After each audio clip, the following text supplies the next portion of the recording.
Dodge City and in the territory on West, there's just one way to handle the killers and the spoilers, and that's with a U.S. Marshal and the smell of Gunsmoke.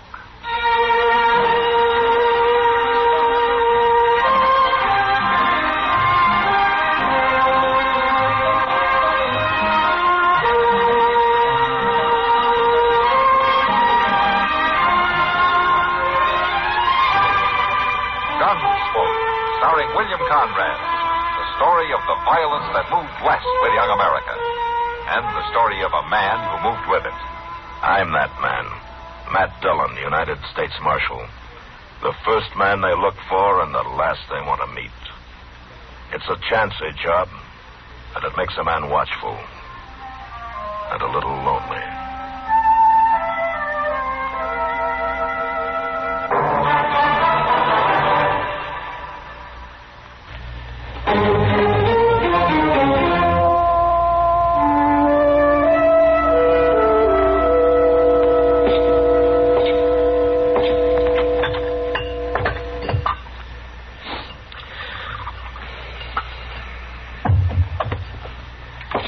Doc, how could you get sweet-talked into a spot like this? I just can't understand it. No, I think you've got it all wrong, Mr. Dillon. It's kindly an honor. And I'm just proud to know, Doc. Oh, now, don't listen to him, Chester. Just hold up that looking glass while I try this thing on.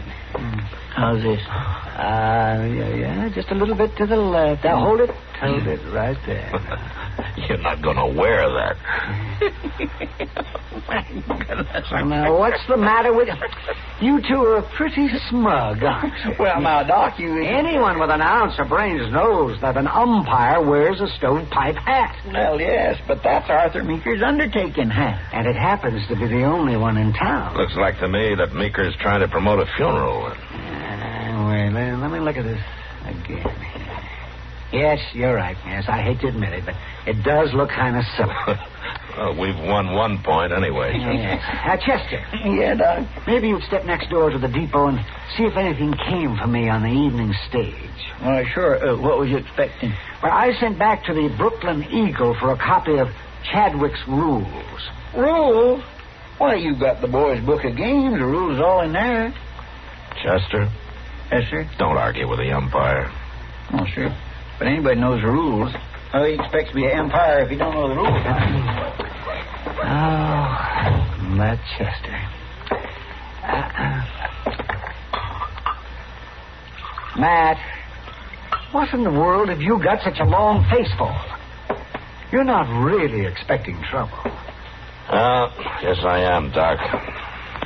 But why? I just can't seem to get it through your head that baseball isn't the same game you keep talking about. It's changed.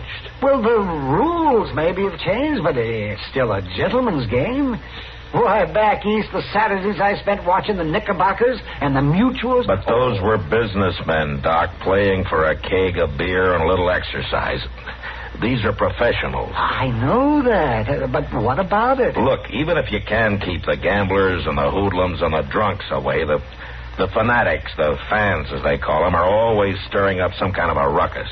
And if none of them cause trouble, the chances are the teams themselves will start a free-for-all. Well, I'll admit we do have a few hotheads in town who might carry their loyalty a little too far, but I don't think... Oh, hello, Mr. Lindstrom. Hello, Marshal.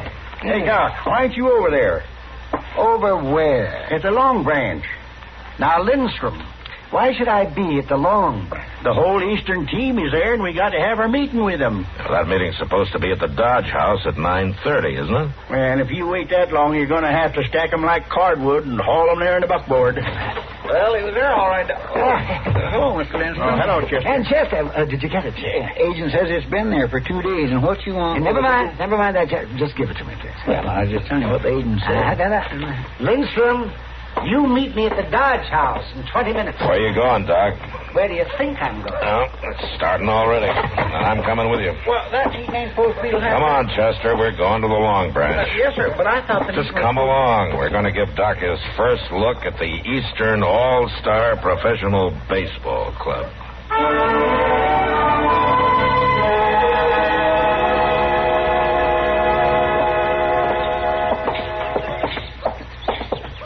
I I know he's supposed to be the manager and all, but Mr. Lindstrom sure is taking this game serious. Well, anything he does, he takes serious. Maybe he's going out of his way. Oh, what's he done now?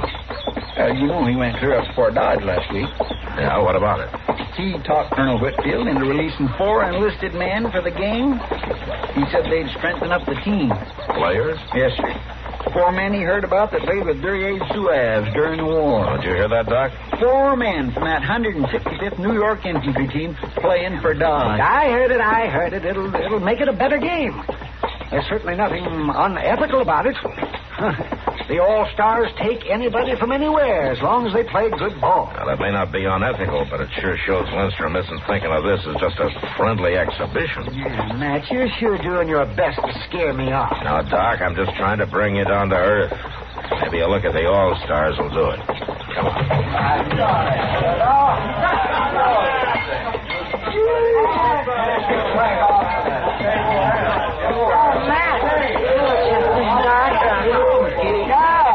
Matt, if you hadn't walked in that door when you did, I was just going to send for you. You mean the Eastern All-Stars?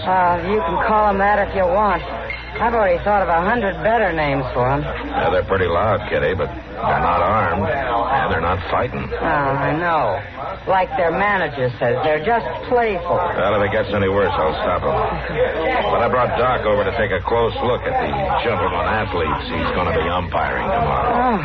Oh. How about finding us a table, huh? Oh, sure.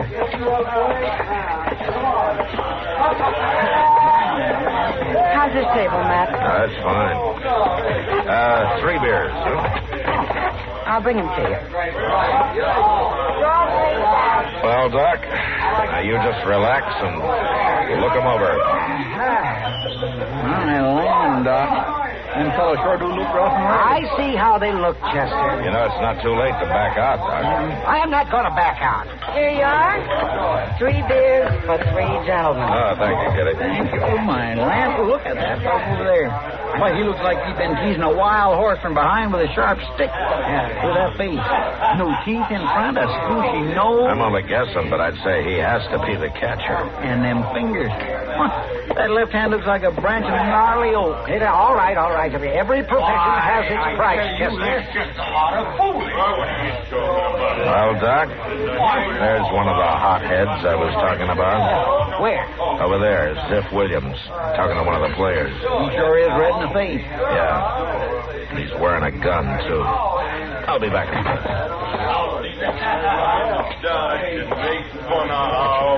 Now, look here, I wasn't making fun of your boys. I wonder if you dance as good as you talk. Well, you take off your gun and we'll see who does the dancing. Why, All right, that's enough, Ziff. You the manager of these players? That's right. Manager and pitcher. What's your name? Asa Granville. All right, tell me, Granville, what did you do to get this man so riled up? Nothing. He wanted to bet on the game, and when I offered him fair odds, he got mad. Is that right, Williams? There wasn't no bet. There was a brag about how good the All-Stars are. Marshal, he wanted to bet on Dodge to win. And I laughed because I'd be stealing his money. Yeah? And then what? Well, to give him a fair shake, I offered to bet even money that we'd score at least 100. Williams, I think this man was saving you from making a fool of yourself. Nobody in town except you and Lindstrom really thinks Dodge has a chance to beat the All-Stars. That's all you know about it, Marshal. I got faith in our boys, even if the rest of you ain't. Well, I can't stop you from having an opinion, Williams. But I'm going to tell you one thing. If you plan to be at that game tomorrow, you better check your gun at my office till it's over. Now, you better get on home. Marshal, Well, thank you, Marshal. I've done a lot of arguing in my time, but I'll never against a gun. Well, I've done you a favor. Now I want you to do me one. What is it, Marshal? You seem to be the only sober one of your crowd, so see how fast and how quiet you can get your boys out of here and over to their rooms at the Dodge House. I guess they were getting a little loud, weren't they? Yeah. They should be getting to bed anyway. And when you get them put away, just remember that you still got a meeting in the lobby at the hotel. I'll be there as soon as I can. Okay. All right, boys, come on.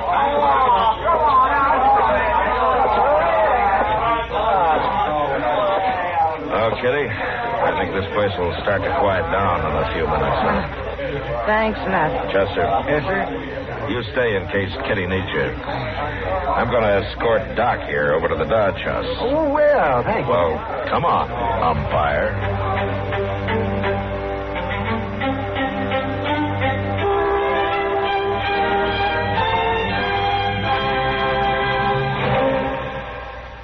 Your Columbia phonograph dealer has it. The new Sound of Pleasure, Stereo 1 by Columbia. #1 in the wonderful world of sound. Just wait until you hear the beautiful sound of true three-dimension stereophonic high fidelity. It's a thrilling experience that makes all your records, stereo or regular, sound better. There's a complete selection of Columbia Stereo 1 phonographs, ranging from smart new portables to handsome single and twin-unit consoles, crafted like fine furniture. And there's a Columbia Stereo 1 phonograph for every room, for every budget, and for every listening need. No matter what you want in stereo, Columbia has it. And your Columbia phonograph dealer is headquarters for Columbia phonographs. Portables are priced as low as $24.95, and elegant console models start at the amazingly low price of $129.95. See them all. Hear them at your Columbia phonograph dealer.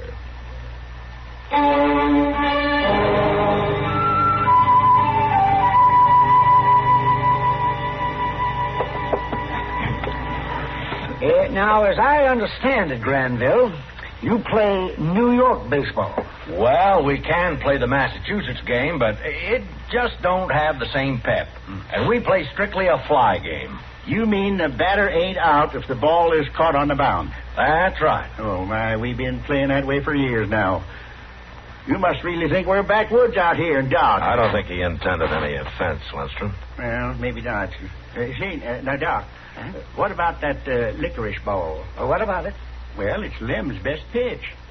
Do you Eastern fellas use it?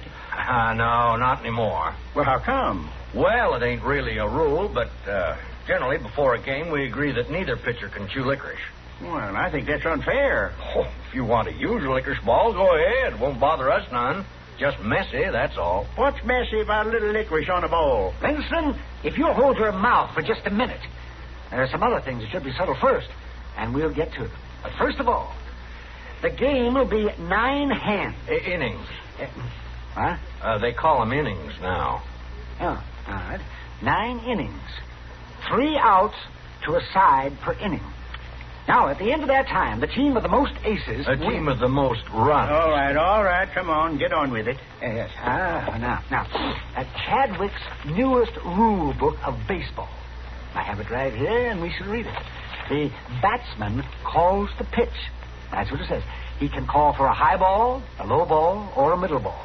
If the umpire decides the pitch was in the area called for, he shall rule it as a strike, even though the batsman does not swing. 3 strikes are out. Are there any questions? Well, not on that, but what about that walk thing? Oh, the walk. Well, I'd like to explain that, Doc, if you don't mind. Go ahead, yes.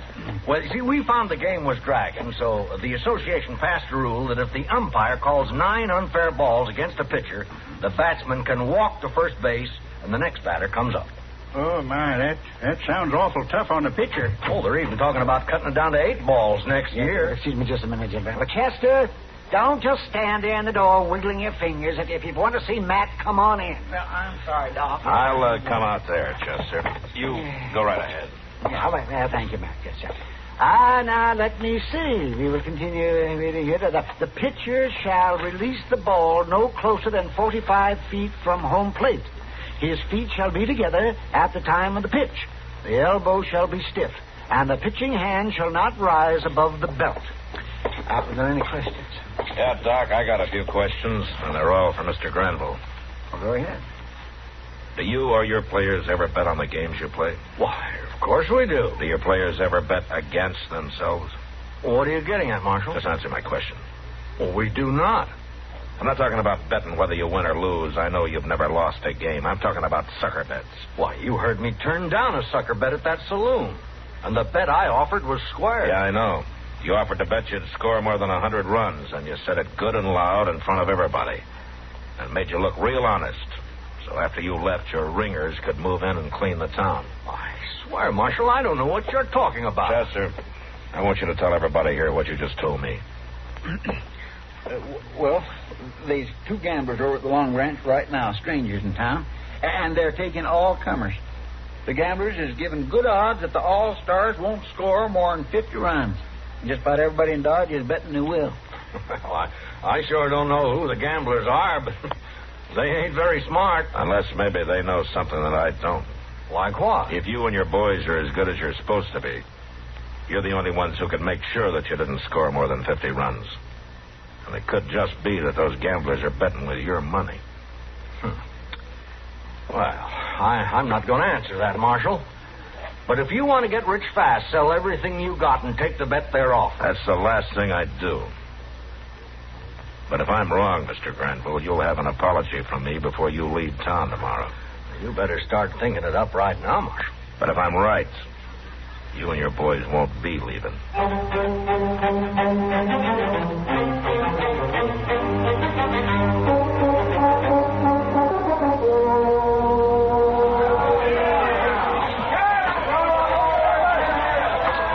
Well, Chester? By gee, Mr. Dillon, I'm glad you're here. How's the game going? See there? Pretty bad. Them All-Stars just ain't no good at all. In the 3 innings they've batted, Lem struck out 7 of them. They ain't got a single run. How many runs for Dodge? 4, but we sure didn't deserve them, and we're going to get more. There ain't nobody out, and that Granville ain't pitching the ball nowhere's near Willie Linson. I had to wait for an answer from St. Louis, or I'd have been here sooner. Did you find out anything about them gamblers? Yeah, plenty. Have you got them spotted? Yes, I have. Right on the edge of the crowd over there by first base, see? Yeah, I see them. Let's watch this a minute. All 9, take your pace. See there? He walked Willie on purpose. Yeah, who's this coming up? It's one of them players I was telling you about that Linson got from Fort Dodge. I don't know his name. Tell me something, Chester. What? Don't these All-Stars look to you like maybe they're scared? Well, they sure look kindly nervous. Now, that's the first real hit we've had. Yeah, that's a good one, all right. At least 2 bases. That should score Willie easy. Willie's stopping at third. Yeah, he can't make it home if he doesn't keep moving. So why would he stop? I don't know. But looks like the third baseman's talking to him. Well, now, if that don't beat all, look. Now he's coming on again. Look at that boy run!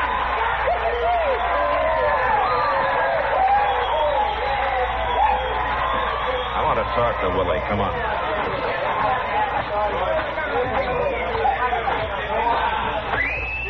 That was a good play, Willie. Yeah. Oh, hello, Marshal. You always stop and talk to the baseman?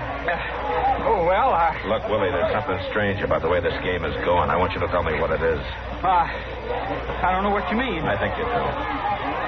Now, you tell me.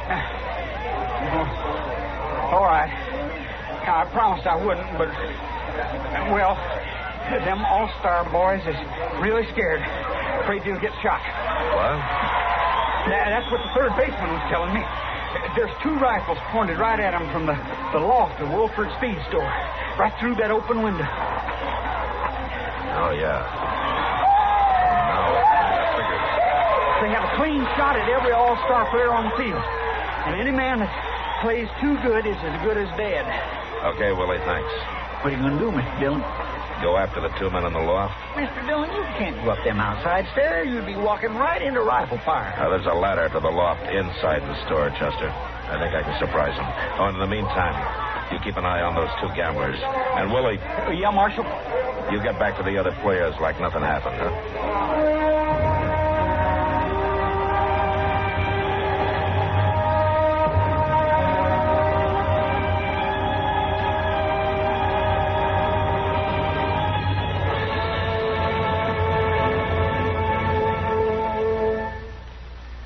Today, a great premium is placed on speed. Speed of transportation, communication, of automation. In keeping with today's accelerated pace, it's understandable that millions of Americans prefer to hear the events of the day via radio. the swiftest, most concise news medium of all.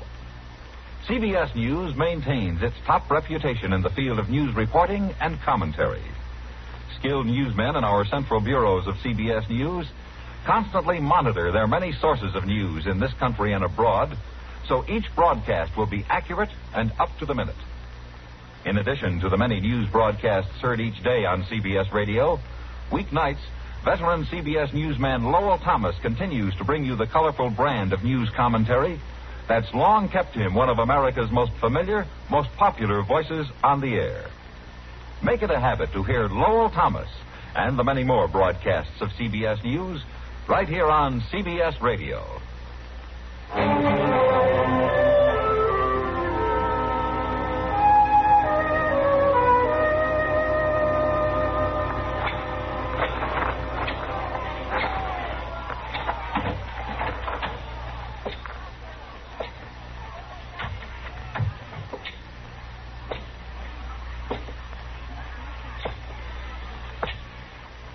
When them fellows say they're going to pay us $50 right after the game, sure wouldn't dare pull the same thing in St. Louis. Of course not.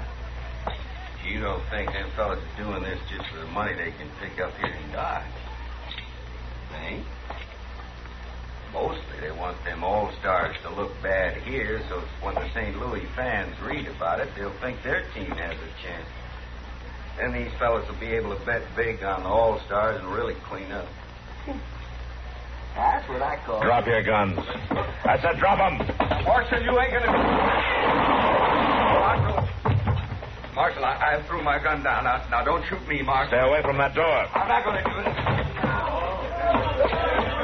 All right, hold it right there. It's all right, Mr. Dillon. Let him come on down the stairs. I got lots of help.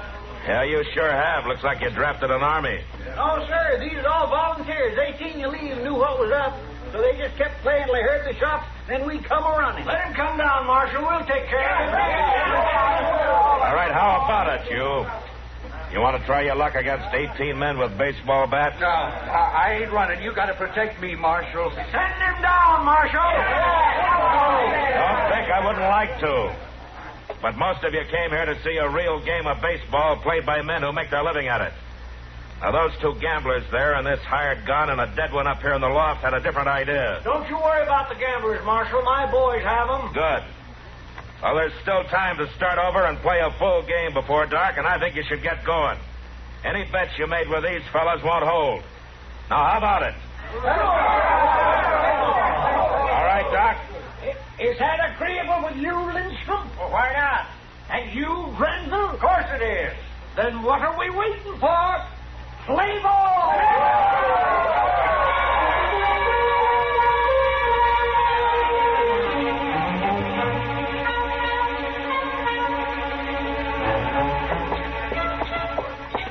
I sure am anxious to find out how poor old Doc's feeling this morning. Yeah, so am I. He looked pretty worn out by the time he was sober.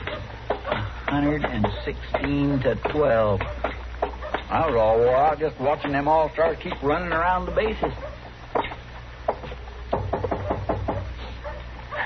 Maybe he's not up yet.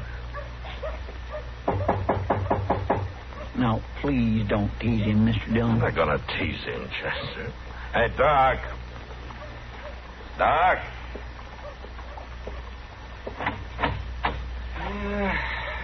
What do you want? Good morning, Doc. We just want to make sure you's all right, Doc. I want you to get back to your jail tendon and leave me alone. Now, don't stand there with your back to us, Doc. We're not going to laugh at you. Does it hurt much? Here, let's get that shade up and get some light in here. There we go. All right, now take the towel away.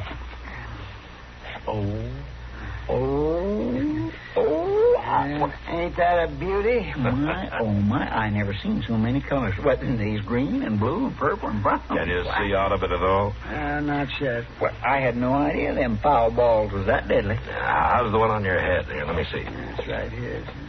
Oh, I'm sorry. I just barely touched it. At least the skin ain't broke none. Yeah, it's quite a knob, though, Doc.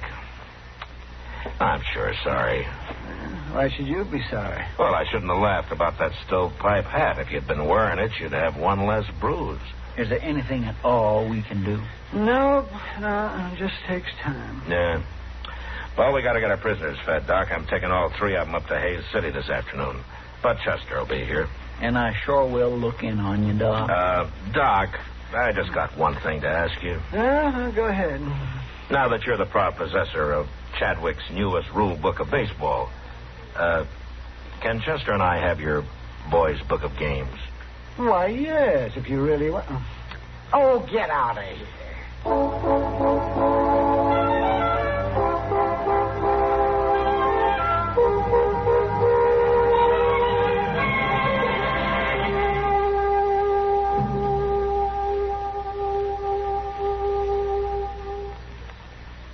Improved K-Side tune-up. The tune-up in a can. Fill it up, sir? Yeah, regular's good. Say, that engine of yours sounds like real tired iron. Thanks. Improved K-Side tune-up. The tune-up in a can. You got a valve sticking, too. Oh, what do you get to a gallon? Not much. Improved K-Side tune-up. The tune-up in a can. Want a tune job? Haven't got time. You don't need time. How can a tune job not take time? Improved K-Side tune-up, mister. 1 can in your gasoline and 1 can in your oil will clean your motor, your carburetor, your plugs. The works. And K-Side tune-up will unstick those valves. Get you more power and smoother performance. Quicker starting, too. Okay, but how much? $1.25 a can. Results guaranteed or double your money back. Would you start her up, please? Still sounds lousy. I haven't added it yet. Improved K-Side tune-up. The tune-up in a can.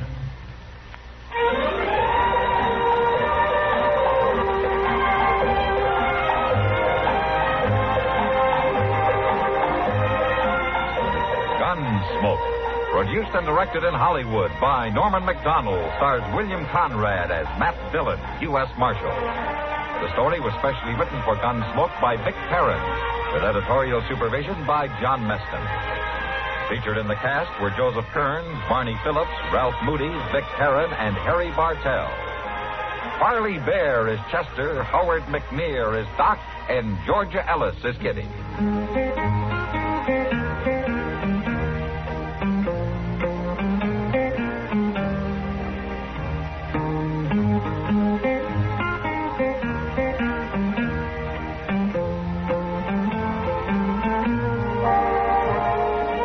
George Walsh inviting you to join us again next week when CBS Radio presents another story on Gunsmoke.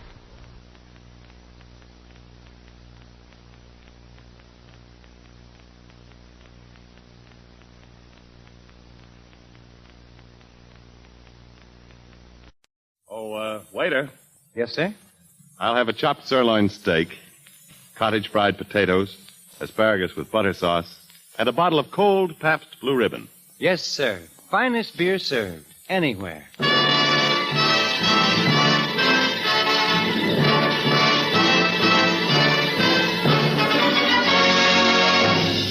From Hollywood, Pabst Blue Ribbon. Finest beer served anywhere. Proudly presents...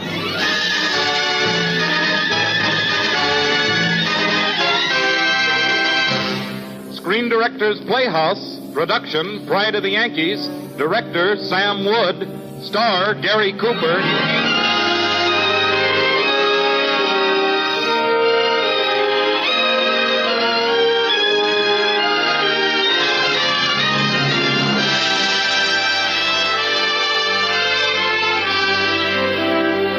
The Hollywood Screen Directors present the life of baseball's beloved Lou Gehrig. The motion picture story, Pride of the Yankees, starring Gary Cooper.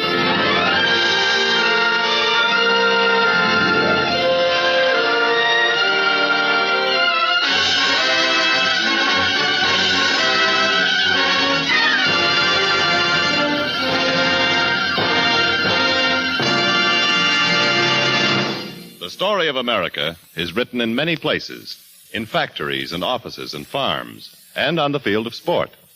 One magnificent chapter was written on the baseball diamond, and its hero was the fellow they called the Iron Man. This is his story, starring Gary Cooper in his original role of Lou Gehrig, the Pride of the Yankees.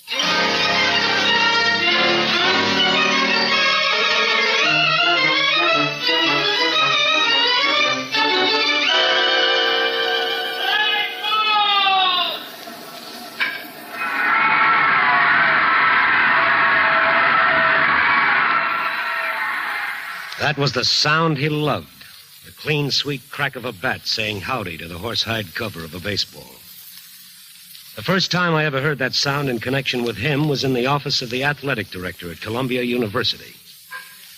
It came from a long way off and was immediately followed by another sound much closer by. Holy smokes. A fly all the way in from Southfield? Who hit it, Coach? That's the boy I've been telling you about, Blake. Lou Gehrig. My number one halfback on next year's football team. Football? For a kid who can hit a baseball this far, he's for the big leagues. Ah, Blake, lay off. No pro baseball for Gehrig. He's studying to be an engineer.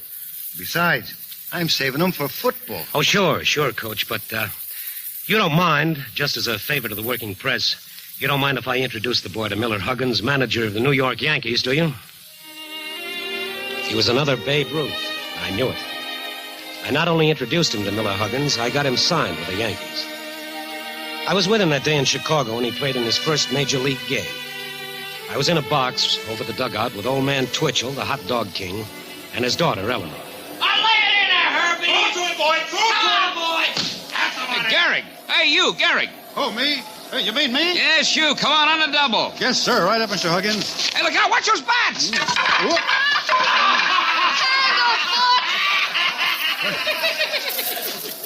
I'm sorry, Mr. Huggins. I kind of slipped. Yeah, Tanglefoot. Get up there, Tanglefoot. All right, get in there on first base, Gehrig. Wait a minute, you all right? Yes, sir. So don't take me out, Mr. Huggins. I've been waiting too long to get in. Okay, and watch where you're going. Yes, sir. Hey, Tanglefoot. Don't sit on a bat, Tanglefoot. Got lots of batting, Tanglefoot. Looks like you kind of started something, Miss Twitchell. So it seems, Mr. Blake. It's dreadful, isn't it? I seem to have tied a label onto that rookie of yours.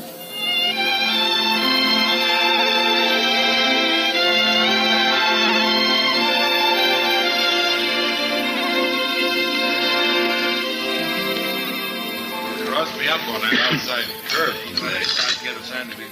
So what she says to me, I'm Some training table, Mr. Blake. Yeah, this is the Rathskeller. Yankee teams always come here after a game in Chicago. Good eats. And I'm hungry. Lou, old boy, you did all right in there this afternoon. I kind of stumbled right into things, so to speak. Well, the fans will just remember you all the better. But that name, Tanglefoot, and that girl you were sitting with started it. Yeah, that's Eleanor Twitchell. You see a lot of her, Lou.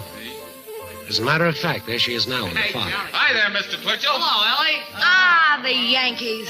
I hear you had a rough game today, boys. Ah, we were jinxed. It'll never happen again. How about that Tanglefoot fellow, your new first baseman? Are there any more at home like him? Now, there's a girl that's riding for a fall, Mr. Blake. I don't think she saw you, Lou. I wouldn't say anything. Here she comes. Yeah, so she does. What are you up to? Well, hello, Mr. No, Blake. Lou, don't. The lady must have tripped. Why, you? Tanglefoot?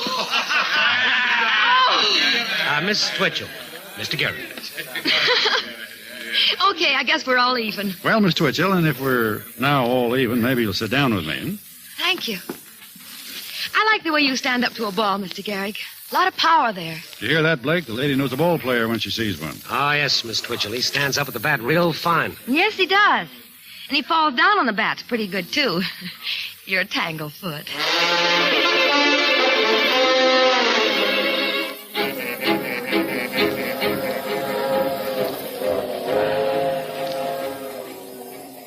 Well, bye-bye Chicago until the next time, Lou. Look, Mr. Blake, you know all about women. Hmm? Oh, sure. What does it mean when a girl says you remind her of a Newfoundland puppy? Well, if it were an Airedale or a police dog, that'd be fatal. But a Newfoundland puppy, I'd see her again if I were you.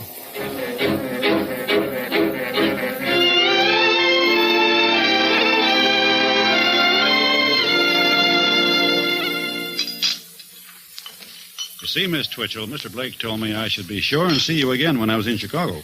Oh, but Mr. Gehrig, that was the last time. And the time before that. Hey, do you realize that this is my last night in Chicago this season and that this is goodbye? Mm-hmm. 6 more cities to go before the World Series. 6 more goodbyes. 6 more what? Well, you play in 7 cities when you're on the road. You must have a girl in every city, like a sailor, a girl in every port. What's Miss Boston's name? I never said I had a girl in Boston. Have you? Uh-uh. How about Philadelphia? St. Louis? Detroit?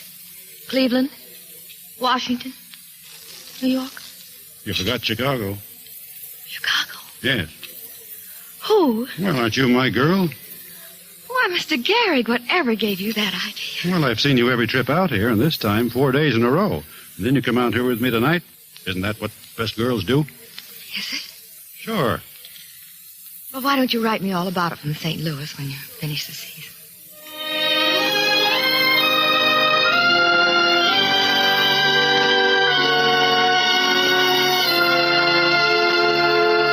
The series wound up in St. Louis that year. The Yankees needed only one more game to clinch the World's Championship. And I'll never forget the day of that last game. Yes, sir, this is a World Series that'll go down in history. Babe Ruth and Lou Gehrig have each hit a home run for a little boy bedridden in a St. Louis hospital. But here in the press box, I've just been informed that Gehrig has promised 2 homers for that kid in the hospital. And here we are in the 8th inning, and Gehrig is at bat again. Will he do it? Here comes the pitch. And it's wide. Looks like they're going to pass him. Here comes the next pitch. And it's another wide one. Come on, pitch to me. 2 men on base, 2 out. And it looks like they're going to walk Gehrig, his last time at bat in this World Series. All 3. Come on, give me one I can reach. It's 3 balls. Gehrig waiting for the next pitch, and here it comes. It's way wide, but Gehrig is reaching for it desperately.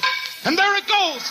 It's going, and he does it. Gehrig's second homer, scoring 3 runs and clinching this World Series.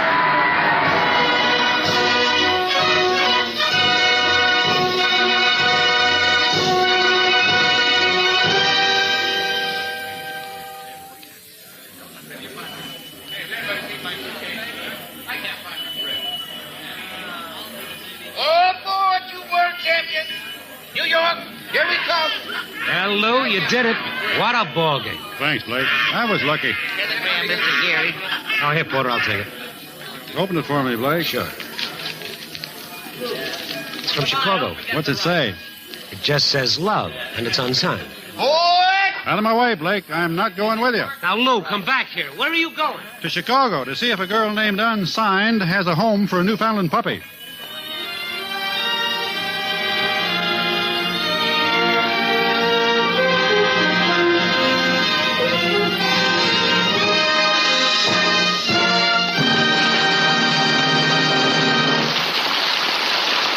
To the Screen Directors Playhouse production of Pride of the Yankees, starring Gary Cooper.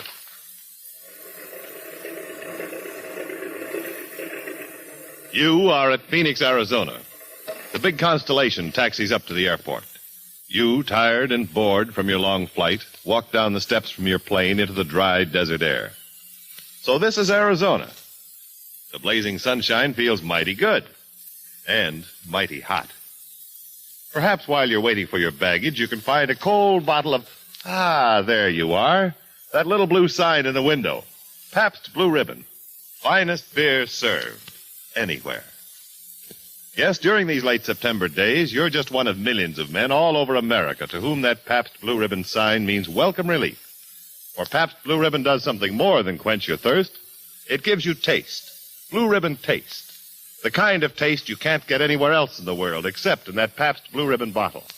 And fortunately, you can get that Pabst Blue Ribbon bottle all over the world. Yes, you hear it everywhere. In Phoenix and Philadelphia and Fresno and Fort Lauderdale. Pabst Blue Ribbon. Finest beer served anywhere. Your taste will tell you why.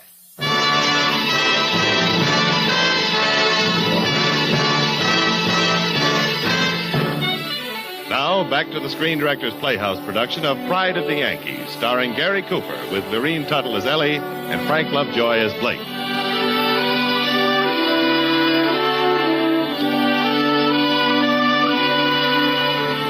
There were 2 firsts now in Lou Gehrig's life, baseball and his new wife, Eleanor. And for the life of me, I couldn't figure out which one came first. I was best man at the wedding, and now, some years later, here I was still ringing their apartment bell. Oh, hello, Blake. Come in. Happy anniversary. Here, for the bride. Thanks, Blake. At least you remembered. Oh, where's Lou? I was hoping he was with you. With me? Did he say that... Oh, now look, Ellie, I bet you this is the first time he's been late since he was married. This is the 4th time, Blake. And I know where he is. Oh, now don't talk like that, Ellie. Lou is true blue. Where are you going? I'm going to get it. Oh, you can't do that. I can. Oh, I can't believe it. Almost destroys my faith in human nature. Lou Gehrig would... Hi, Ellie. Hiya, Blake. Lou, I know where you've been. Oh, now, wait a minute, Ellie. At least give him a chance to explain. What do you mean, explain? Ellie just wants to know what the score was. I want the truth, Lou. 23-22, so help me. Score? What are you two talking about? Sandlot baseball. I've been umpiring a kid's game on a vacant lot. I told you I knew where he was, didn't I, Blake? Why, you don't talk to me, you Borgia. And you, Lou, playing with a bunch of kids on your anniversary. Gotta keep my hand in. I'm a baseball player. Yep, Blake was right. You still stand up at the bat real fine, Mr. Gehrig. Gosh, when you said that, the Chicago Rathskeller where we met jumped right up in my lap. You've won a lot of records since then, Lou. Most valuable player in the American League. Well, the record I like best is that I haven't missed a game since I started playing for the Yankees. I know. Not even for our honeymoon. What's wrong with a honeymoon in the Yankee Stadium? Nothing, darling, nothing. I loved every minute of it. You remember when the photographers took our picture after the wedding? After the game, you mean? One more kissing the bride, huh, Mr. Gehrig? Like this? Hold it. Now, how about another one? The bride kissing the groom. Oh, please, Mr. Gehrig. Girl's got to breathe. Oh, come on, I'll Indian wrestle you. Now, what are you doing? Put your elbow on the table. Now try and push my hand back on the table. I'll do it this time. Ooh. Come on, say you're my tanglefoot. Say it. Ow, ow, ow. I'm your tanglefoot. There, that's better. The winner. But I'll win someday, fair and square, and make you say it.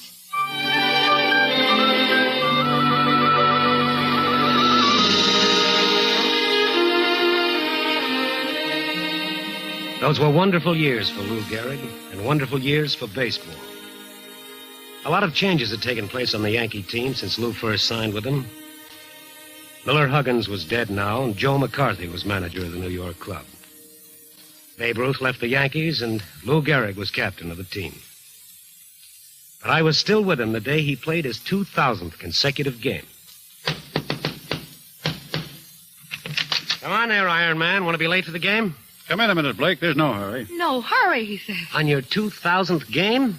I wouldn't be surprised if the fans chipped in and bought you an automobile. Maybe they'll give him a yacht. Sure, an automobile and a yacht and the Statue of Liberty. I think I better go, Ellie. Well, go on, but I'm warning you. All you'll get is a horseshoe of roses. Oh, don't be so cynical, Ellie. With good luck, Lou Gehrig on a ribbon.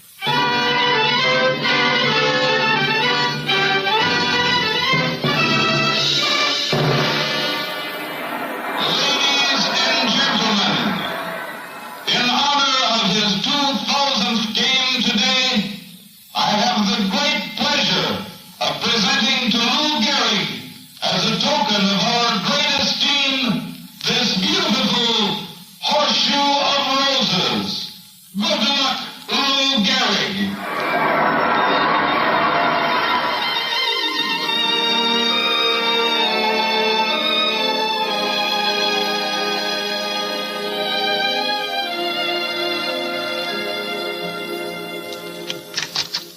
Hiya, Tanglefoot.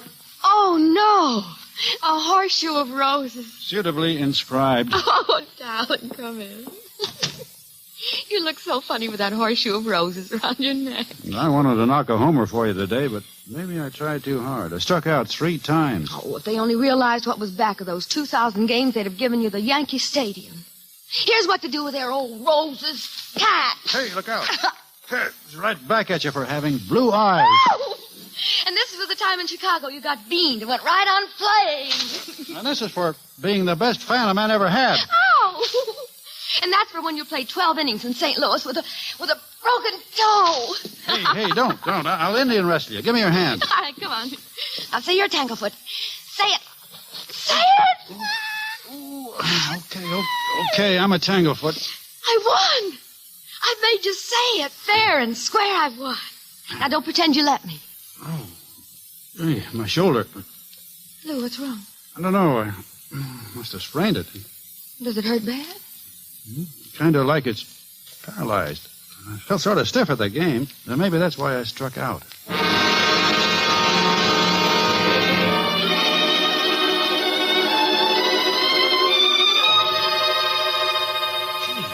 see that? Lou Gehrig struck out again. What's got into that guy, anyway? He's slipping all right.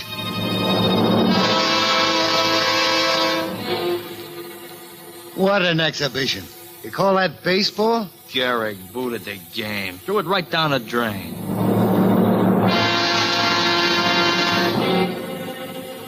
I tell you, Lou, you ought to see a doctor. You owe it to the Yankees. Okay, Blake. Maybe you're right.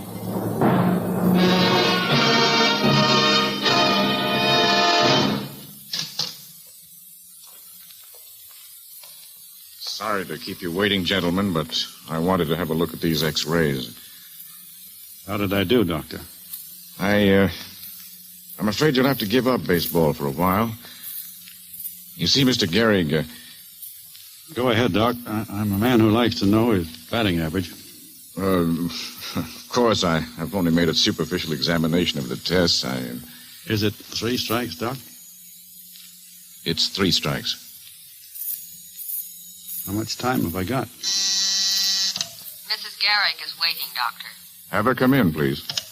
Doc, I don't want her to know, ever. I understand. But, the newspapers. Leave everything to me, Lou.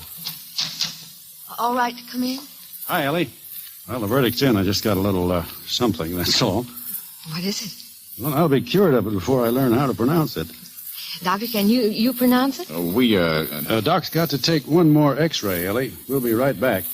Just for the record, Mrs. Gehrig. Be right back. Blake, what did the doctor tell Lou? Oh, nothing. Nothing at all. One of those little things with a big name. Tell me the truth, Blake. Oh, that's the truth. Some kind of itis. Didn't you hear what the doctor said? When is Lou going to die, Blake? How did you know? I could read it in your eyes. All of you. Don't let him know that I know.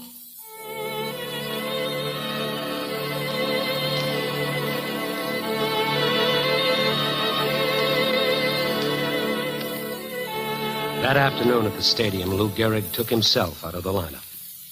The fans heard the news for the first time. Your attention, please. Dahlgren now playing first base for New York. Dahlgren replacing Gehrig on first. A hush came over the crowd. Lou Gehrig, the Iron Man, was through. After 2,130 consecutive games, 14 years, a legend in the history of baseball was finished. But the fans, the baseball public who loved him, weren't going to let him go out this way. Spontaneously, an idea sprang into being. A tribute. Lou Gehrig Day at the Yankees Stadium. A tribute from the millions of men, women, and children whose hearts were with him.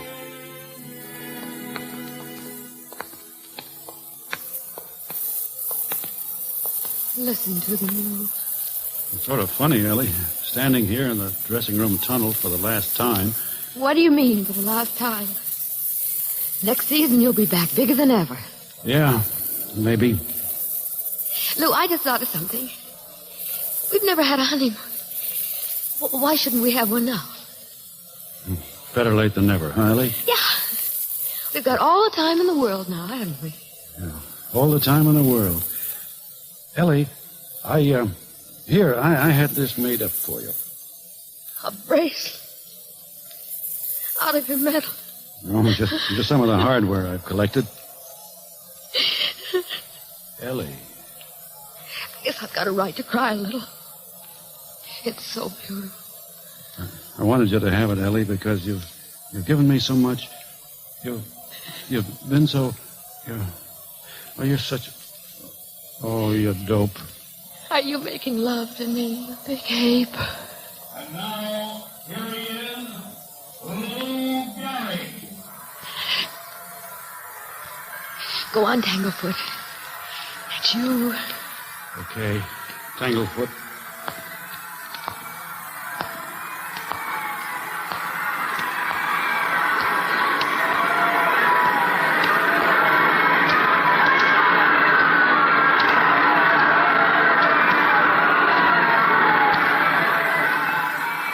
Wearing a his uniform for the last time, Lou walked alone from the tunnel.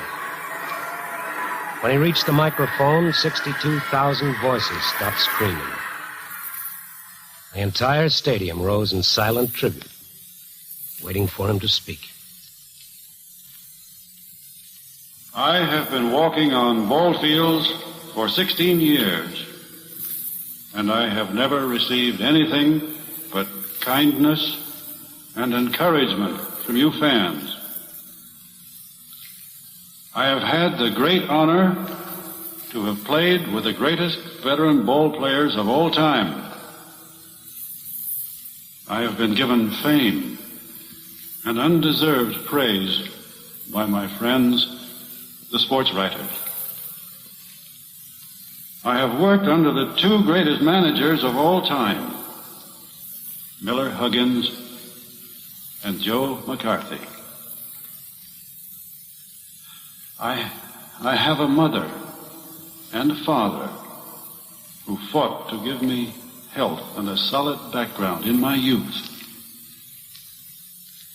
I have a wife, a companion for life, who has shown me more courage than I ever knew. People all say I've had a bad break, but today I consider myself the luckiest man on the face of the earth.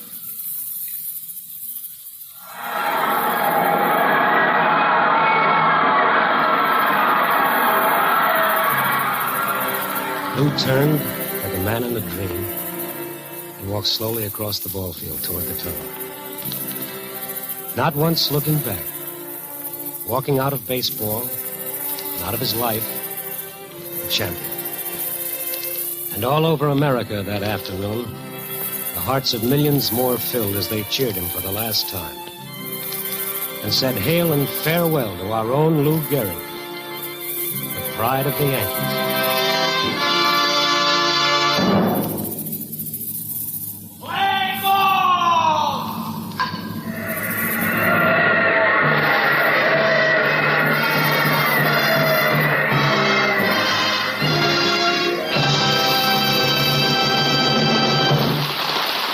Just heard the last act of Pride of the Yankees. Now, here again is our star, Gary Cooper. Ladies and gentlemen, Pride of the Yankees, as a motion picture, was a tribute to a great man. Tonight, it is a tribute to two great men. One, of course, was Lou Gehrig. The other was the director of Pride of the Yankees, Sam Wood. Thank you, Gary. All of us in the Screen Directors Guild respected Sam Wood, and most of us loved him. I've known Sam for more than a third of a century. We first worked together in 1916. He was an extra, and then I made him assistant director in my unit. I watched the development of a great talent that carried him into the ranks of the top directors. Sam was a pioneer in the motion picture industry, and I've never known a more staunch supporter of individual freedom and the American way of life. He was a great director and a great citizen and a great man. All of us who knew him salute his passing. But we of the Screen Directors Guild feel that this broadcast, The Pride of the Yankees, which reflects his greatness as a director and as an American, is the most sincere final tribute we can pay him tonight.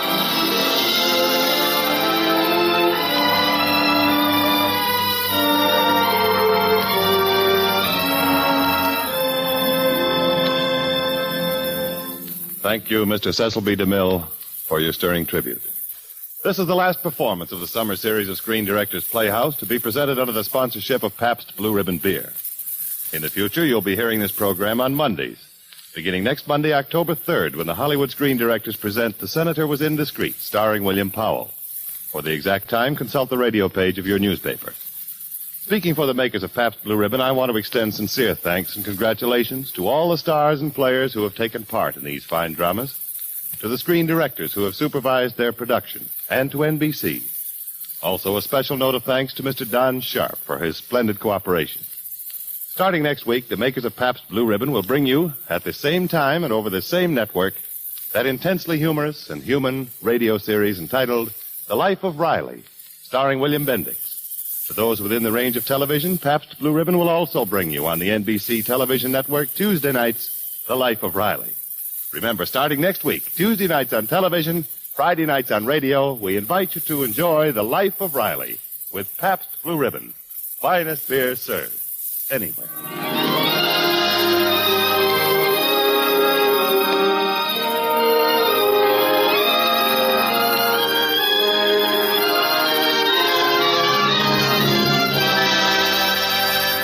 Pride of the Yankees was presented through the courtesy of Samuel Goldwyn Productions, currently releasing Roseanna McCoy, starring Farley Granger and Joan Evans.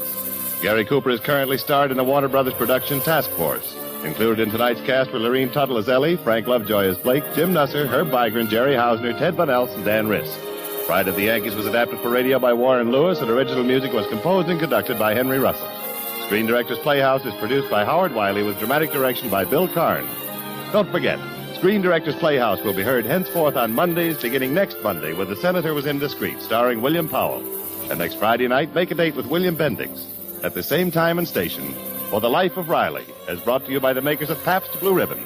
Finest beer served anywhere. Your taste will tell you why.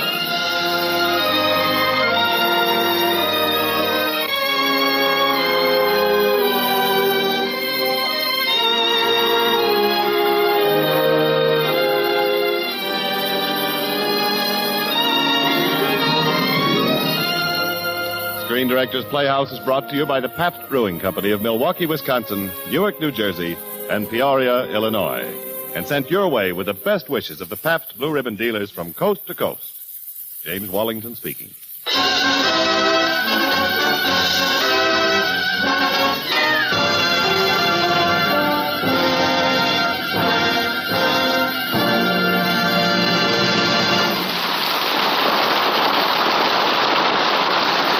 You're tuned for the stars on NBC.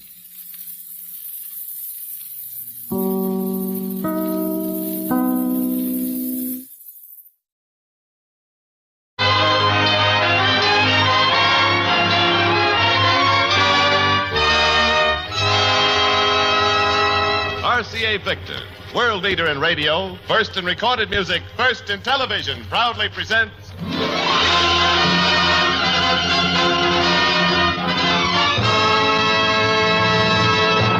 Screen Directors Playhouse, star Ray Milland, production It Happens Every Spring, director Lloyd Bacon.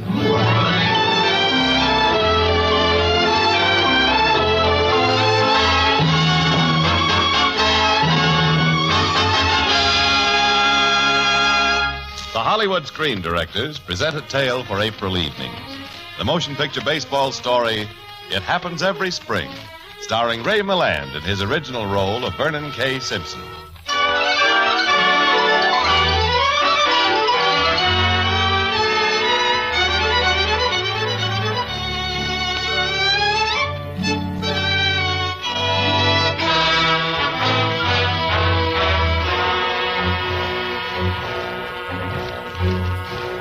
In the spring of the hallowed year of 39, certain financial interests met in a smoke-filled New York hotel room.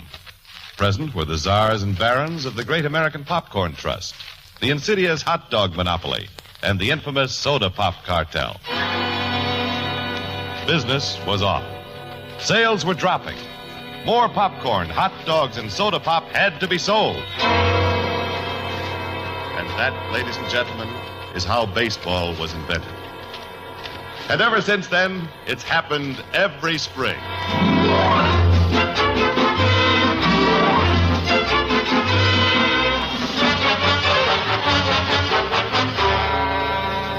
Baseball.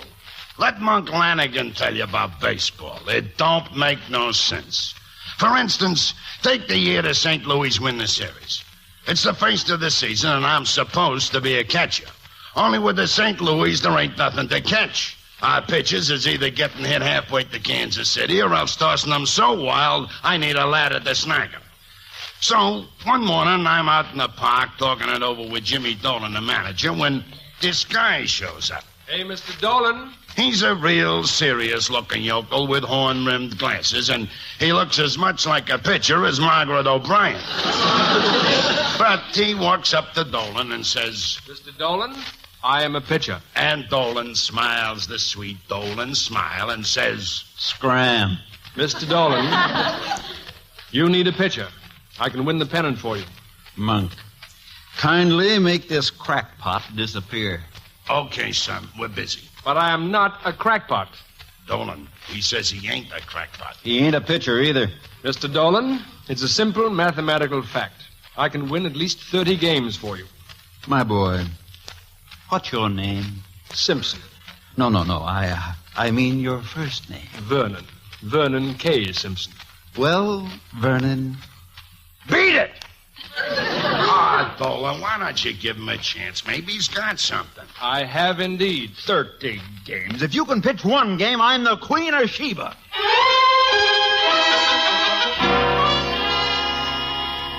Well, that was the year Dolan started being called Queenie.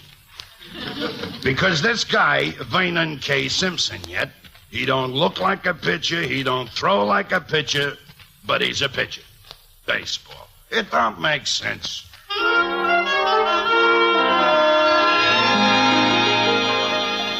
My name is Deborah Greenlee, Debbie, and I think I know how Mr. Monk Lanigan feels. I mean, it's all so crazy. You see, I was engaged to Vernon K. Simpson that year, the year that St. Louis won the series. Of course, we all knew that Vernon was a fanatic about baseball, and especially about the St. Louis team, but we never dreamed that, well, after all, he was a very steady young chemistry instructor at the university, and Father would never have given him his permission if he'd known that.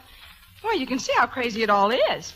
Father is president of the university, and one morning about 7:30, Vernon rushed into the dining room while we were eating breakfast and said... Good morning, Debbie, darling. Dr. Greenleaf, I know this is a very odd hour to call. Why, Vernon, what are you so excited about? Look at him, Father. Yes. That reminds me, is there any more mush? Debbie, darling, I have to talk to your father. Dr. Greenleaf, I have to go away. Well, before you go, please pass the mush. Debbie, I'm sorry about leaving you, but you'll see I'm going to make enough money for us to be married. Money? Aren't you satisfied to starve to death like any decent young university instructor? Dr. Greenleaf, it's in connection with my university work that I'm going. That is, if you'll give me leave of absence. Oh, Father, I'll bet Vernon has invented something. Yes, I have, Debbie. Well, what is it? It's just the greatest... Well, it's a secret. Vernon, I've watched you closely ever since you came to the university. Every spring, Vernon, you've acted a little, odd, if you don't mind my saying so.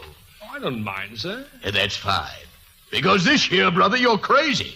Dr. Greenleaf, I'm sure I can justify myself. If only you'll give me a chance, I implore you. Well, if it's for science... Oh, thank you, sir. You'll never regret it. And Debbie, darling... Oh, Vernon. Oh, I love you. I love you, too, and I'm going to be so lonesome. Goodbye, dearest. Goodbye, my darling. Goodbye. Won't somebody please pass the mush?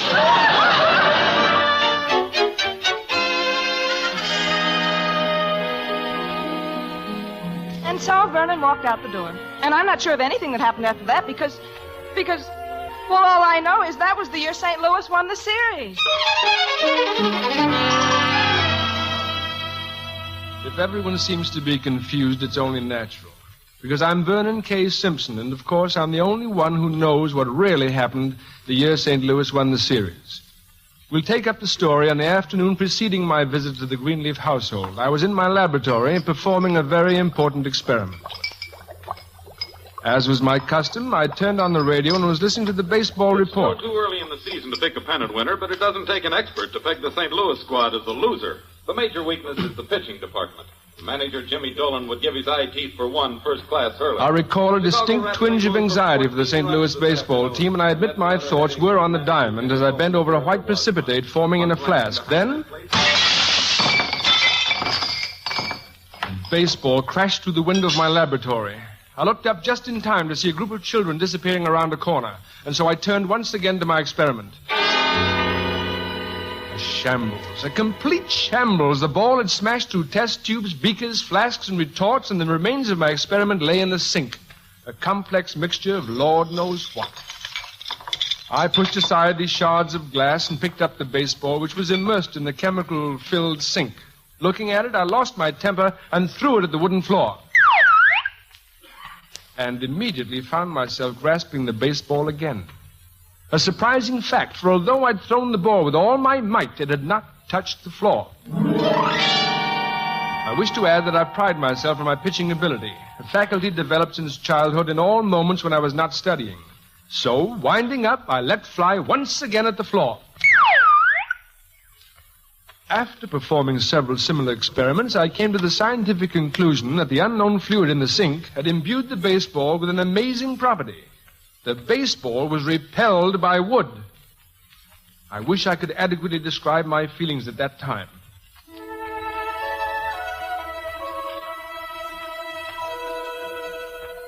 I poured the fluid from my sink into a bottle. A bottle that could create the greatest pitcher in baseball history. Of course, when the fluid ran out, well, I didn't dare think of that. I thought only this. If I should cut a small hole in my pitcher's mitt, if I should pour some of the fluid onto a sponge, and if I should hold that sponge so the fluid would seep through the hole and cover the surface of a baseball, no batter on earth could hit that ball because it would, of its own accord, dodge the bat. So, being possessed of an opportunity to play baseball, make a great deal of money, and marry Deborah Greenleaf, I asked for and received my leave of absence and traveled 78 miles to St. Louis, where manager Jimmy Dolan agreed to give me a practice tryout. He was doubtful, and so, I am afraid, was the kindly gentleman who was catching for me, a Mr. Monk Lanigan. The batter stepped up to the plate, and Monk called to me. Okay, young fella, let's see what you got. Say, who is this guy, Monk? Dolan told me to bat one over the fence. He wants to be a pitcher. Break his heart easy and get it over with. Watch me.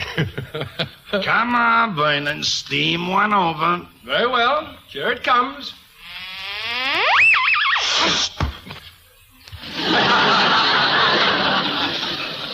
Holy Ike. What kind of ball was that? It must have been an optical delusion. It ducked right under the bat. Hey, Vernon. Let's have that one again. Certainly, Mr. Lanigan.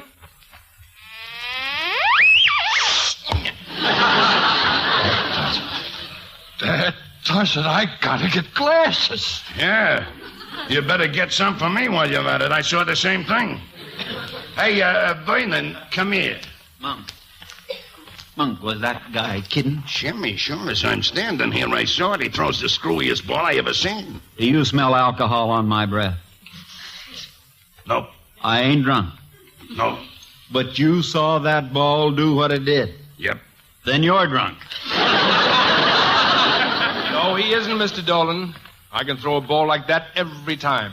Young fella, either everybody here but you is crazy, or you're crazier than all the rest of us put together. I don't know. But anyhow, you got a job.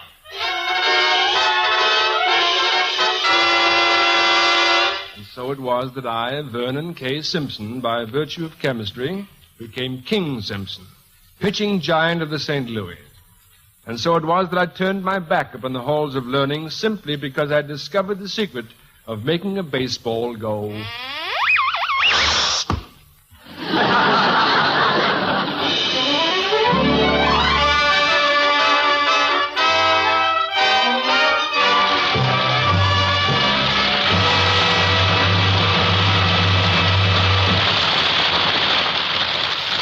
You are listening to the Screen Director's Playhouse production of It Happens Every Spring, starring Ray Milland and presented by RCA Victor. In just 4 more days, the first baseball of the Major League season gets tossed out and the fight to a series finishes on.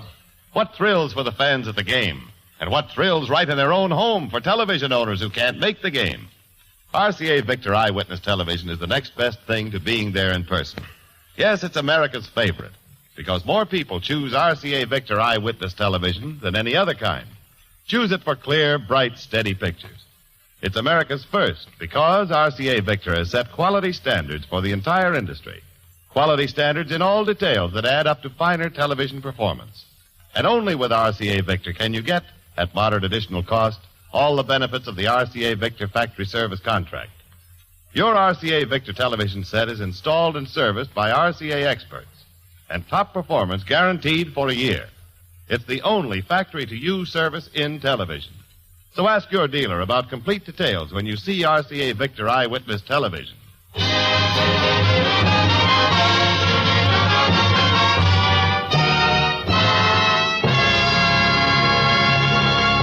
Now, back to the Screen Director's Playhouse production of It Happens Every Spring, starring Ray Milland in his original role of Vernon K. Simpson with Ted DeCorsia as Monk Lanigan.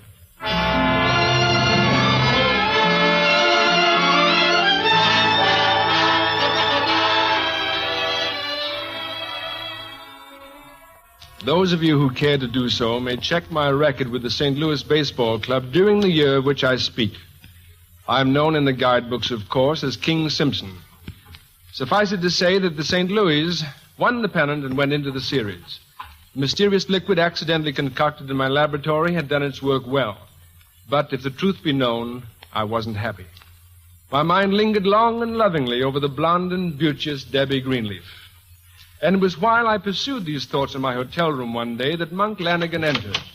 Hiya, Vernon. How's the old lot? Hello, Monk. Hey, what's the matter with you? Me? Oh, nothing. Lonesome, I guess. Ha, I can fix that. Vernon, old pal, I'll move in with you. Now, Monk, you don't have to do that. Well, nice room we got here. What's this bottle on the dresser? Monk, don't touch that. Huh? That's what I use on that's what I use on my head. It's hair tonic. Oh, hair tonic. Say, who's the doll in this picture?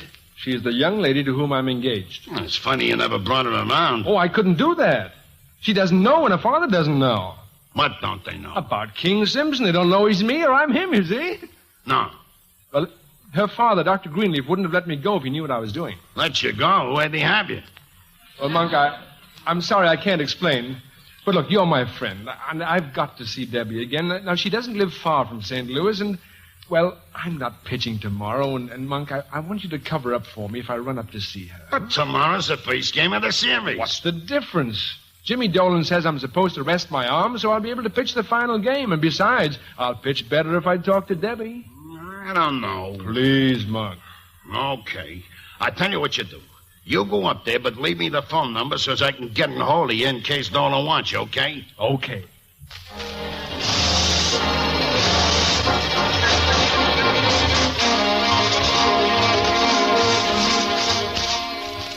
My train arrived shortly after midnight, and since my time was limited, I resolved to go directly to the Greenleaf home. Stealing across the backyard, I stood directly beneath what I thought to be Debbie's window and threw a few pebbles to attract her attention. Debbie! Darling! Darling, come to the window! Darling, it's Vernon. I love you. Well, I don't love you! Dr. Greenleaf! What's the idea of banging on my window, you twerp? Well, I thought it was Debbie's window, you see? Well, why don't you use the door? Well, I don't want to wake anybody up.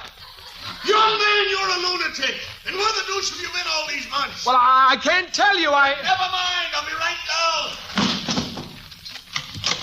Vernon! Debbie. Oh, darling, where in the world have you been all these months? Why haven't I heard from you? Debbie, you've got to trust me. My experiment has been a success, and so have I. We'll be able to be married, darling. When? After the end of the season. What season? The, duck season. Well, Simpson, explain yourself. Vernon's a success, Father. We can afford to get married now. A success at what? Ducks. Simpson, after the way you've deluded us, it's a good thing you don't expect your old job Oh, back. but Dr. Greenleaf, I do. I'll have to have it back when the bottle's empty. Bottle? I knew it. He's taken to drink. Dr. Greenleaf, I've done nothing of the sort. Well, then it's worse. If a dimwit like you is making money, it can't be legal. Father! Well, look at the facts. He runs off mysteriously and comes crawling back mysteriously, talking about his money. The man's a criminal. You can see it in his face. Father! Answer the phone.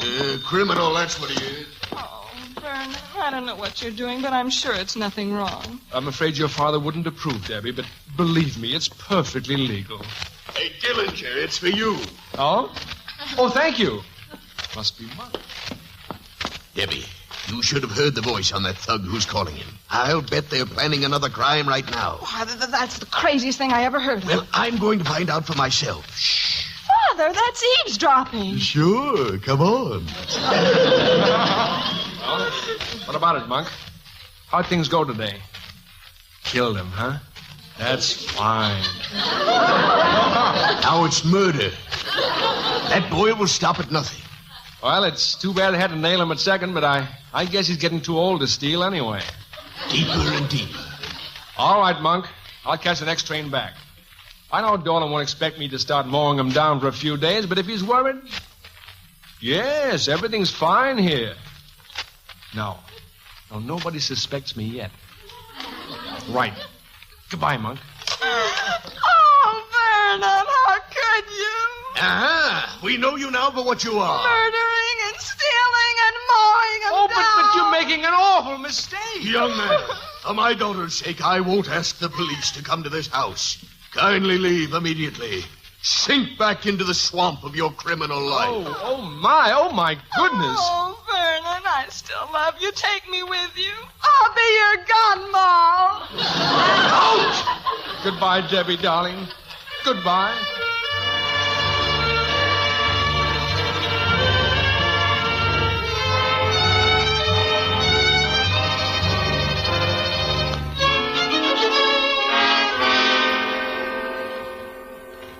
Come on, Vernon, snap out of it. We're due at the ballpark. I can't, Monk.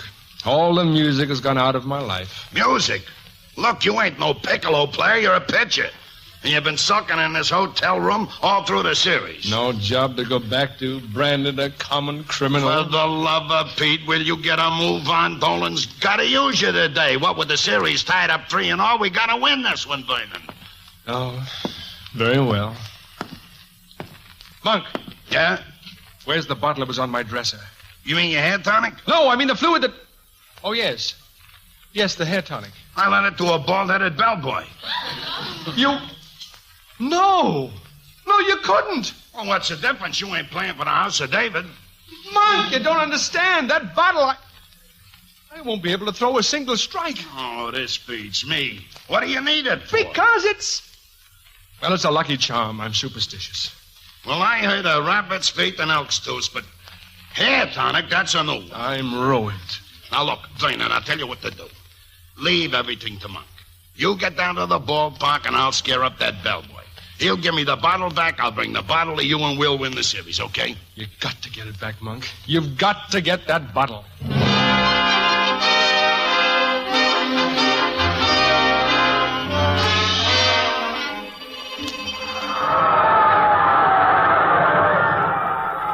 The series is tied up 3-3, ladies and gentlemen, and here we go into the top half of the fourth inning. St. Louis leads 4-3. But the way King Simpson is pitching today, it doesn't look as if that lead is going to last very long.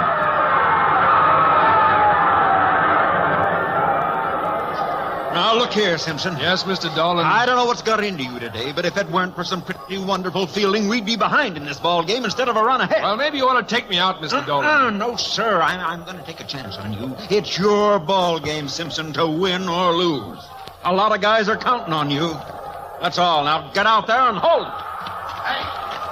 Well, Mr. Lanigan, it's very nice of you to show up. Have you got it, Monk? Sure, here it is, kid. Here's your bottle of hair tonic. Oh, thanks, Monk. And don't worry, Mr. Dolan. We're going to win this ball game.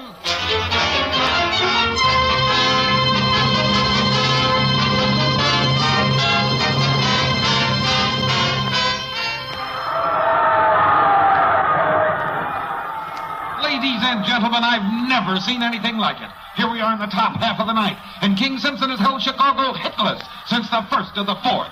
As if by a miracle, he suddenly got his old fire back. And right now, there are 2 out. The count is 3-2. Here's the stretch, and the pitch. He swings and misses. The batter fans. That ends the ball game in the series. St. Louis wins.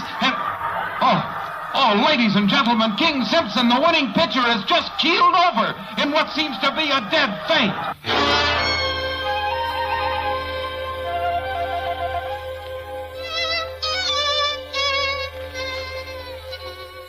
What happened to me, Monk? That's okay, kid. You just fainted. Boy, you won a beautiful series. I did? Now, take it easy. The doc's looking after Oh, you. my wrist. Yeah, you must have fallen on it. It's pretty swollen. The doc thinks it's broken. He took an X-ray. Oh? He'll be bringing it right out. You know, when you fell, you broke your luck, too. How? You broke your bottle of hair tonic. Oh, gentlemen. You got the picture, Doc? I'm afraid I have some very bad news for you, Mr. Simpson. You've suffered a linear fracture extending into the joint. I'm very much afraid you'll never be able to pitch professional ball again. Fine. It's all right, Monk. When that bottle broke, my pitching career was ended anyway. Oh, that screwy superstition. That don't mean nothing. There wasn't no hair tonic in that bottle. Well, you see, Monk. What did you say? When I finally found the bellhop, he'd already used the stuff up, so I filled the bottle with water. You mean no chemical? I'm really a pitcher after all? Certainly. I really struck those batters out? I did? Oh, no. Vernon, my boy. Dr. Greenleaf. Debbie? Oh, darling, you were magnificent. But what? Look, you were so upset about your girl and her old man, I figured I could help. So, last night I phoned the same number you gave me when you went visiting that time. Then they know everything? Why didn't you tell us you were King Simpson? Always knew you were a fine young man, little eccentric. Then you don't mind? You mind? Why should I mind? Just because you're a little crazy? Hey, when are you coming back to the university? Well, as soon as... Right away, if you'll have me. Good. You got a famous ball player on the staff now. A little screwy, maybe. Vernon, ain't you gonna kiss your girl? Vernon, you're wonderful. Oh, Vernon. May all our children be catchers. And him a pitcher. You see what I mean? Baseball. It don't make sense.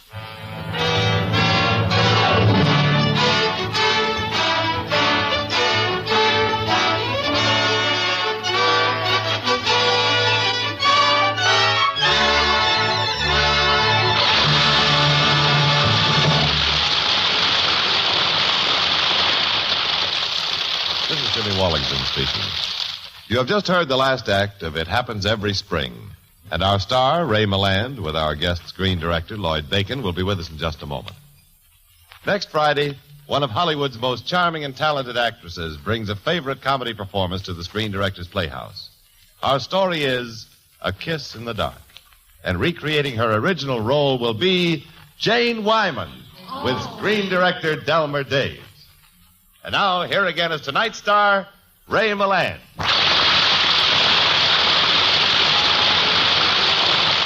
Ray, don't be surprised from now on if you get a few phone calls from the Dodgers every spring. Well, I wouldn't be much help, Jimmy. I haven't any of that magic hair tonic. Besides, in spring, my fancies turn to other things besides baseball. Oh, likely turn to thoughts of love, for example? No, not likely, Jimmy. I'm a very happily married man.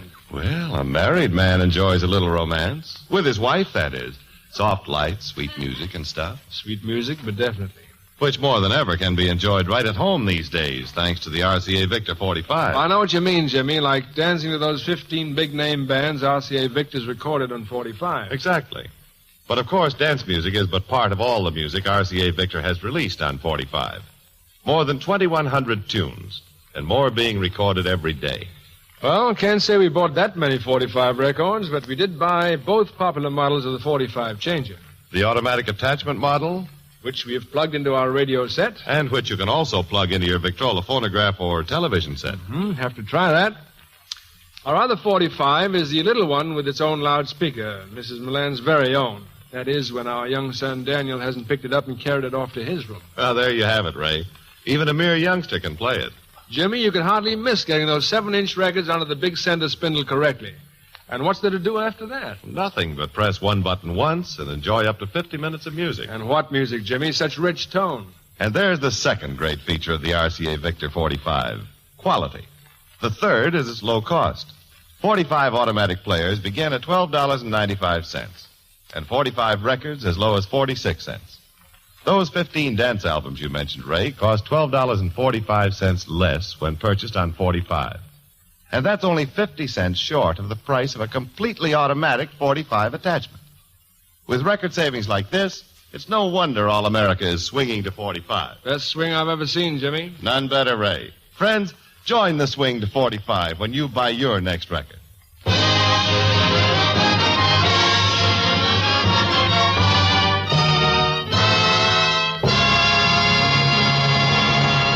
Ladies and gentlemen, if ever a person dearly loved a motion picture, the director loved It Happens Every Spring. Upon this film, he lavished the elaborate affection that springs only from the heart of a man who is absolutely dippy about baseball. Now I'd like you to meet him, the frustrated first baseman who's created such wonderful films as You Were Meant for Me, Mother is a Freshman, and Miss Grant Takes Richmond. The director, Lloyd Bacon.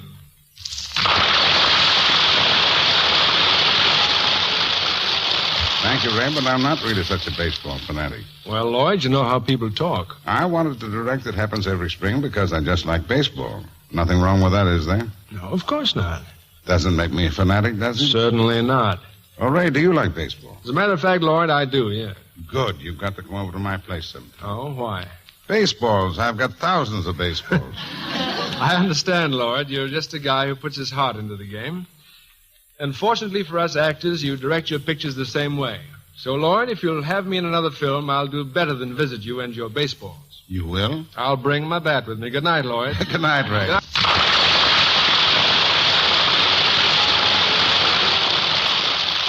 And good night to you, Ray Milland and Lloyd Bacon. Remember next Friday, Jane Wyman in A Kiss in the Dark with screen director Delmer Daves. Brought to you by RCA Victor, world leader in radio, first in recorded music, first in television. It Happens Every Spring was presented through the courtesy of 20th Century Fox, producers of the Technicolor musical Wabash Avenue, starring Betty Grable and Victor Mature. Ray Milland will soon be seen in the Paramount picture Copper Canyon. Lloyd Bacon recently directed the forthcoming Columbia Pictures production, Kill the Umpire, starring William Bendix. Included in tonight's cast were Eddie Field, Parley Bear, Ted DeCorsia, Dan Riss, Frank Nelson, Ann Diamond, and Frank Barton. It Happens Every Spring was adapted for radio by Richard Allen Simmons, and original music was composed and conducted by Robert Armbruster. Screen Directors Playhouse is produced by Howard Wiley and directed by Bill Karn. Portions of the program were transcribed. You are invited to listen again next Friday when RCA Victor presents Screen Directors Playhouse, star Jane Wyman, production A Kiss in the Dark, director Delmer Daves.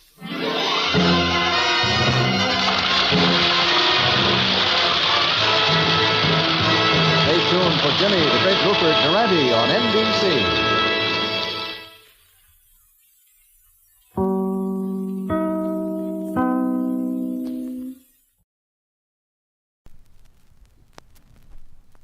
After all, suppose you were a detective's wife working on a case involving a baseball team, and one of the star players tried to get to first base.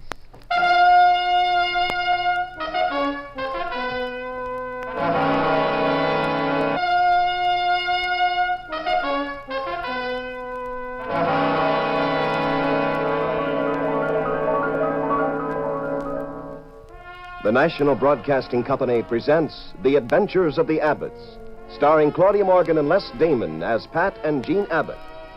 Tonight we are fortunate to have with us, making his dramatic debut, the man America knows and loves as number 42 at Ebbotts Field in Brooklyn. One of America's great athletes and a great guy, Jackie Robinson. Our story is a tale of homicide in the ballpark. And here is Jean Abbott to set the stage for this puzzle in murder.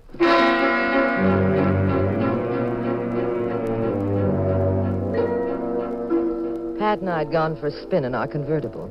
Meantime, in a hotel room in San Francisco, Monty Phillips, the best catcher the Yellow Sox ever had, was entertaining a visitor.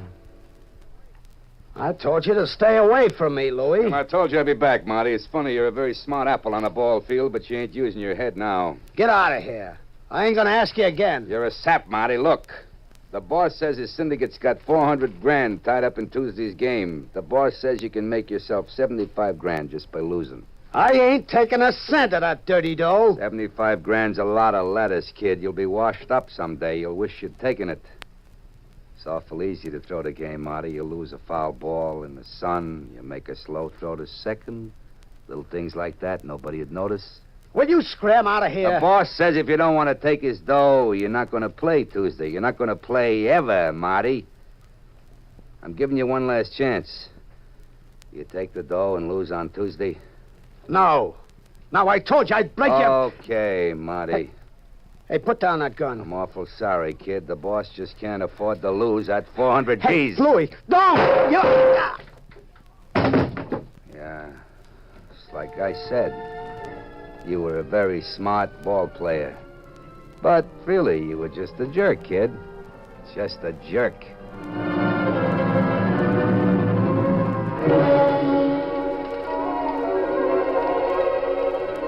Get some morning papers here. Marty Phillips murdered. Find big league catcher's body in hotel room. Killer gets Marty Phillips. Get your morning papers here. Get your morning papers. When we got home that night, John Stafford, an official of the Baseball Commission, telephoned and asked Pat to go to his apartment immediately. Pat, as usual, tried every trick in the book to keep me off the case. But later on, in John Stafford's apartment, yours truly was in the case right up to her little ears. I'm not calling off the game next Tuesday, Mr. Abbott. You're not, Mr. Stafford? No. I think it would be the worst thing we could possibly do. I want the boys to go ahead and play as though absolutely nothing had happened. But do you think that'll convince the people that the Yellow Sox are playing an honest ball game? I do, Mrs. Abbott. If we cancel the game, it'll seem as though something rotten had been going on. Of course, meantime, you've got to find out who killed Marty Phillips. That is your job, Mr. Abbott. You say whoever shot him didn't leave any clues in that hotel room? None. You know Marty well? Yes, ever since he played high school ball. You know anything about his private life? Something that might be a lead as to who killed him? I know nothing of the sort. Plenty of blind alleys in this case, aren't there? Does the case faze you, Mr. Abbott? Simply because the killer has been rather ingenious? No, it doesn't faze me. Who's going to catch for the Yellow Sox on Tuesday? Ned Tilton. He's a manager player, you know. Mm-hmm. How does Ned feel about all this? I don't know. Why don't you ask him? Thanks, I will. Maybe he'll be more helpful. Maybe.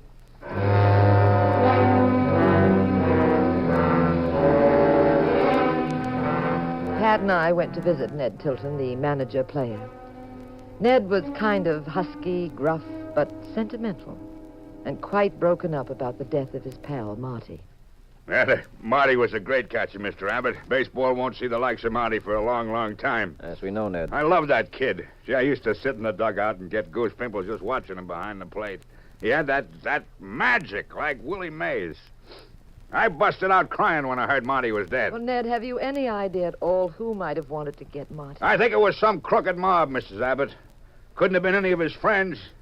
They were all crazy about him. Anybody ever approach you, Ned? Try to get you to toss a game for dough? I'd break their necks the minute they opened the trap. Okay, Ned. We'll be moseying along. Thanks. Yeah. Give a year's salary to get my hands on the guy who plugged Marty. Maybe we can dig him up for you. Bye. Yeah, so long. Sorry I couldn't serve you folks anything. I don't drink myself. I never touch it. Bye, Ned. We'll do everything we can to even up the score for you. Yeah, well, thanks. I'll be praying that you do.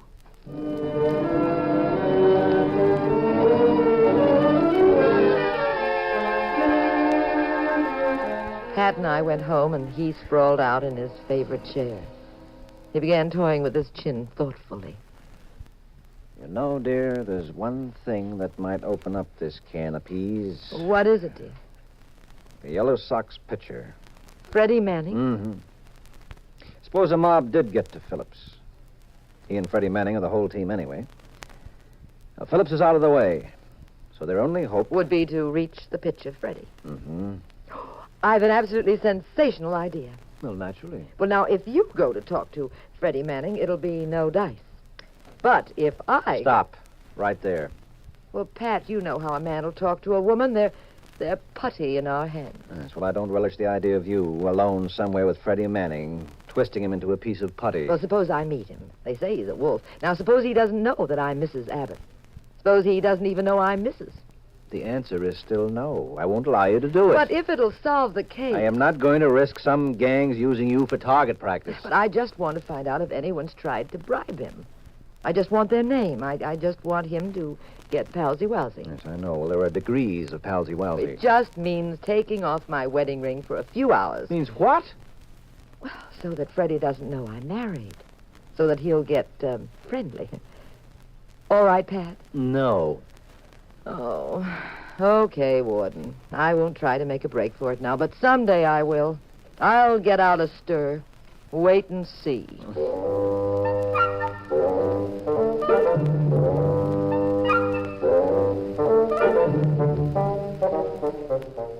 The possibility of my solving the case entirely on my own was too tempting to resist.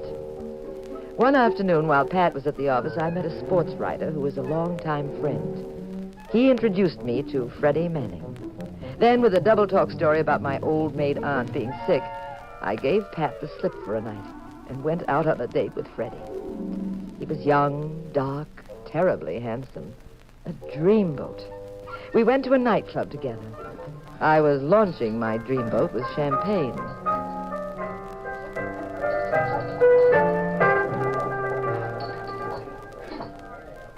Jeannie, baby, you have just connected with a guy who's going places. You know that? Sure, Freddie, I know.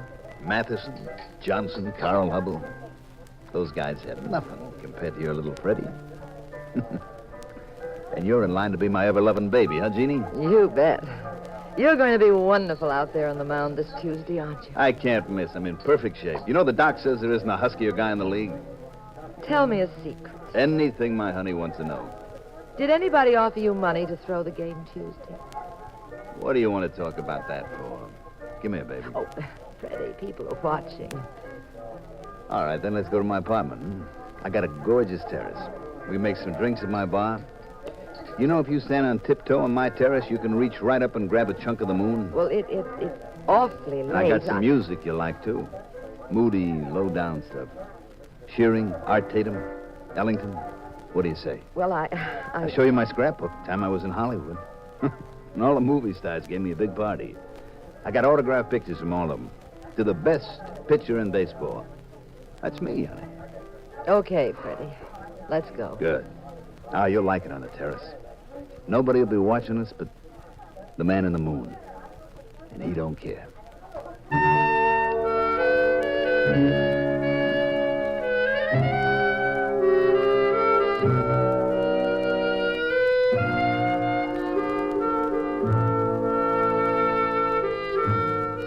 Freddie took me to an exquisite, ultra-modern penthouse overlooking the bay.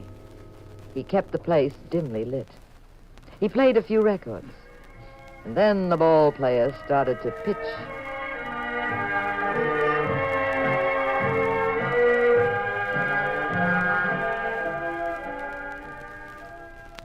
Come here, Jeannie, honey.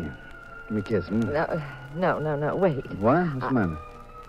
Well, I thought you were going to show me your scrapbook. Oh, that can wait. But I want to see where it says, to the best pitcher. Okay. Scrapbook's here, right under this table. Must have cost a lot of money to fix up this place, didn't it? Yeah, why? Oh, I was just wondering. I know the Yellow Sox pay you plenty, But maybe I could be picking up some extra dough on the side for throwing a few games, hmm? I wouldn't blame you for it.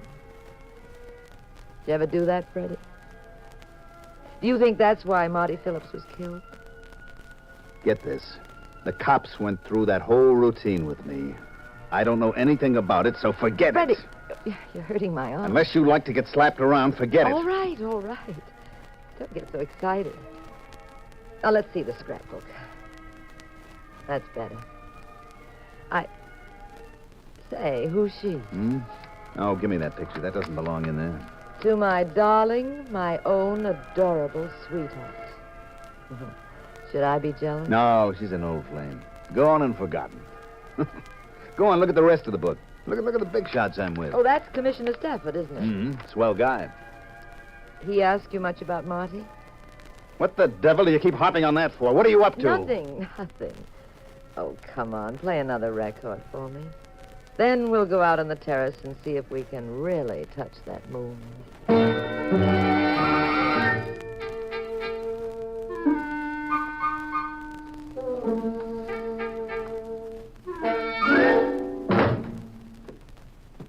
Good evening, Jean. Hello, Pat. Or should I say good morning? Oh, it is late, isn't it? How's your aunt? Much better, thank you.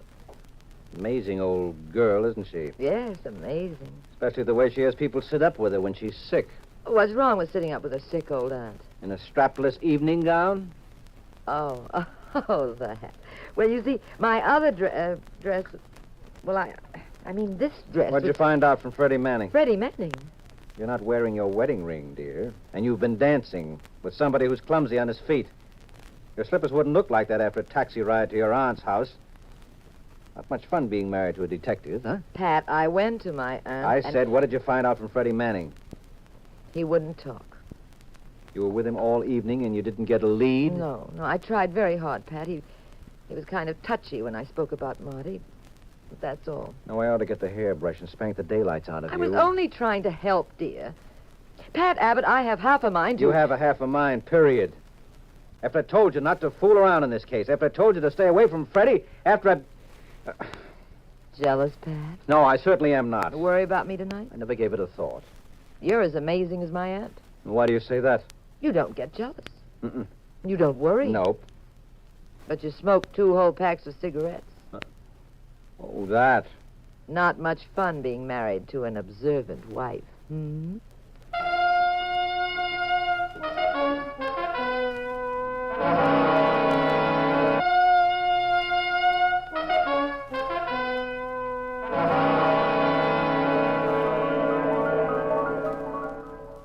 In just a moment, Act 2 of tonight's adventure of the Abbotts. What do you know about your government? Do you know, for example, who is responsible for your personal security? The security which comes from being healthy, having a good education, and being well taken care of when we are unable to care for ourselves. A new secretary has been added to the President's cabinet as head of the Department of Health, Education, and Welfare. Actually, the department handles the work of several governmental agencies. The United States Public Health Service, which safeguards the general health of the American people. The Food and Drug Administration, which makes certain that our food is pure and safe. The Social Security Board, which takes care of older people, children, and the blind who may need help. And the United States Office of Education, which through research acts in an advisory capacity for the various state boards of education. All these agencies, through the Department of Health, Education, and Welfare, are ever watchful of our personal security. That's how your government works. And now for Act 2 of The Blood Red Diamond.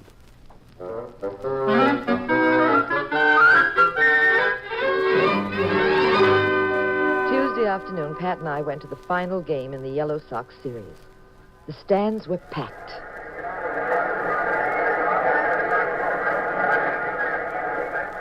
There had been no break in the case. Freddie Manning, my boyfriend, was pitching as sweet a ball game as you've ever seen. Ned Tilton, the manager-player, was giving him wonderful support at the plate. Pat and I knew Tom Whitley, the sportscaster. Tom was the sportscaster who sounded strangely like Jackie Robinson, and we sat right beside the mic as he broadcast the game. Pat's eyes kept searching the stands, the dugout, and the field, watching for a tip-off if there was to be any dirty work. This is Tom Whitley, fans. The game's tied at 1-1. It's the last of the 6th, at the bottom of the batting order coming up. It'll be Freddie Manning, the pitcher, who's doing a great job out there today. The game has been a rough and tumble affair, not as dignified as the games we have at Ebbotts Field, where we never try to influence the umpires. It just happens that the field over there in Brooklyn is the only one in the world where they serve right and left-handed pop bottles. Yes, this has been a wild game, and the only thing that's missing at a brawl like this is Leo the Roaster. I know a great new gag about Leo, but he's on top of the world now, and we'll just let him have his day. Well, here's Manning getting ready to step in. He gets a great big hand. There are 2 down, nobody on. There's the wind-up, the pitch. It's a hard grounder wide of third. Taylor's over, comes up with the ball. This will be close. But Manning falls down, and the throw is there for the 3rd out. Freddie seems to have tripped as he headed for a first. he's not getting up. The lad must have twisted an ankle or something. Everyone running towards Freddie, and he isn't moving. He's got his face right down in the dirt. The crowd's tense. This may mean he's out of the ball game. Ned Tilton, his catcher, is going over to him now. He's waving for the doctor. There goes Commissioner Stafford, leaving his box, heading for Freddie. Stands are quiet now, very quiet. One woman seems to have broken past the field police. Oh, yes, a good friend of the team's, Mrs. Tilton, Ned Tilton's wife. Now, there goes my man on the field, and he's going to signal me as soon as the doctor finds out what's wrong. He's waving at me now. He's saying, Freddie, why, that's impossible. That's... Ladies and gentlemen, Freddie Manning is dead.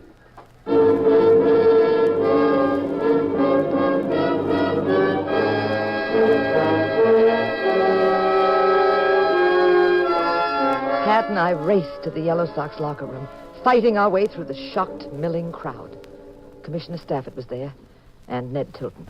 A policeman stood guard over the dead body. Stafford was very pale. Well, Mr. Abbott, I really don't know what to say. The usual words don't mean anything. What is the doctor's opinion, Mr. Stafford? Looks like a heart attack. No signs of violence. Nothing at all. It was a hurried diagnosis, but from the blood that gushed from Freddie's mouth and nostrils, and from what he could see in just a quick glance, the doctor says Freddie's heart just popped and the boy died. You the regular team doctor? Ever examined Freddie before? Yes, that's what's so puzzling. He examined Freddie last week for an insurance policy. His heart was perfect. But that doesn't make sense. He could... First it was Marty. Now it's Fred. Are we cursed or something? Try not to take it so badly, Ned. I'll find my wife. I gotta go home. I don't feel right. I can't stand this. But I'll find her, Ned. Ned, did I ever meet her? Huh? I don't know. I don't think so. I've got to find her. I could swear I'd seen her before today. Ned, sit down. Oh. That's it. How could it happen? How could this happen? Can you answer that, Mr. Abbott? I think so. Exactly what do you mean? Freddie was probably murdered. What? A boy in his condition doesn't have a heart attack out of a clear blue sky. It's very unlikely. The attack was probably induced by poison. Poison? Well, he played 6 innings. Slow poison, Ned. Poison from his glove or from the ball or the bat. But how would he have swallowed the poison? I'm not sure yet, dear. It was a violent heart attack. Might have been caused by nitroglycerin. That works very slowly till the system has a lethal dose, shows no immediate signs, then suddenly it explodes the heart. Doctors use it for its expansive effect in small doses for arterial tension. Oh, sounds fantastic. Now all you have to do is to find out which person out of the 25,000 people here engineered that. Rather difficult odds, eh, Mr. Abbott? And I'll use your favorite word, Mr. Stafford. Maybe. Pat and I finally left the stadium and went home with Pat frowning, mulling the problem over and over. Late that night at home. What's bothering you, Jean? You look troubled. Well, I've a feeling it'd help if I knew... If you knew what? Mrs. Tilton, Ned's wife. The woman who ran out on the field when Freddie fell. I could have sworn I'd seen her before. But where? She's with the team very often. What difference does it make? No, it's something peculiar. Where did I see her? It wasn't at the ballpark. It... Pat, I've got it. Her picture was in the scrapbook. Freddie's? The one he showed you that night? That's right. Well, why wouldn't her picture be in the scrapbook? She's been with the team ever since Tilton joined them. But the inscription, dear. What inscription? On her picture. She wrote, "To my darling Freddie, my own adorable sweetheart." Are you sure about that? Positive. I didn't know who she was when I saw it, so I just passed it by, but isn't that kind I'll of... be back. Well, where are you going? To the stadium. Now, you wait here. This will be too dangerous. I certainly will not. Why will it be so dangerous to go to the stadium? Because the killer may be there alone, and very much in the mood for a few more bloody murders.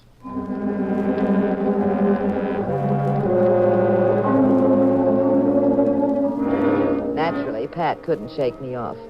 We bribed the night watchman to let us into the stadium. It was deserted, but there was a light shining through the door of the Yellow Sox locker room. Pat opened the door. Ned Tilton was there, emptying his locker. Mr. Abbott. What are you doing here so late?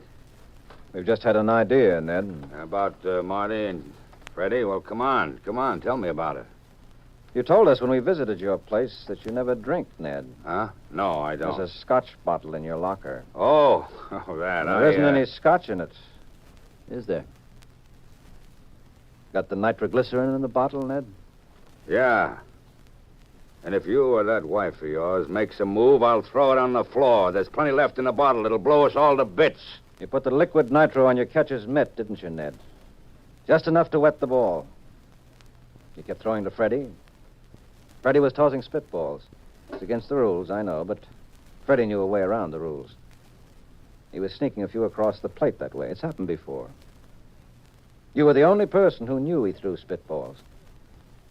You knew he'd keep licking his fingers to wet the ball. You knew he'd swallow little bits of the poison that way. That right, Ned? Shut up, Abbott, and move out of the way. You got a very attractive wife, Ned. And Freddie was quite a wolf. He and your wife were more than just two people interested in the team, weren't they? Aye. Their pictures in Freddie's scrapbook with a greeting that's a little too affectionate burned you up, didn't it? I said get out of my way. You started out to make a fortune, Ned. You placed heavy bets against your own team. Hired a guy to threaten Marty. The guy had to kill him. Then you went after Freddie. But not because you wanted him to throw the game. No, things were too hot to rig it that way. No, you wanted to kill him yourself for a personal reason. I've got nothing to lose if I drop this bottle of nitro. Now, look, Ned. Keep away from me, Abbott. Be careful, Pat. I'll be getting out of here now, if you don't mind. Don't follow me. All I have to do is toss this juice in front of you and the missus. Stay right where you are. I'm watching you. I can still see you. Don't move. There he goes, Pat. See him? He's running into the grandstand. Stay here, Gene. I'll get him. Come back, Pat. You'll be killed.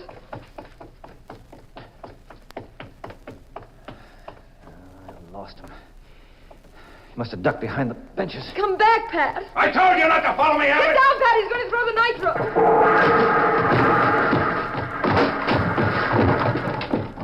Pat, are you all right? I can't see out there. Pat! I'm all right. Stay where you are. Now, Ned, you and I are going to play a little tag. You come for me and I'll break your neck. You picked a bad spot, Ned. That exit is closed. Where you run to now? Keep your hands off, Abbott. I'll kill you. So help me, I'll kill you. Get out. Now I'm going to choke the life out of you. That does it. You had enough, Ned? Oh, you had enough? You had enough?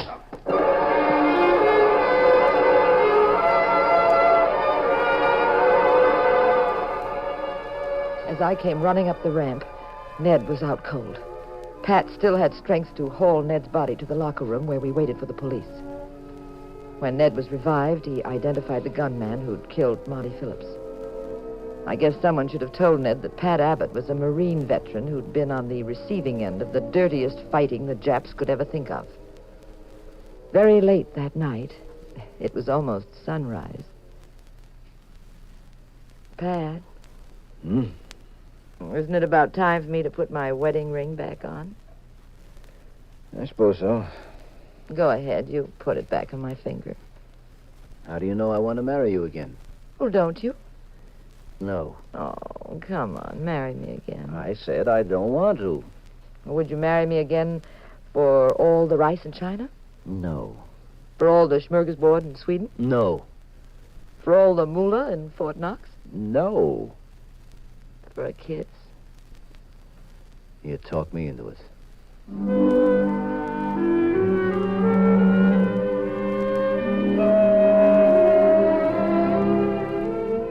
Moral of the story.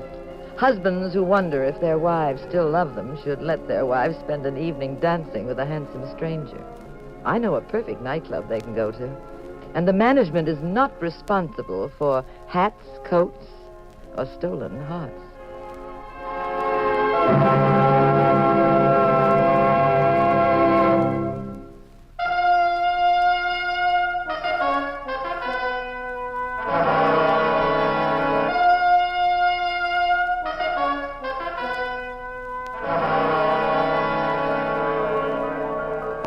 The National Broadcasting Company has presented The Adventures of the Abbotts, starring Claudia Morgan and Les Damon as those popular personalities of detective fiction, Pat and Jean Abbott.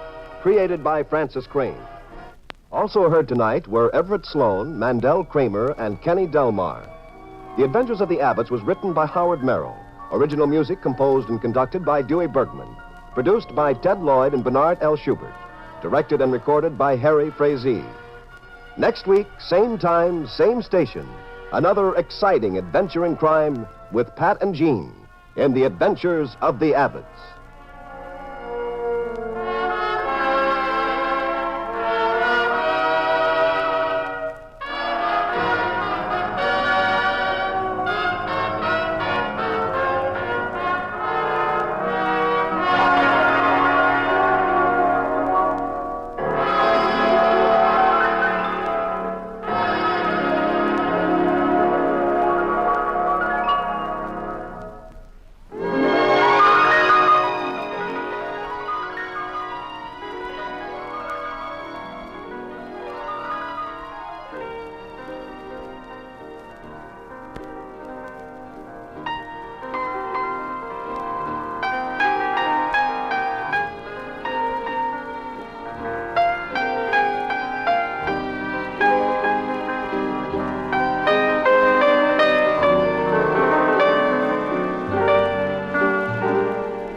This is the United States Armed Forces Radio and Television Service.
Hello. I hope I haven't kept you waiting. Yes, this is the Crime Club. I'm the librarian. A Pitch in Time. Yes, we have that story for you.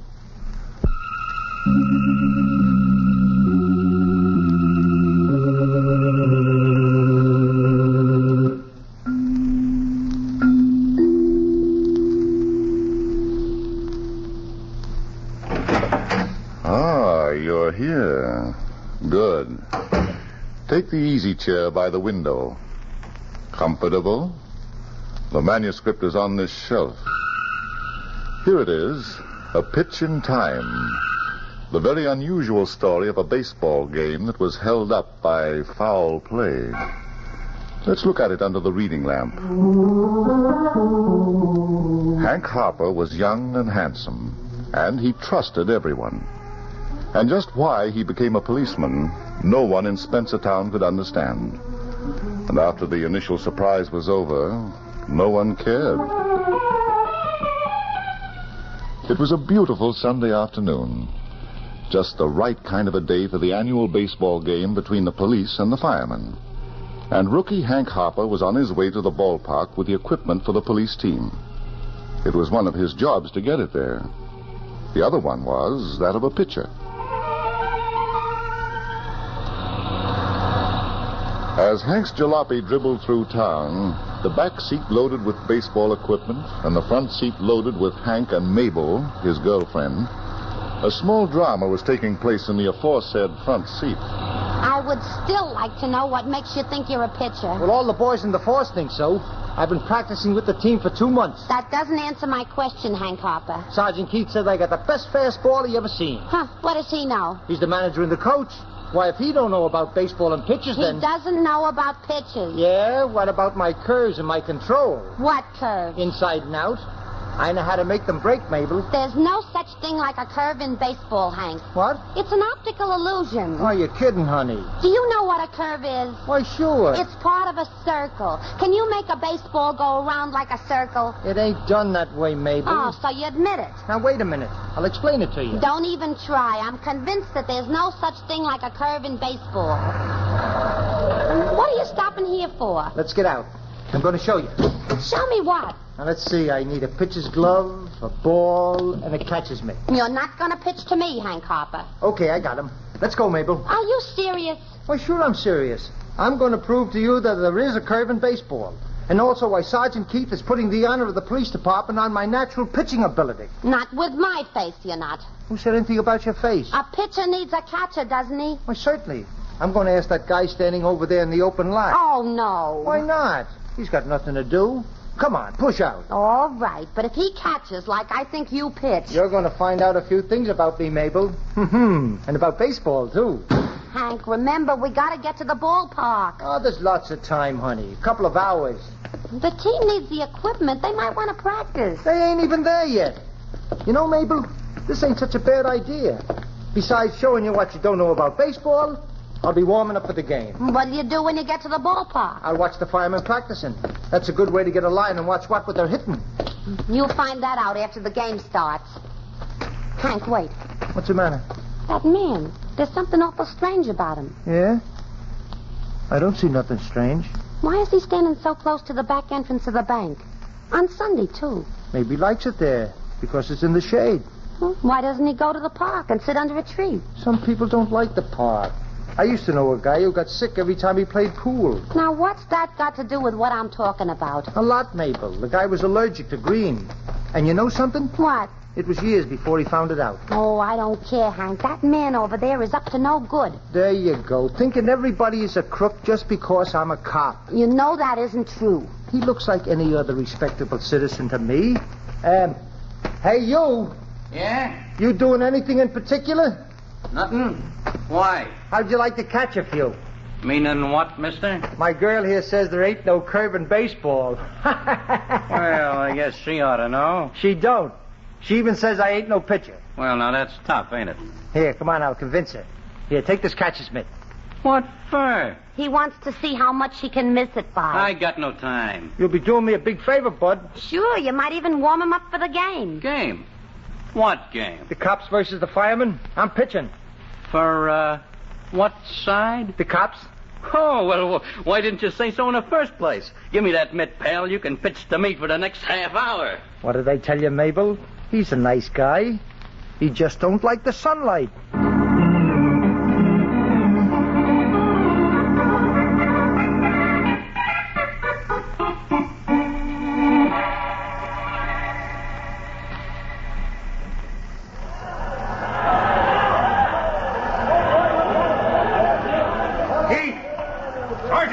Huh?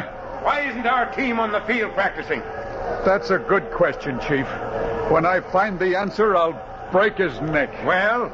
Hank Hopper hasn't showed up with the equipment. I phoned his home. He left an hour and 15 minutes ago. I phoned Mabel's home. Who's Mabel? She's his girlfriend. My wife brought them together. You don't say. Oh, yeah, they're a very fine couple, sir. We're hoping that someday they... Spare me the details, Sergeant. I'm sorry, Chief. 20,000 people from all over the county waiting to see us play, and you talk about romance.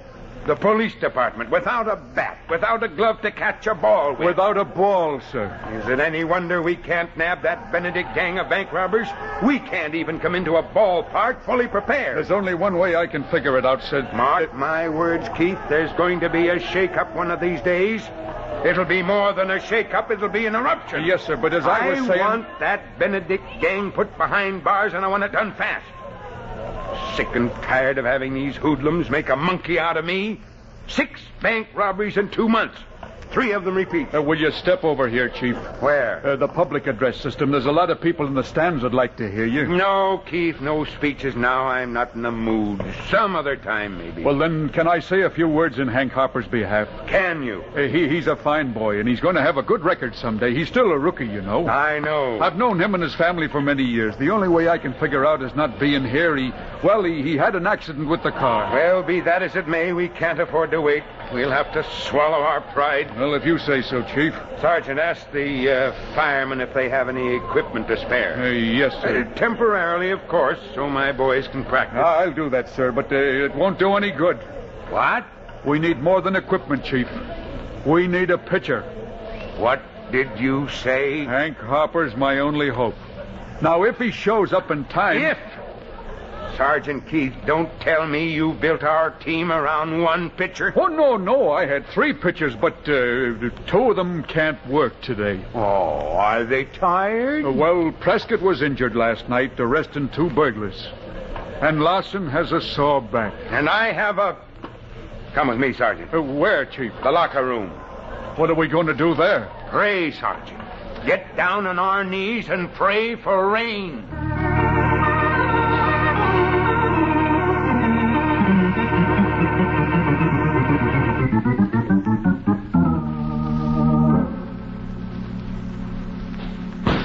How's that, Joe? Straight 3. Some control, Mabel? You speaking to me, Hank? Honey, you ain't been watching. No, I'm too busy thinking. How am I going to convince you if you don't watch? What are you thinking about? A couple of things. For one, what time is it? 1:15. Sergeant Keith said to be at the ballpark by 1:30. We got 15 minutes to go. Oh, well, that gives me time to talk about the other thing. What other thing? Is Joe a lookout or isn't he? A lookout? A lookout for what? For somebody who might be transacting illegal business in that bank. Oh, now listen, Mabel. I was only thinking about it, dear. Does Joe look like a crook to you? He does. Now, look, honey, I'm a cop. I should know a crook when I see one. Take a good look at Joe. Oh, the guy's okay, Mabel. You can take it from me. All right, Hank, I'll take it from you. But you'll happen to have to take it from the chief if you should happen to be wrong, which I know you happen to be. Hey. Oh, coming, Joe. Stand back, Mabel. I'm going to give him my fastball now. I need room for the wind-up. And there's another thing, Hank. You shouldn't do that, Mabel. If Joe isn't a crook, why was he hanging around the back door to this bank in this open lot on Sunday? A guy's got a right to spend Sunday where he likes, Mabel. But why here? Why not some other lot? If he likes open lots? That's his business. I can't walk up to a guy and ask him if he's a crook. You got to catch him first. I didn't ask you to ask him, Hank. Then what's all the talk about? Bang on the front door of the bank. If the watchman inside is conscious, he'll look through the glass to see who's banging. If he isn't, he won't. Will that make you happy, chicken? It might make you a hero. Okay, I'll do it. After this next pitch. Why not now? Just one more pitch. Hey, you ready, Joe? Let her ride, Hank. My lightning ball right down the middle. Ooh, Hank! I beamed him. Ooh. It got away from me. Come on. He's lying so still. Keep your fingers crossed it ain't manslaughter, Mabel. Oh, gee. Is he dead? He's still breathing. Joe. He's not listening, Hank. Joe. Oh, Joe. We better get him to a hospital, Mabel. I think he's hurt bad. I'll phone for an ambulance. No, we'll take him in the car. Time is of the essence. But, Hank, what about the equipment in the game? A man's life is in danger. It's a cop's duty to help the needy and the suffering. Gee, a nice guy like Joe and such a good catcher. I wonder what could have happened to my control.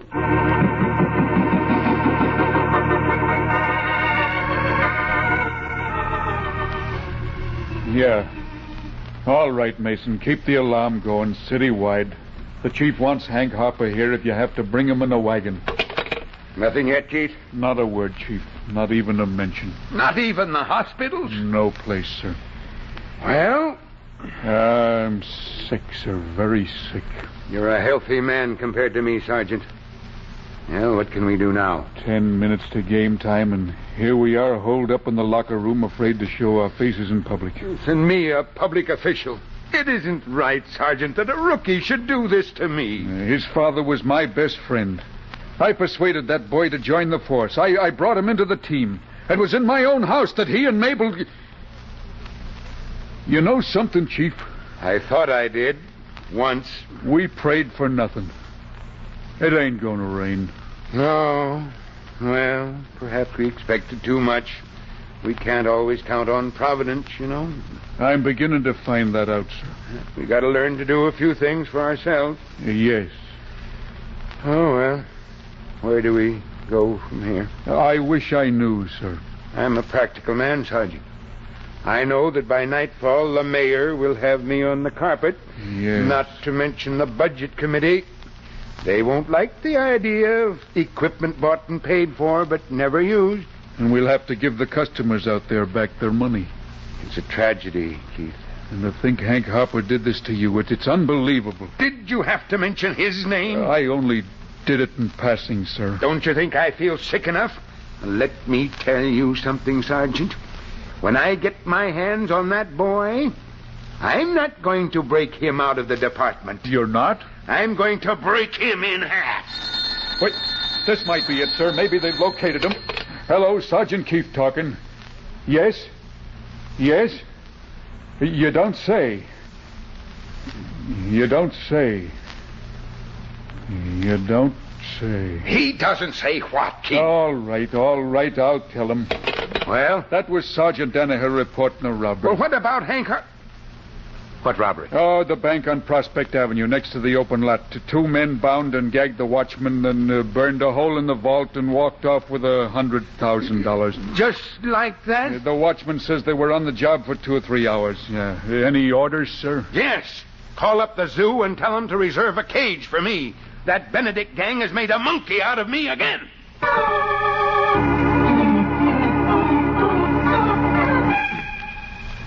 What's the verdict, Doctor? There won't be any, Mr. Harper, if you don't give me a chance to examine this man. That's all right. Take all the time you need. Thank you. You're welcome. Hank. What is it, Mabel? We gotta go. I gotta find out about Joe first. He's sleeping, and there's nothing you can do to wake him up. It's my duty to stick around. Suppose he comes to and find out he's in a hospital with strange faces all around him. But the game, Hank. There's still plenty of time. Look, it's only 1:15 by my watch. That clock on the wall says 3:20, dear. Holy smoke, my watch stopped. So have you. Well, Mr. Pitcher, it's only 20 minutes after game time. That's all right. The sergeant's probably got lost in a press cut pitch until I get there. Who's catching? Riley. Without a mitt? Riley's tough. What did you say? Pardon me for being so blunt, darling, but all the equipment is in your car. There's no game without the equipment. There's not even a team. Mabel, one of us will have to go. Sure, but which one? Well, Mr. Harper... Shh, the doctor. How is he, Doc? Not too good, I'm afraid. That's what I said from the start. There's no skull fracture, but there is severe concussion. Does that mean he'll have to stay here? At least a week, miss. Probably, too. Oh, how nice. Mabel. Now, Hank, you don't want Joe wandering around the streets, do you? You'd never see him again. Yeah. Joe's really a nice guy, ain't he? Yeah, and such a good catcher. You never can tell when he might need a little catching himself. Yeah. There's just one more thing, Mr. Harper. Something else, Doc? A little matter of detail. I'll have to file a report on this case. That's all right. Go ahead. How was this man injured? I beamed him. You what? I hit him in the head with a baseball. I see. Hank, I think we better be going. Goodbye, Doctor. I think you had better stay until I notify the police. Here's where you busted, darling. Why the police? Assault and battery with intent to kill. That's a felony, Mr. Harper. Me? But I'm a cop myself. Impossible. Well, sure. Here's the proof. Look. My shield. My credentials. Unbelievable. Well, in that case, you injured this man in the line of duty. No, Doctor, in the line of a wild pitch. I still can't understand what happened to my control. Oh, look, Mabel, it's Joe. He's coming too. But where's he going? That's the question. Joe. Joe, can you hear me? It's me, your pitching pal, Hank Harper. Mike. Mike. He doesn't know who I am. He thinks I'm Mike. Joe. Let him talk, Hank. He's trying to say something. But, Mabel, I've got to straighten him out. You already have. Mike. Be there. Be there. Hank, quick. Ask him where. Where, Joe? You know. 1492. 1492. He's getting historical. 1492 Columbus Avenue. 3rd floor. That's it, Hank. Mabel, you stick here with him. I'll see you later. Are you going there alone? Of course. Somebody's got to tell Joe's family what happened to him. It might as well be me, the guy who's responsible.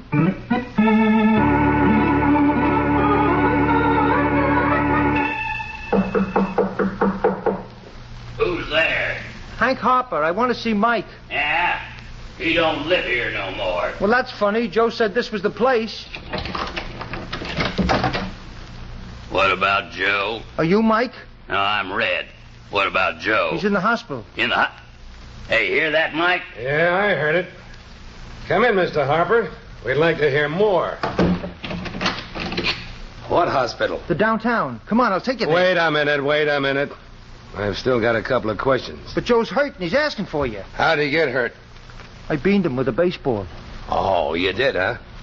For nothing? It was in the open lot next to the bank. Me and my girl Mabel were passing by, and I asked Joe if he'd catch a few. Well, I'll be. How do you like that, Mike? While me and you was sweating it Shut out, up, Red. playing baseball with a guy and a gal. Hey, that's bad, Mike. I said shut up, Red. Yeah, but Shut up. Okay, Mike, I'm through talking. You fellas don't get along, do you? Oh, we manage. Oh, Joe's a swell guy. There ought to be more harmony between his brothers. Brothers? Sure, there's plenty of harmony, Hank. Once in a while we get mad, but we're only human. So you bean Joe and put him in the hospital, huh? I hope you don't hold it against me, fellas. Relax, pal. The best thing that ever happened to our brother. He's been needing a rest for a long time. He didn't look tired of me. I know. It never shows on him. But inside, you know. Yeah. A lot of people are like that. They look fine, and all of a sudden... They're leading the parade. Yeah. Sometimes an accident is the best thing that can happen to a guy. You're telling me. Oh, excuse me, Mike. There's a couple of $20 bills on the floor. Where? Here under the table. I'll get them for you. You're getting careless, Red. They must have slipped through my fingers, boss, when I picked up the pile. Here's your money, Mike. Oh, thanks, pal. Now, how about something to drink? Later, after we get back from the hospital. You worried about Joe? The doc said he was hurt bad. But he's in good hands, ain't he? Well, sure. So why worry? Get the glasses, Red. Sure, right away. Sit down, Hank. You're one of the family now. Thanks, fellas. Make yourself at home. Like you might be spending the rest of your life here.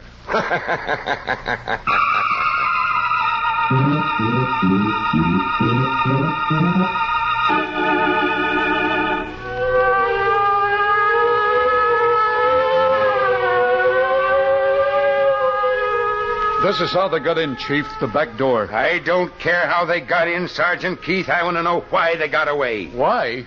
I'm asking you, Sergeant.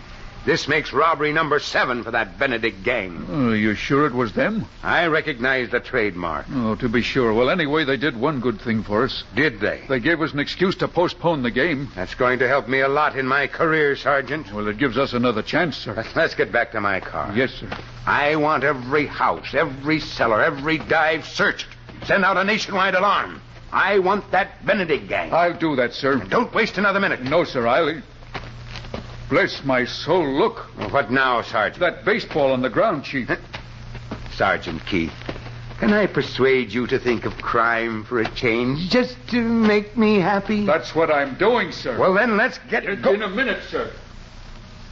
This baseball belongs to us. What? It's got the seal of the police department on it.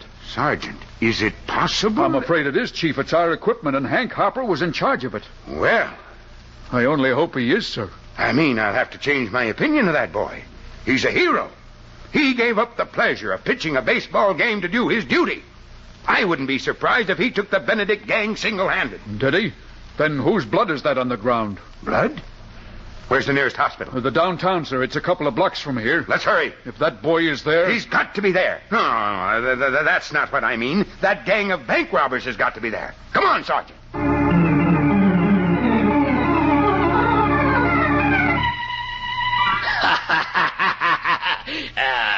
It's 3 o'clock in the morning. Shut up, Red. Huh? I said shut up. Oh, I didn't say nothing, Mike. I don't like your singing. And Hank don't like it either. Do you, Hank? I've heard worse. You see, he likes me to have fun. Shut up. Okay. Have another drink, Hank. No more, Mike. I've got to get back to hospital. Mabel won't know what happened to me. Well, what's a girl between friends? I don't talk that way about Mabel, and I don't let nobody else talk. My tongue slipped. Don't you, like our company, Hank? Well, sure I do, but... Okay, then have another drink. Fill 'em up, Red. Right away, Mike. But I've had enough, honest. Either you drink with us or you don't. If you drink, you're a pal. If you don't... Now, listen, Mike, really... Well, Hank, which one are you? We finished the whole bottle, didn't we? Friend or enemy? Ain't you fellas anxious to see Joe? Joe? Shut up, Red. But, Mike, I was only asking if that's what I... Company, Red. I'll see who it is. Wait a minute, you lug. Find out first. Well, that's what I meant, Mike. What do you want? Is Hank Harper in there? Mabel. That's Mabel. What do I do now, Mike? You sure that's Mabel, Hank? Am I sure? The sweetest voice in the world. Okay, Red. Let her in. Right. Well, what are you boys playing? Threes out? I hope you ain't mad about my not coming right back to the hospital, honey. Me mad? When you're keeping such good company? Hey, that's some tomato, Mike. Such nice people. Who are your friends, Hank? Well, that's Mike and that's Red. This is Mabel. Wow, what a cookie. Look out, Red. You don't break your teeth on it. Yeah, a slugger, too. Sit down, Red. Huh? Sit down. Oh, okay, Mike. Hey, but the gal should have a drink, too. She will. Where'd you get this address, Mabel? From Joe. He talked in his sleep. Uh-huh. Anybody else get it? The doctor. How about the cops, baby? I got it, Mike. Hey, Mike, what goes? Why talk about the cops? Shut up, Red. Well, I was only asking. Don't ask. Oh. What's the pitch, Hank? The pitch? What are you looking for? I told you. Joe asked for you, and I came to take you to the hospital. That story's no good, pal. Say, what are you guys anyway? Why didn't you drink the stuff I gave you? Why? Echoes should be heard but not seen. All right, it's no good. The worst liquor I ever tasted. So you pretended to go through the bottle with us, huh? And when you thought I wasn't looking, you dumped your whiskey out of the window. Is that what he did, Mike? First, you tried to get us to go to the hospital so your mom could come in here and clean us out. Me? What's he talking about, Mabel? You better listen to him, honey. I think you're about to learn something. When that didn't work, you thought you'd drink us under the table. You should have kept your eyes open, Bud. You would have seen me spill my drink every time you spilled yours. Where's the money, Mike? What money, Mabel? The wad they took out of the bank while you were pitching to Joe. $100,000. You mean them and Joe? Crooks, darling. What I've been saying right along. Those two $20 bills and... Well, I'll be... Don't move, Harper. Get your hand away from your coat. Now, listen, Red. You better do as he says, Hank. They're a couple of killers, and they got the right tools for the job. Yeah. What a dope. That should have been my line, darling. Frisk him, Red. Yeah, right away, Mike. Hey, look, Mike. Huh? A service holster. This guy ain't no crook. He's a cop. Well, welcome. Get some rope, Red. Oh, we gonna tie him up and leave him here? We're gonna tie him up and set fire to the apartment. Yeah, that's much better. I must be getting soft. Oh, Red. Yeah? Before you go, there's something I want you to do for me. Oh, well, what? Give me that gun. Hey. Get them up, you. Hey, Mike, cops, more cops. Sergeant Keith. And the chief. Good work, Keith. You shot the gun right out of his hand. I told you we'd take them alive, Chief. Get the guns, Hank. These boys are through shooting for a while. My, how pretty they look with their hands up. Almost like gentlemen. Where's the money, Mike? Look for it. It's, in the closet, Chief. Double crosser. I'll get you for this raid. Don't let him hit me. Don't let him hit me. I'm turning state's evidence. I'll see that he's a good boy, Red. Here's a couple of bracelets for you, Mike. And here's a couple for you, too, Red. For me, Sergeant? But, I'm gonna sing. Sure, but you won't mind if we keep you in a cage for a while, will you? Well, you gotta do your duty, don't you? Get going. Congratulations, Harper. I'll see that you get a citation for this. Thanks, Chief. The most successful rookie we've ever had on our police force. Thanks, Chief. But there's one thing I'd like to explain. Well, what is it, my boy? About why I didn't show up at the game. You see, Mabel made the remark that there's no such thing like a curve in baseball. And then she said I couldn't pitch, so the first chance I got... Are you apologizing? The game has been postponed for 1 week. After what you just did, you can pitch for me anytime. Anytime? How about in the game? Well, of course. Why, you're the man of the hour. You just captured the Benedict gang, including Mike Benedict himself. Me? Was that the... Mike and Red and Joe, too? Hank, darling. Joe, too? And him such a good catcher?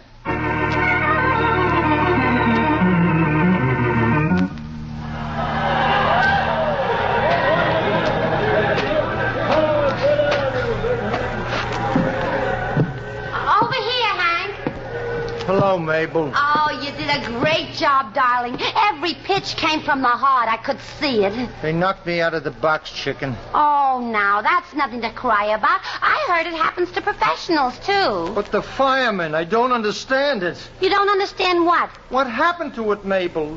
What happened to my control?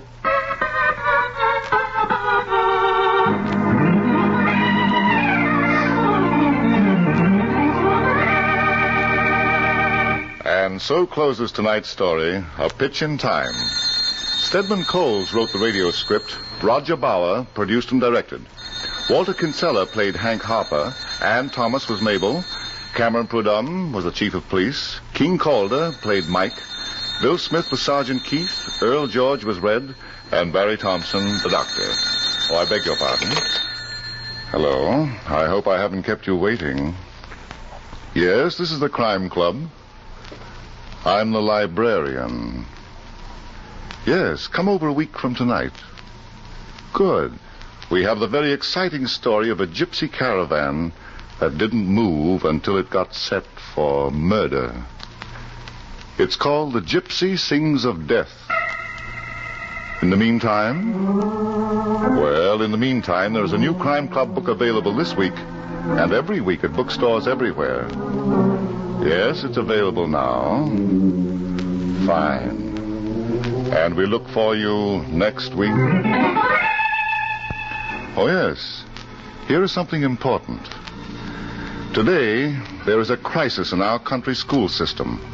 Schools are understaffed, classrooms are crowded, and buildings and equipment inadequate and deteriorating. The teachers' morale is at its lowest point in history. Many are leaving the school system. The main victims of this sorry state of affairs are the children of this nation. 28 million of them. And the nation itself. It is the duty of Americans to see that these conditions are corrected. You can do it by joining and working with local groups, such as your parent-teacher organizations. Look them up in your locality and become a part of them. Only through the organized efforts of these groups can you guarantee your child the kind of education he's entitled to.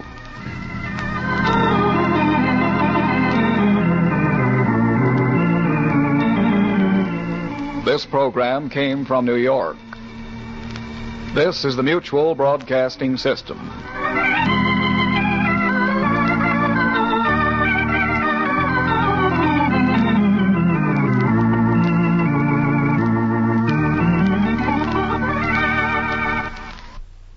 It's time for Fibber, McGee, and Molly.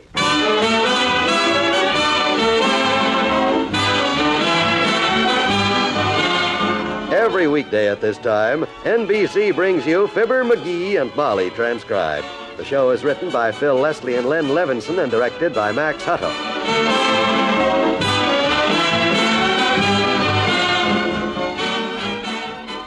Fibber and Molly will be with you in a minute. This is Don Wilson. You know, you're lucky that Tums is such a handy help. Because when some favorite food, hasty eating, or too much to eat or drink gives you heartburn or sour stomach, Tums can relieve that excess acid pain on the spot. You don't wait, not a minute, for Tums' fast neutralizing action to make you feel comfortable again. You don't need water or a spoon or a glass. No mixing, no fussing. Just pop a couple of Tums in your mouth the next time acid indigestion strikes after you've overindulged in food or smoking. Once you experience that wonderfully fast relief, you'll never be without a roll of Tums in your pocket or purse. So get a roll today. Tums, T-U-M-S, Tums for the tummy.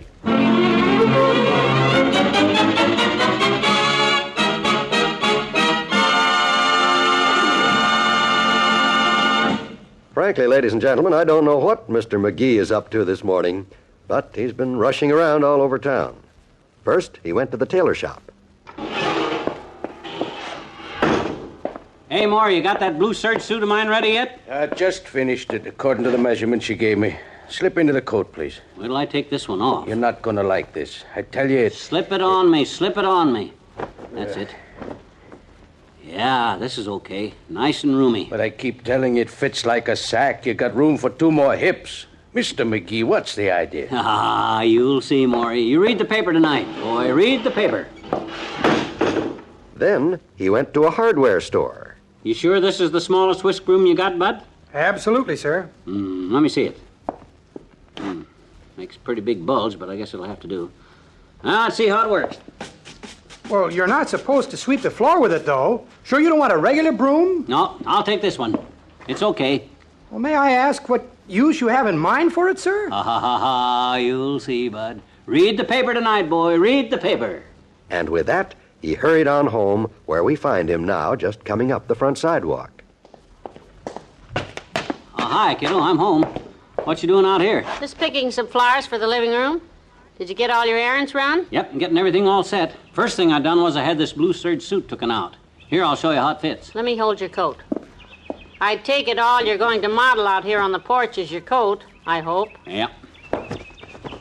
There. How's it look since I had it letted out? Like it was 3 sizes too big for you. That coat has the loose, easy fit of a blue serge tarp thrown over a Jeep by a late-for-dinner mechanic. That's on because there's nothing in it but me. Wait till I get 3 or 4 baseballs in each pocket. They'll fill me out. Yes, and they'll go well with that small basketball you're packing in front, too. What small basketball? You mean my chest? If that's your chest, the lower drawers have been pulled out. If I were you... Oh, here comes our neighbor. Oh, hi, Les. Hello, Mr. McGee, Mrs. McGee. Hi, Les. I was kind of wondering if you'd bought your tickets yet for the charity ball game this afternoon. No, we haven't bought any tickets, Lester. No, and furthermore, we're not going to buy any. Oh, well, gee, now, I kind of thought you two would want to buy a couple. It's for the milk fund, you know, the college all-stars against the major league headliners. We know. Businessmen are going to sell peanuts and popcorn. Chief of police is going to be bat boy. And the governor, he's coming over to throw out the first ball. Sure, and the proceeds go to the milk fund. I'm not buying any tickets, Les. Well, I tell you, I just won't say anything about it. I'm not going to embarrass my neighbor by going back to the ticket committee and saying Mr. McGee just isn't interested in helping out the milk fund for the kids by buying a couple of tickets. Don't you worry about what they'll think of you, Mr. McGee, because I won't tell them. Well, you see... I'll just say to him, I'll say, Mr. McGee's at home with a broken leg, I'll say. That's why he's not going. Oh, he didn't say we weren't going, Lester. He just said we aren't buying tickets. Because, Les, my boy, you're talking to the most important man at that ball game today. It's supposed to be a secret till the game starts, but I am going to be the umpire. No. Yeah. In fact, when today's game is over... I may take my place in history alongside of that other famous umpire, old Tom Dumpty, that used to ump in the 3I League back in Peoria. Tom Dumpty? Yeah. Well, I don't think I ever heard. Oh, you must have seen his name in print, Les, in the lineup, where it says pitcher J. Smith, catcher H. Jones, ump T. Dumpty. Hey, gee whiz, don't you get it, Les? Ump T. Dumpty sat on a wall. It ain't funny, McGee. Oh. Why... You can't do a good job of umping sitting on a wall, Mr. McGee. No, you got to get right in there. And... forget it. I'll see you at the ball game.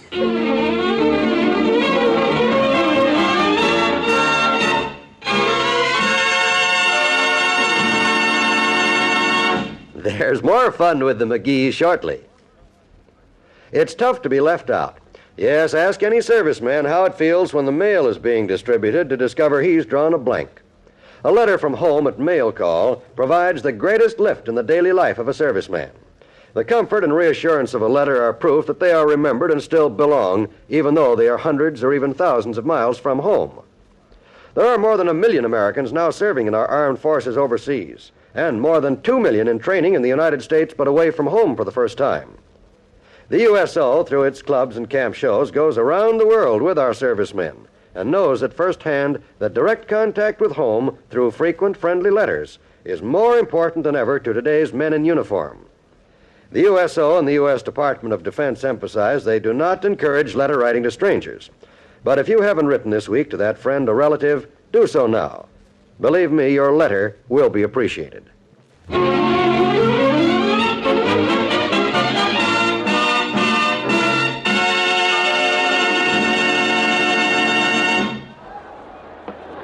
Now listen again, Molly. Strike one! Strike two! Strike three! Which one you like best? First one, I think. Look, isn't it about time we get out from under the stands and started going out Don't you worry, kiddo. They can't start without me. So you like strike? Huh? Yeah, me too. That's the one I'll use. Now, when I call a runner out, should it be you're out or you're out? Well, I'm not sure which one of those I like best. Maybe I ought to give just a fast sweeping motion with my thumb, like a hitchhiker, only over my shoulder. No, I'd skip the thumb deal. They won't hear that on the radio anyhow. That's right. I forgot this was going to be broadcasted. I hope some big major league official listens in. This might lead to anything. Steer right. You're out. Ball two. Ah, boy, I was never in better voice. Yes, I'm sure you'll be a howling success. Only one thing puzzles me, and I haven't gotten a straight answer out of you yet. What's that? How on earth did you ever get this job of umpiring the big charity game? Oh, now that's going to begin in another 5 minutes, I'll tell you. I donated $10 to get the job. Well, that's very charitable of you, but why all the secrecy? Because there's a dozen guys who'd give $100 to be in my spot today, that's why. Oh, dear. I don't know what there is about baseball that brings out the junior in so many seniors. I guess you boys never get too old to dream that you can step in and hit the home run that'll win the World Series. What you mean? I never dreamed about hitting any homers. No, I guess you just dreamed two baggers. You threw yourself out of bed last winter sliding into second, That was a 3-bagger, and I was sliding for third. I'd have made it, too, if you hadn't woken me up. Well, I wouldn't have woken you if you hadn't have taken the covers with you. Honestly, McGee, your grammar gets worse. Hello there, kids. Hi, daughter. Hi, Ump. Hello, Mr. Oldtimer. Hey, you better get out there and get to work, Johnny. Everybody's there, the governor and all. They're liable to start without you. Don't you worry, boy. They can't start without me. Till I walk out there and holler, play ball. There's no ball game. Oh, I'm glad you think so, Johnny. Just thought I'd drop in and tell you. The score is 6-0 in the third inning so far. Yeah. What? Third inning? My gosh, how could they... Relax, son. Just my little joke. Oh. You should get out there, though, Ump, before they do let somebody else ump. Yeah, I better, I guess. As soon as I check everything over. Hey, is my little black bow tie straight? Yes, it's straight. Your Adam's apple's crooked, though. Yeah, well, I better check my gestures once more. I want to be sure and look good out there. I'll run through the routine, and you two can tell me how I'm doing. You ready? Ready. Strike one. Foul ball. He's safe. How's that? Better try that last one again, Johnny. Give it a little more dip in the left knee when you spread your hands. Like this? He's safe. What would happen if you dip even a little further down? Give it a little more bend. Like this?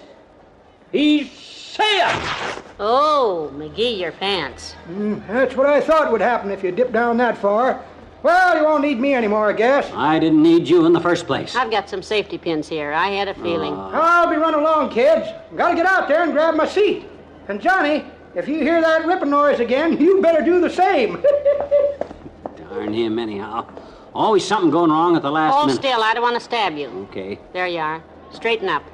How's it look? How's my pants? Can you see anything? Just pants. Come on now, out this way. Gee, I feel all goosebumpy, Molly.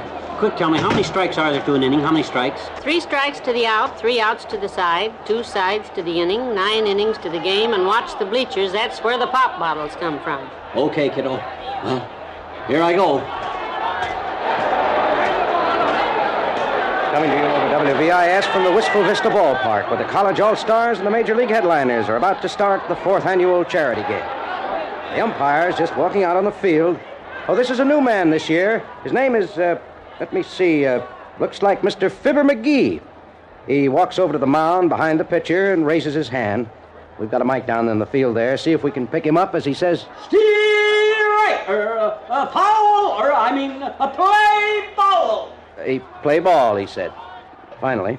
Now the governor, in a box behind the home team dugout, stands up to throw out the first ball. He looks pretty professional there. You know, I think we've got a governor this year who throws overhanded. Yes, sir, he's winding up to make the toss out to the pitcher. And there it goes. It's a beauty right to the pitcher's box. No, the umpire's in the way. Look out! Oh! He's down. He's out. The governor beamed the umpire. This is an emergency, folks. Is there an umpire in the house? Calling all umpires. Calling all umpires.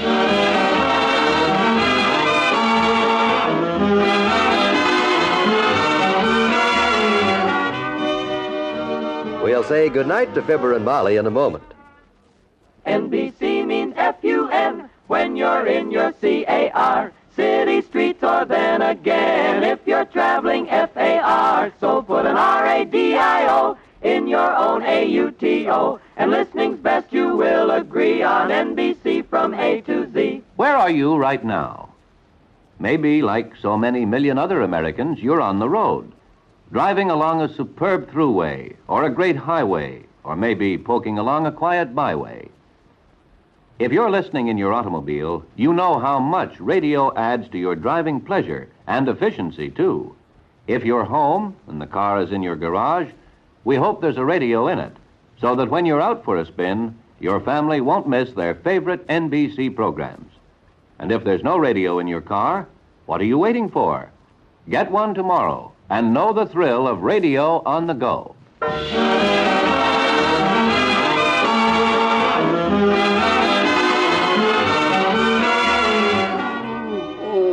He's coming to now, Doctor. Dearie, you all right? McGee, how do you feel? I'm all one big headache. We know exactly how you feel.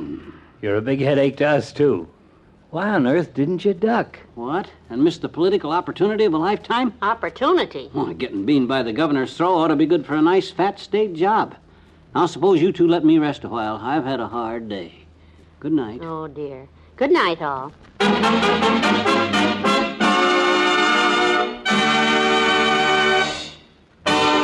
NBC has brought you the Fibber, McGee, and Molly program transcribed, with Bill Thompson as the old-timer, Arthur Q. Bryan as Dr. Gamble, Robert Easton as Les, and Jack Moyles as the sports announcer. This is John Wald inviting you to be with us tomorrow night to see Mr. McGee turn private eye to run down a big gang of counterfeiters on Fibber, McGee, and Molly.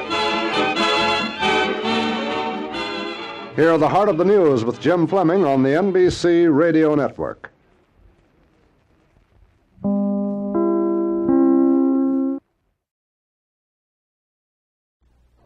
It's time for My Favorite Husband, starring Lucille Ball. Hello, everybody.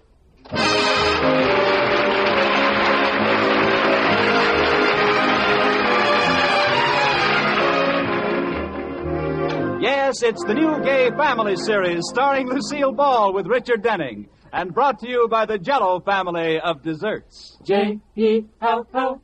Oh, the big red letters stand for the Jell-O family. Oh, the big red letters stand for the Jell-O family. That's Jell-O. Yum, yum, yum. Jell-O puddings. Yum, yum, yum. Jell-O tapioca puddings. Yes, sirree. And now, Lucille Ball with Richard Denning as Liz and George Cooper, two people who live together and like it.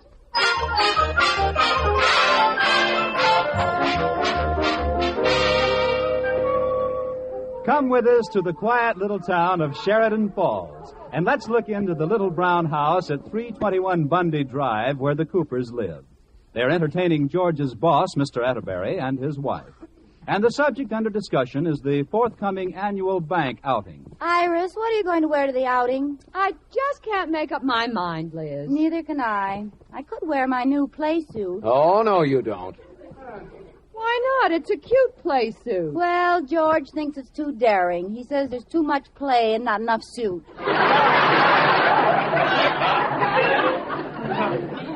I suppose I should wear my blue slacks, but I wouldn't be caught dead in them. All the girls have seen them. It's the oddest thing, George boy. What is, Mr. Atterbury? 2 weeks ago, those slacks that Iris wouldn't be caught dead in were the most adorable things in town for $59.50. Rudolph.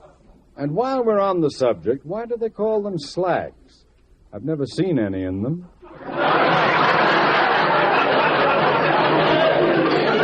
Just ignore them, Iris. The trouble is, Liz, it's hard to figure what to wear to an all-day outing like that. I know. You need shorts for the three-legged race and slacks in case it isn't a warm day. Yeah, and you need your bathing suit in case you decide to go swimming. And a coat for the drive home. Why don't you two take along a wardrobe trunk? And a tent for the quick changes. Oh, it's so easy for you men to make fun of our problems. You can wear the same clothes for everything. Oh, I don't know about that. Mr. Atterbury, have you decided what you're going to wear Sunday? Darn it all, I just can't make up my mind. Never mind, you two. Well, I'd wear my gym trunks, but all the boys have seen them. Well, I'd wear my gray sweatshirt, but Iris thinks it's too daring. It shows the hair on my chest. What hair?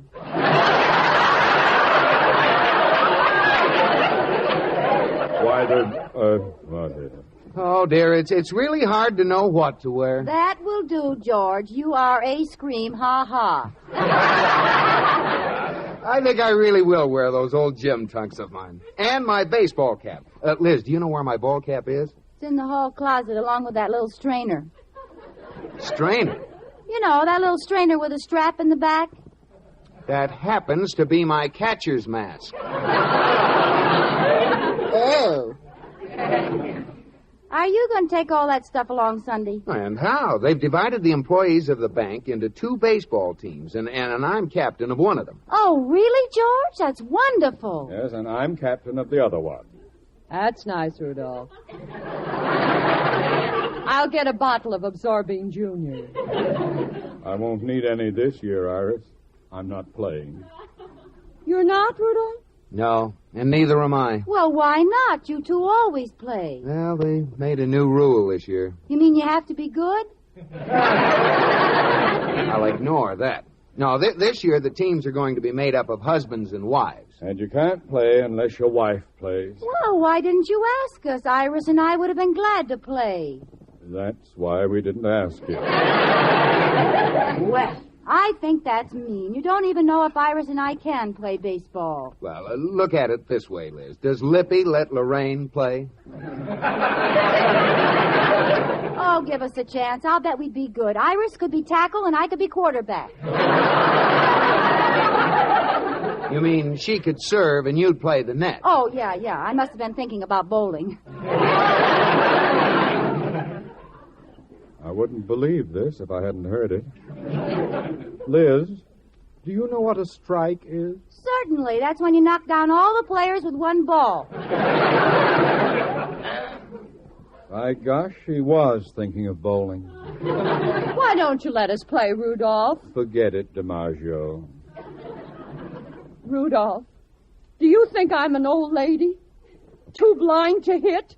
Too fat to run? Too awkward to throw a ball? Is that what you think? That covers it pretty well.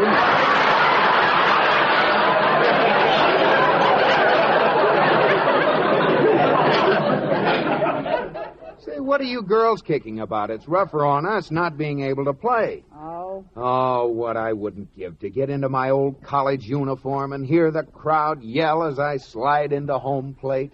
Well, George, as long as you aren't going to wear that dirty old uniform, may I please throw it away this year? Well, I should say not. Do you know what the number 5 on that dirty old uniform stands for? It doesn't stand for Chanel. Touché, Liz. It stands for the best ball player our college ever had. Me. You? Yes, sir, little old me. There's a certain group of spectators who'll never forget the afternoon of August 25th, 1933. If anyone asks why, I'll kill him. Well, sir, it was the final game of the series. Places, everybody, you are about to hear a reading of that famous epic, Cooper at the Bat. When I came to bat, it was the last of the ninth. 2 men were out and the bases were loaded. What else? Come on, let's get it over, George. You stepped coolly up to the plate. I stepped coolly up to the plate. The first pitch, right through the middle. Whoosh. Strike one. The second pitch, right through the middle. Look, boy. In case the third pitch is a strike, step back. You're spraying. The third pitch came fast and hard. I gripped the bat firmly. I swung. And the ball went up, and over the bleachers for a home run. Thank you, Ted Husing. Well, that was very good, George. Yeah, thank you, Mr. Atterbury. Where'd you read that? It's true, and you'd see it again Sunday. If I could only play. Oh, now, George, you could play if you'd let us play, too. Yes, come Rudolph, on. give let us us a have chance a break to show what one. we can. No. Please? No. Oh!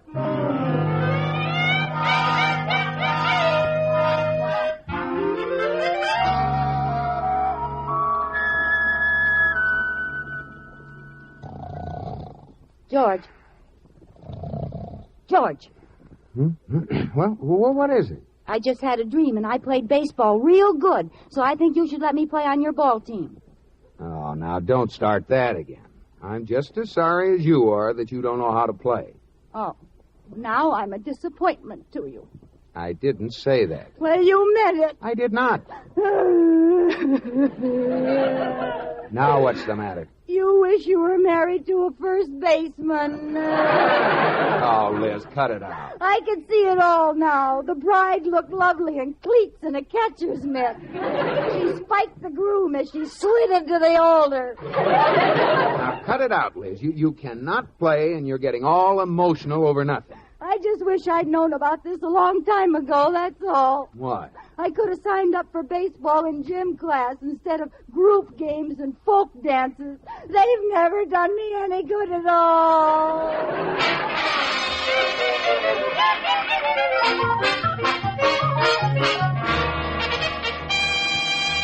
Katie, I've made a great decision. What's that, Mrs. Cooper? Well, George can't play baseball Sunday unless I can play, too. So I'm going to learn all about baseball today. I thought you were going shopping this afternoon. I am. I'm going to learn about baseball this morning. It won't take me all day. Hand me the phone book, will you? Oh, won't George be surprised? Let's see now. Classified section. Automobiles, awnings, baby food, barber supplies, bottles, cabinet makers. Huh. How do you like that? There isn't a single baseball teacher in town. I'll get it, Katie. Hello, Liz girl. Well, come on in, Iris. Well, I stopped by the bookstore and got the most wonderful book. It's called Baseball and How to Play It. Oh, wonderful. Will you help us, Katie? All right. Class will come to order. Let's see. A baseball team is composed of 9 men. Oh, that sounds like fun. Iris, don't forget they're going to be our husbands. Oh, nuts. Katie.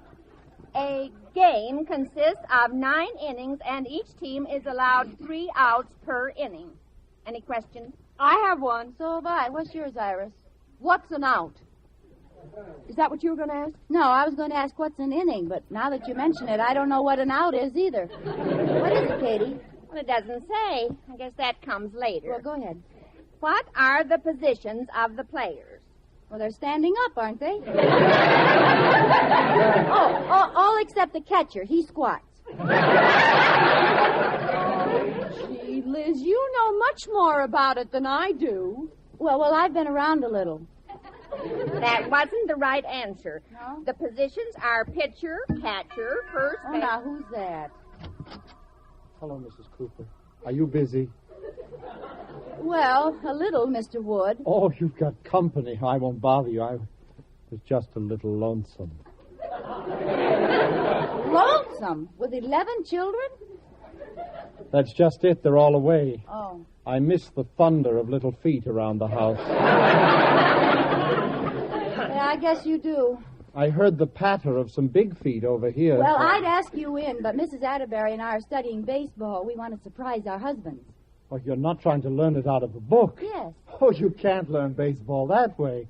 Why didn't you ask me to teach you? Oh, would you? Iris, this is our next-door neighbor, Mrs. Atterbury, Mr. Wood. Hello, Mr. Wood. Are you sure you know about baseball, Mr. Wood? Do I know about baseball? I saw a World Series game once. Is that good? I'll never forget. It was the final game of the series, the last of the ninth. The bases were loaded, and 2 men were out when Babe Ruth came to bat. He let 2 strikes go by. And then knocked a home run and saved the day? Yes, that's right. Why, the big copycat. He stole that from George.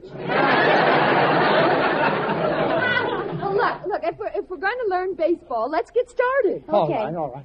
Now, let's say the living room is the diamond. The what? Diamond. And I'll put these pillows down for the bases. Now, Mrs. Atterbury, you cover first base. All right. Now, Mrs. Cooper, you're up to bat, and... Mrs. Atterbury, you don't cover first base by sitting on it. Not much she doesn't.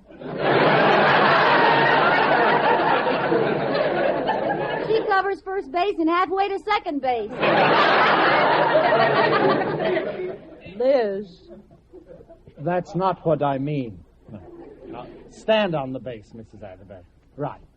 Now, Mrs. Cooper, you're at bat, and you've just hit the ball. You run to first base. I can't. Why not? Iris is on first base. It doesn't matter.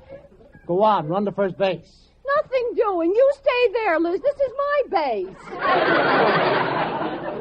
No, you don't understand. Let her get her own base.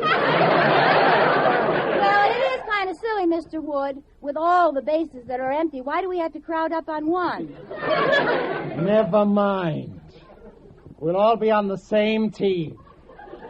Now, this is a double play. Mrs. Atterbury, you're on first base. I'm in a rut. Mrs. Cooper, you're on second base. And I'm shortstop. Okay, I'm on second base. Now, the batter hits a grounder. It's a what? A grounder. Mrs. Atterbury goes back to field the ball. You move over to cover first base, and I cover second. Now, the throw comes to first base. Who's on first? You are. Well, where's Iris? I'm back feeling the ball.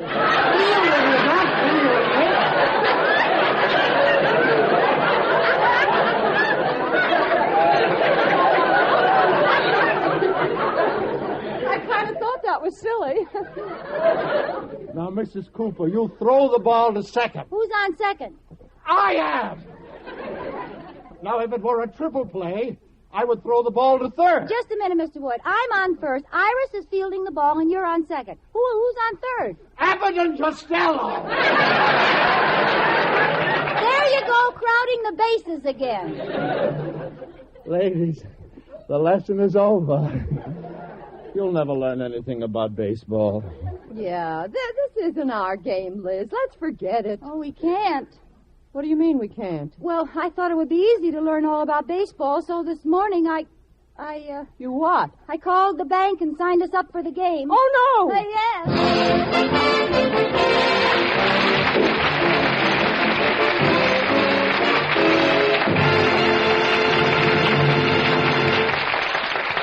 Well, maybe Liz ought to quit trying to learn baseball and take to cooking instead. 'Cause anybody, but anybody, can be a successful cook with Jell-O puddings. Why, all you do is add milk, and they take just about 5 minutes to cook. Here's a swell new idea. Butterscotch peach pie, made with luscious Jell-O butterscotch pudding. Just prepare your puddings as directed on the package and cool slightly. Then pour it over 2 cups of well-drained canned sliced peaches in a baked pie shell. Garnish with whipped cream. There's a dessert the family'll go for. Jell-O butterscotch pudding with that rich, buttery brown sugar goodness, combined with tempting golden peaches. All 3 Jell-O puddings bring you real, wonderful homemade goodness. Jell-O butterscotch, chocolate, and vanilla pudding. They're smooth as cream. They're rich and distinctive. And once you've tried them, you'll find out why more women buy Jell-O puddings than any other prepared puddings in the world.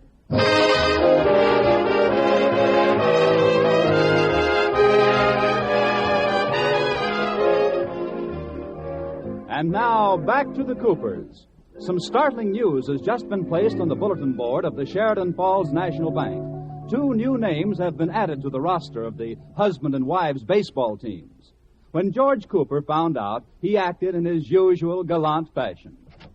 Mr. Atterbury, something awful's happened. The bank's been held up. Worse than that. Worse than that? Liz signed up to play with my team tomorrow. She did? Oh, that's a shame, boy. And Iris signed up to play on your team. Yeah, Iris signed up to play. Oh, Gad. Why couldn't the bank have been robbed?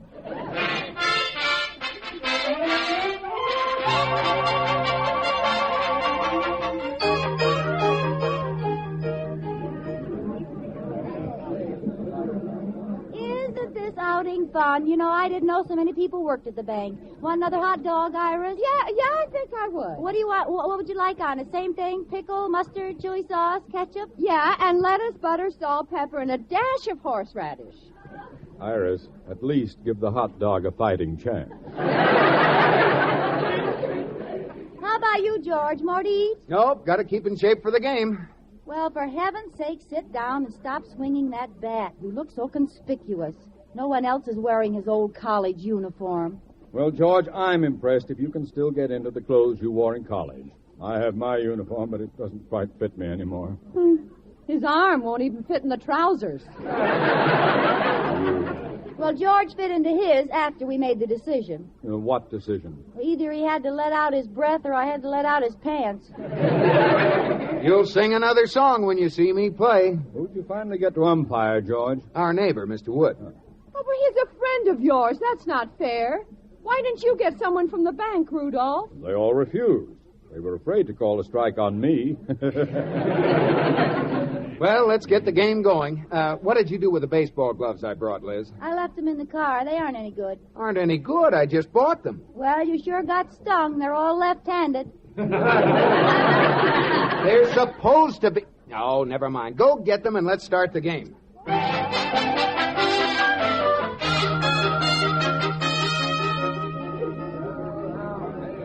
All right, everybody, let's go. Who's up at bat first? We are. Okay, my team out on the field. All right, now talk it up. That's George, the old pepper. George. Come on, whip it around the bag. There they go.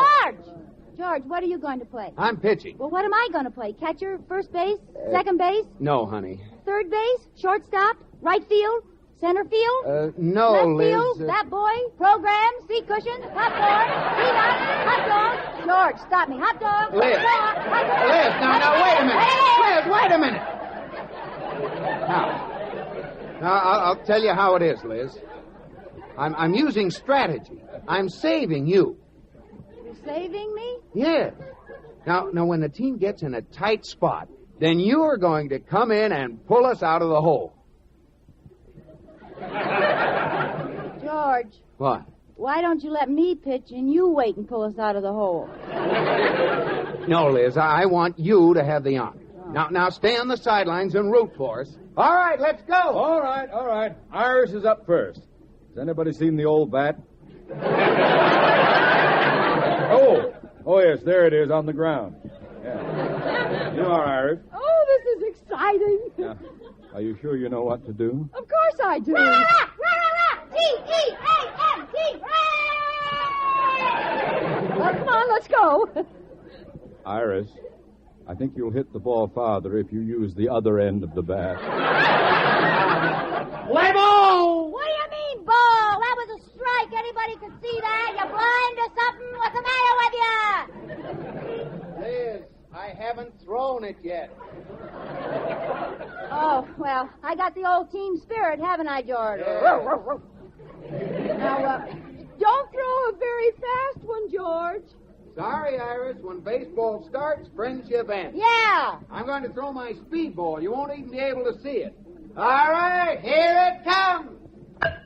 Iris! George, you are good. You hit her bat and made the ball go clear out over the tree.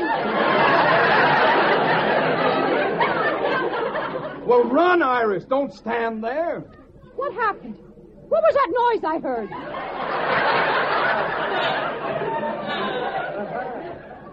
You just hit a home run.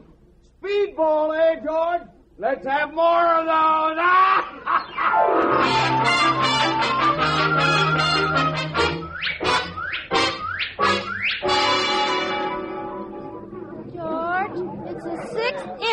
Is it time for me to play yet? Not yet, honey. But they're ahead of us, 10-0. Isn't this the tight spot you were telling me about? No. Now, don't worry, Liz. We're holding our own. Holding our own? Yes, the score's been 10-0 for the last 4 innings. You're not going to let me play at all. I am. I'm saving you. Well, stop saving me. Spend me already. Now, don't bother me, Liz. I've got to get out there and pitch to Mr. Atterbury. Now, talk to me after this inning. Oh. All right, Cooper boy, fire away. What direction shall I hit the home run in? Don't worry, you won't even see the ball. Well, let it go, boy. Strike one! Strike? What's the matter with you? That was a mile wide of the plate. It was? Certainly. Ball one. Ball? Are you kidding? That was right through the middle. It was? You're darn right it was. Strike one. It was a ball. It was a strike. Strike. Ball. Strike. Now, wait a minute. What are we arguing for? Take it over.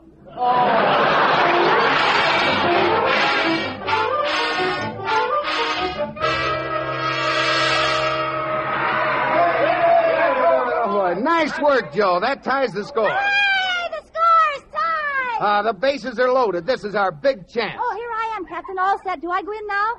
Are you kidding? The last of the ninth? 3 men on, 2 outs, and it's my turn at bat?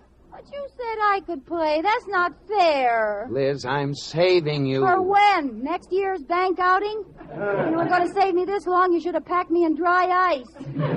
Please, Liz. You cheated me. Liz. Cheaters never prosper. Gators Oh, never Liz, now cut it out. What are you swinging 3 bats like that for anyway? You look silly. Well, all big league batters swing 3 bats. Then you let 2 of them go like this, and the other one, see...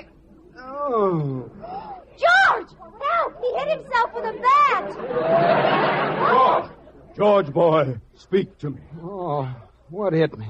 I'm supposed to be at bat. You're not going to play any more today, boy. Oh, but who'll bat in my place? Aren't you glad you saved me, George? Why? He passed out again. Harry, you take him to the first aid station. Do you want to continue the game? You're darn right we do. We'll win this one for good old George. Come on, team! Batter up. That's me. I'm ready. Come on, pitch it over. Wait a minute. You can't pitch from there. You're standing entirely too close to me. Back up! Mrs. Cooper, you are facing the catcher.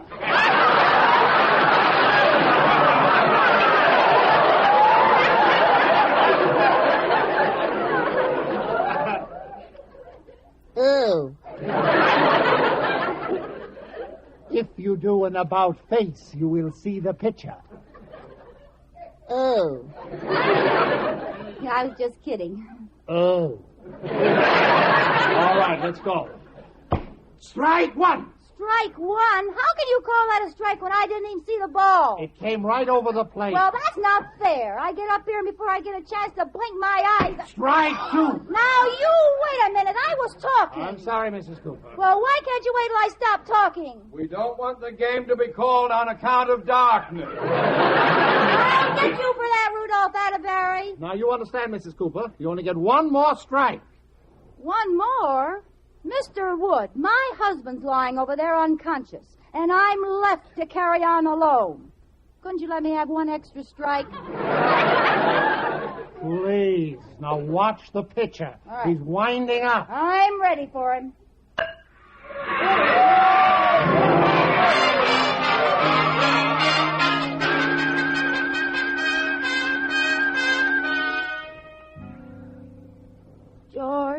George, honey, how do you feel? No, I feel better. The doctor told me to lie here and be quiet. Oh, tell me, Liz, who won the game? We did, by 1 run. And guess who made it? No. Yes, I was magnificent. It was the last of the ninth. The bases were loaded. 2 men were out. I know all that. What happened? Did I stop you when you were telling your story? Go on. I stepped up to the plate. I let 2 strikes go by. Didn't even look at them. Then that third pitch came up right across the center, and I belted it out. Up for a home run. Liz, you're wonderful. Yeah. I got the doctor, Liz. He'll be right in to look at you. To look at Liz? Yes, she got hit on the head with the ball. That automatically sent her to first base and forced in the winning run. Oh, you and your big fat mouth.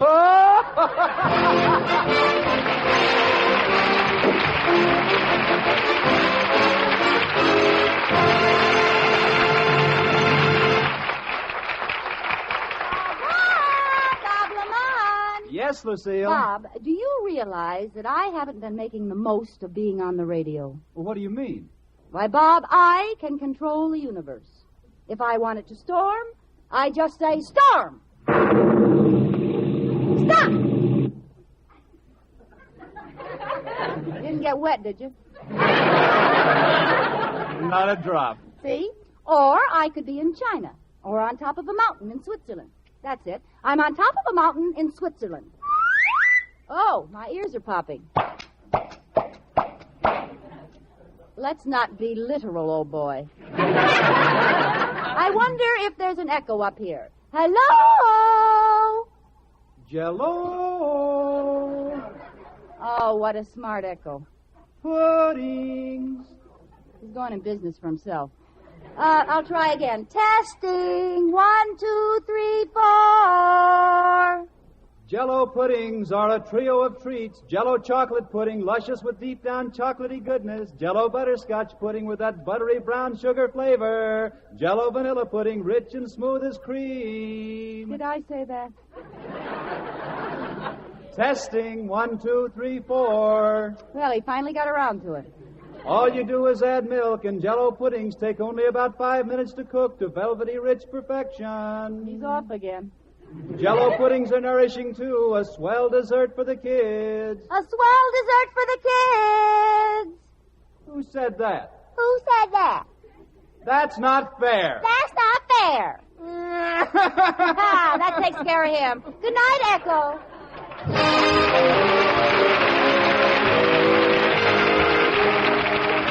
You have been listening to My Favorite Husband, starring Lucille Ball with Richard Denning, and based on characters created by Isabel Scott Rohrig.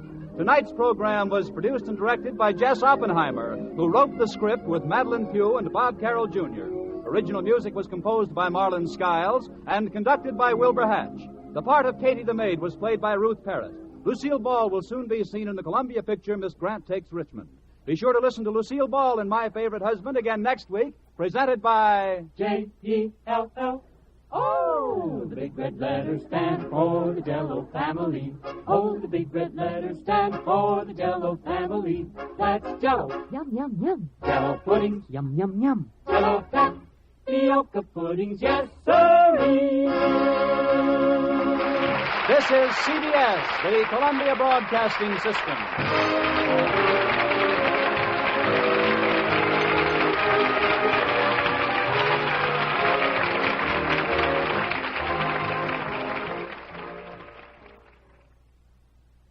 The Johnson Wax Program with Fibber, McGee, and Molly.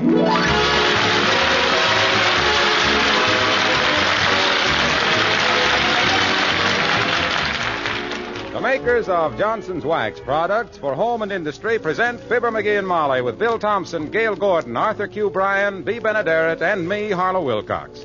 The script is by Don Quinn and Phil Leslie. The music by the King's Men and Billy Mills Orchestra.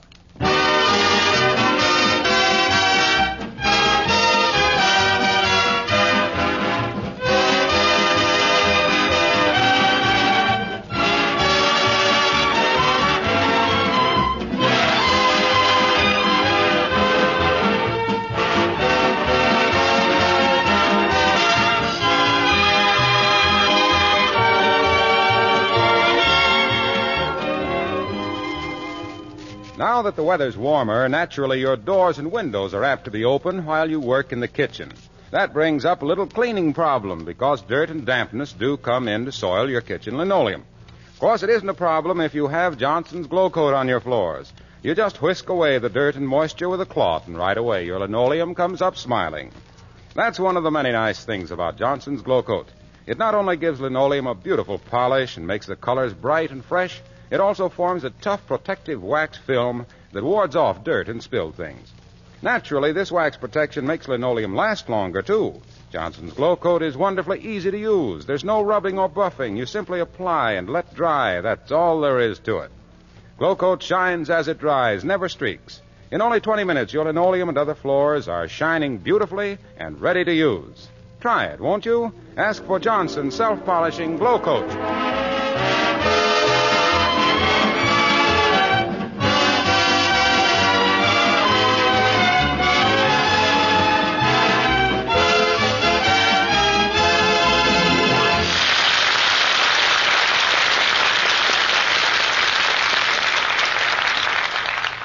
This is a great day in Wistful Vista, the day of the big baseball game between the Elks and the Rotarians.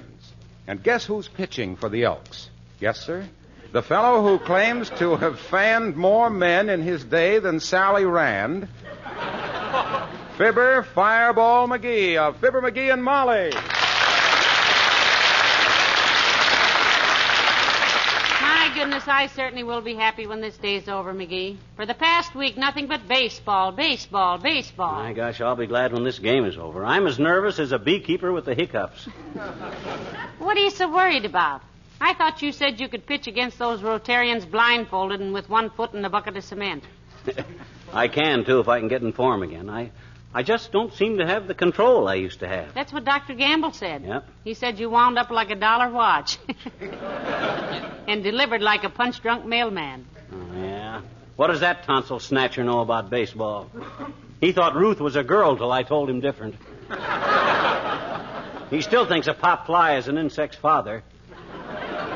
He's catching for you, isn't he? Yeah, and don't think that's the least of my worries.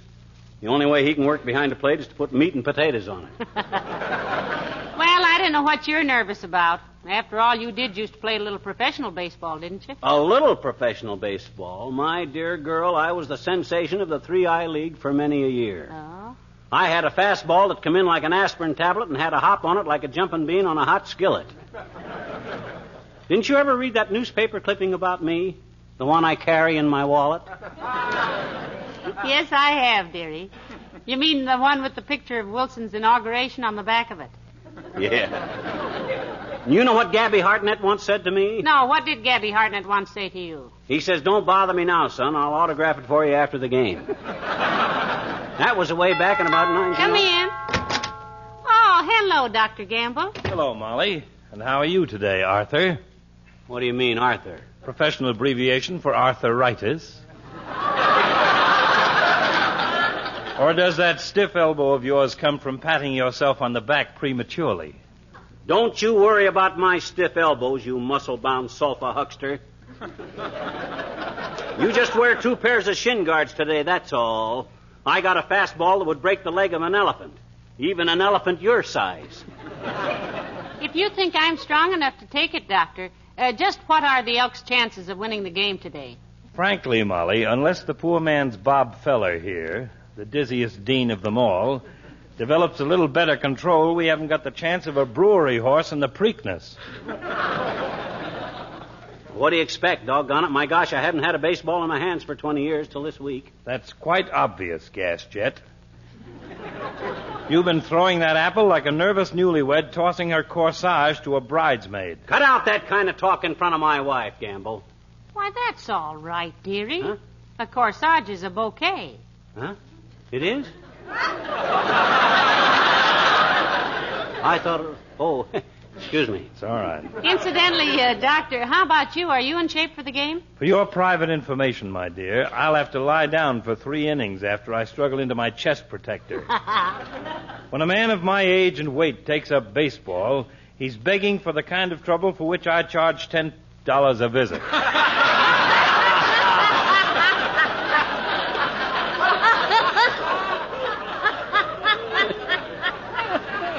$10, that is. Yeah.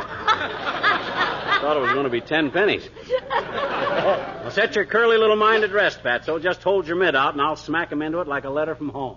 Pardon me for pointing, gentlemen, but aren't you wasting a lot of good breathing with all this yatta-ta? Why don't you go out in the driveway and do some more practicing? That's a good idea, Molly. Come on, Doc. I'll fling him softly so it won't blister your little fat hands. Just make it easy on yourself, Shad Rowe. I've got my catcher's mitt right here. You coming, Molly? No, thank you, Doctor. I'll just watch you out the window. I sat on the front steps yesterday and lost $7 worth of bobby pins ducking wild pitches. Come on, Doc. Our last chance to practice. Okay.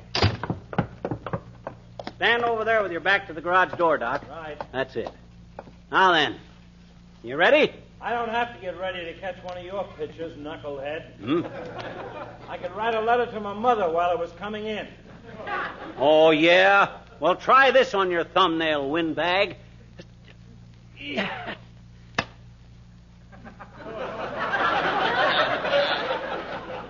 What kind of a pitch was that, weakling?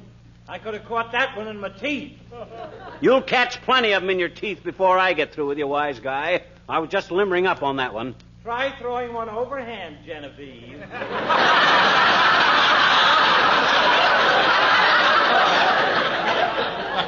Who do you think we're playing for, Wellesley? Okay, smart guy, you asked for it. Now I'm going to give him an old fireball. Brace yourself. Hey! Oh, my gosh. Oh, my gosh, we broke one of McGee's windows, Doc. Let's get out of here. This way, McGee, around the back and through the alley. Yeah. Anybody coming after us, Doc? I don't see anybody. Let go of my coattail. Well, I'll keep running. If McGee ever catches us, we're going to... Hey, wait a minute. Huh? What are we running for? My name is McGee. Well, how do you do? My name is Gambo. Glad to know you, Bud. What you breathing so hard for, asthma? No, that's passion. I just fell in love. Fell in love with the idea of giving up baseball.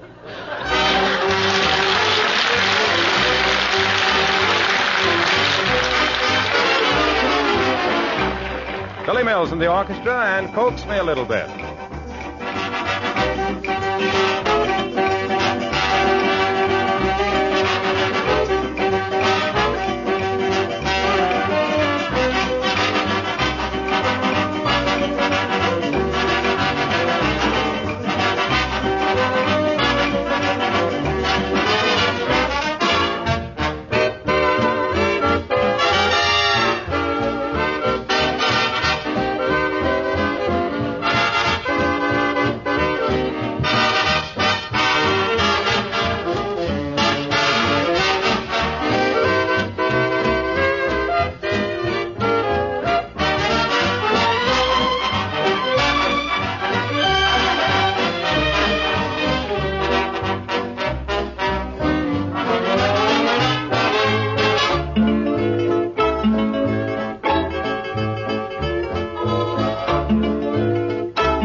Hey, Molly, I'm worried. You're worried.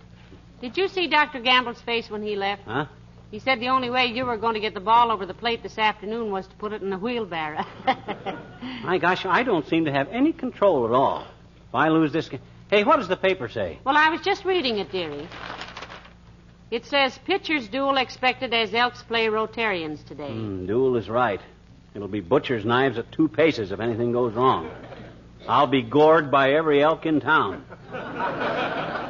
What else does the paper say? Well, it says, Fibber McGee, one of the great speedball artists of his day. Gee, does it really say that? Yes, it does. Read that part again. I like that. Fibber McGee, one of the great speedball artists of his day. I think that was very kind of them, McGee. What was? They didn't say what day. Fibber McGee, one of the great speedball artists of his day. That's darn good reporting, you know it. I remember when Paul Wainer was voted the most valuable player in the National League in 1930. Pardon me, dearie. No. Paul Wainer got that vote in 1927. There was no award in 1930. Huh? Oh, yeah, that's right. Anyway, the longest game ever played in the National League between Brooklyn and Chicago was... Excuse me. Huh? The longest game played in the National League was between Brooklyn and Boston. Oh. On September 1st, 1906. And was called on account of darkness after 26 innings. Pardon me for interrupting. My goodness, who am I to be telling you about baseball? Well, don't feel bad about it. Women ain't expected to know very much about the game. Come in. Oh, hello there, Mrs. Carstairs. So nice to see you. How do you do, my dear? Good day, Mr. McGee. Hi, Carsty. You going out to the ball game this afternoon? I'm pitching for the Elks against the Rotarians, you know. I know you are, Mr. McGee. And I must say that my husband was almost delirious with joy when he heard about it. Oh, is he a baseball fan, Millicent? No, a Rotarian. Oh, he thinks I'm going to lose, eh? That's a laugh. Them Rotarians ain't got anybody on that team that don't think a squeeze play is an accordion solo. Oh, I don't know about that, McGee. There's some pretty smart businessmen in the Rotary Club. That cuts no shortcake, Tootsie. The biggest tycoon in the world will look pretty small slinking back to the bench after I strike him out. Do you expect to pitch the entire 9 outings, Mr. McGee? The word is innings, Mrs. Carstairs. Oh, really? My husband says it'll merely be an outing for the Rotarians. Well, it's differences of opinion that make horse racing, baseball, and loose teeth, I always say. You can tell that running mate of yours, Carsty, that the Elks will not only beat the Rotarians, but we'll beat them so bad that from now on their insignia will be a flat wheel. I'll be only too happy to tell him, Mr. McGee, if I can get him to stop laughing long enough. What seems to be amusing him so much, Millicent? Well, he and a friend walked past here a short time ago and saw Mr. McGee pitching to Dr. Gamble. He came home practically in hysterics. Oh, he did he? Yes. It seems his friend wanted to know which of you was Olson and which was Johnson. Maybe you didn't know, Millicent, but himself here used to play professional baseball. You betcha. Wasn't it the Cubs that sent the scout after me that time, Molly? No, dearie. It was the scouts that sent a cub after you. When you were about 9. Oh, yeah. Anyway, Carsty, I played sandlot baseball ever since I was a kid. Oh, you must have, Mr. McGee.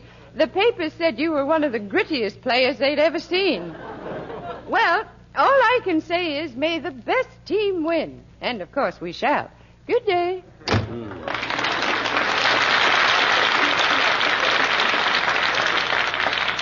McGee, does Mr. Carstairs play on the Rotarian team? I should say not. There's too many guys in this town with spikes on their shoes that'd be praying for him to slide into second base.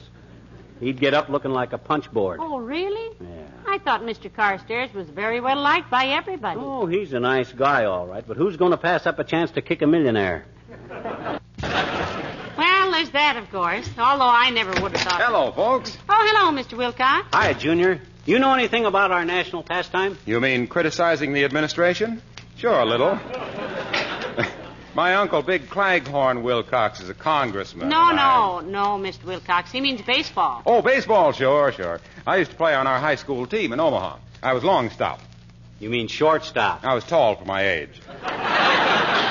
But what is all this, pal? Well, he's got to pitch for the Elks in the big game this afternoon, Mr. Wilcox, and he's worried about his form. It's really nothing serious, Junior, though there's a couple of things I got to iron out yet. Such as what? Such as where's the ball going after he throws it, for one thing. Gee, pal, now you've got me worried. All us Elks are depending on you, you know. Oh, are you on the team, Mr. Wilcox? No, but I'll be out on the diamond during the 7th inning stretch. Doing what? Oh, I drive a car out into center field and give a demonstration of Johnson's Carnew. Gee, in front of 8,000 or 10,000 people. I hope I give a good performance. Oh, I'll bet you will, Mr. Wilcox. Say, listen, why don't you borrow one of the Johnson Company's big vans and drive it in backwards? That ought to get attention. Why would it? Everybody would think of Van Johnson. Or would they? No, I want to show people how to beautify their own cars and how easy it is with Johnson's Car New. How they can give their pre-war cars that post-war look. I'll show them how simple it is to apply Car New, let it dry, and wipe it off with a soft cloth. Cleaned and polished in one swell swoop. Yes. Well, then, as the game is called again, I unfurl a big banner. You see, a big banner, and then I drive off the field. What does it say on the banner, Waxy? Inquired little Fibber, fearing the worst. Oh, the banner. It says, play ball with your automobile. Get some Car New right off the bat and see what a hit it makes when you get home. How do you like it, pal? No. Well, I don't like it so well, but I haven't got time to rewrite it, Junior. I got to get this arm limbered up. Just tell the Elks not to worry, Mr. Wilcox. Himself is just like a criminal lawyer. He always comes through in a pinch. You got to go now, Junior? You haven't got time to play a little catch with me? I'm sorry, pal. I've got to get down to the sign painters and pick up that banner. I want to be sure they spell Car New C-A-R-N-U. But look, stop worrying about your form. You think it'll be all right? So what if your form isn't perfect? Wear a girdle. Nobody'll know. Good luck with it, boy.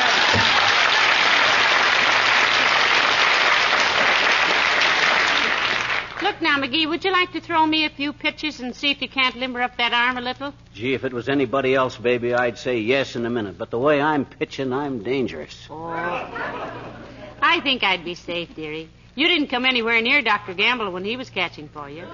Doggone it, that's just my trouble. Even my old knuckleball is gone. After it leaves my hand, it leads its own life. Boy, I'm scared. Now, you just keep your trembling little chin up, dearie. This'll all work out. You've been in bad spots before. Yeah, but well, yes, I have, haven't I? Well, of course. Yeah. You've been in worse spots than this one. Certainly. Absolutely. When? I can't remember, but I'm sure there must have been... Come in. Hello, folks. Hello there, Mr. Wimple. Hi, Wimp. You going to go to the ballpark and watch me pitch for the Elks today? Yes, if I can sneak out of the house, Mr. McGee. Oh. Sweetie Face, that's my big old wife, still a little angry with me. Oh, heavenly days. What for this time, Mr. Wimple? It all came about because of a little baseball practice at home, Mrs. McGee. Baseball practice, Wimp? Yes. She caught me stealing home at midnight and tagged me out with a floor lamp. Well, I do hope you can get out to the ball game, Mr. Wimple. It ought to be very exciting. Himself here used to play professional baseball, you know. Did you really, Mr. McGee? You betcha. I'll never forget the first write-up I had in the Sporting News. They said I was one of the greatest shoestring catchers they'd ever seen. If I could ever learn to catch something besides my shoestrings, there might be some hope for me. And then he turned out to be a really hot-shot pitcher, Mr. Wimple. Sweetie Face used to umpire softball games once. Oh, I'll never forget that. Why, what happened, Wimp? Well, every time she'd make a decision, somebody would yell, "Kill the umpire." One day she recognized my voice. Well, you try and get out to the game if you can, Mr. Wimple. Oh, I hope I can, Mrs. McGee. I'll wear my old uniform and bring my fielder's glove. Do that, Wimp, and bring your old bat along, too. Oh, she'll be there, all right. Well, goodbye now. No, Mr. Wimple, not that door. No, that's the hall closet, Wimp. That's not...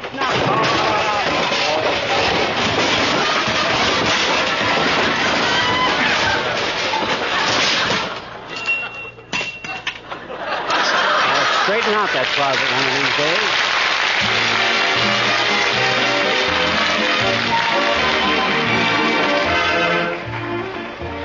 The King's Men sing Ken Darby's Casey, the pride of them all. The bases were loaded, the score was a tie. 2 outs and the hour was late. The bleachers exploded, excitement ran high when Casey stepped up to the plate. Oh, Casey's the guy with his eye on the ball, but mostly the ladies. Casey's the guy who's the idol of all, but mostly the ladies.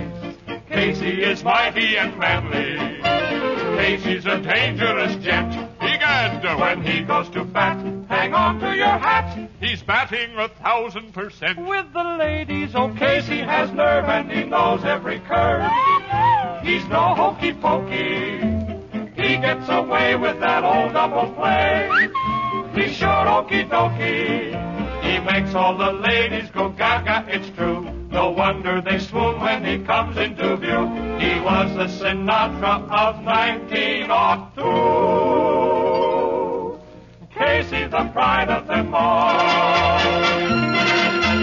Casey was wonderful, Casey was great. He swung the mightiest clout. They knew he would knock the ball out of the state.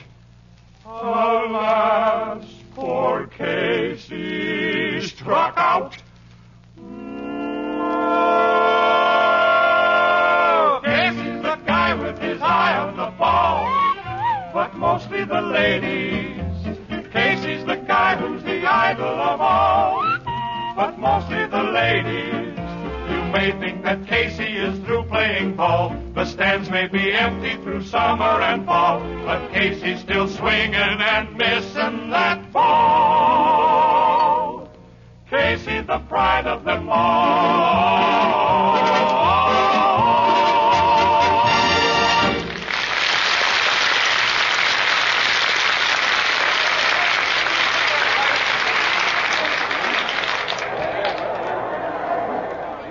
My gosh, Molly, look at that crowd. Look at that bloodthirsty mob waiting for us to start. Well, how do you feel now, dear? You got a little more confidence? No, my right arm feels like it was made of concrete. It's going to seem like 5 miles from the pitcher's box to home plate. I wish I'd never got... McGee, one of the teams is coming out onto the field. Oh, yeah. Why are they marching around in a circle? That's the Rotary Club. Look at them. Look at them. There ain't a one of them weighs under 200. They'll murder me. They'll have me running... Oh, hi, Latrivia. Hello, McGee. Hello, Molly. Hello, Mr. Mayor. Are you playing today? No, they've asked me to umpire the game. Well, let's shake hands then, Latriv. Looks like the end of a beautiful friendship. If they made you the umpire, Mr. Mayor, you must know quite a lot about baseball. Yes, I almost made a career of it, Mrs. McGee. In fact, as a boy of 16, I struck out from home. Where else would you strike out from? How was that? You said you struck out from home. You would hardly strike out from first base, would you? Well, in this case, Mrs. McGee, striking out from home is a term that means... We're familiar with the terms, Latrivia. And you don't say struck out from home, you just say I struck out. When I said I struck out from home, McGee, I didn't mean I struck at a ball. Well, what else would you strike at? Not the umpire, I hope. Please. I said nothing about striking Anybody that would deliberately strike at an umpire, Latrivia... I did not strike at the umpire. There wasn't any umpire. Huh? What? No umpire? What kind of a bush league were you playing in anyway, Mr. Mayor? I was not bushing in any ball play. I mean playing in any league bush, a game play. I said that this was merely a... When I said I struck home from out from last, third... Who was on first? You said I was on first. It was just that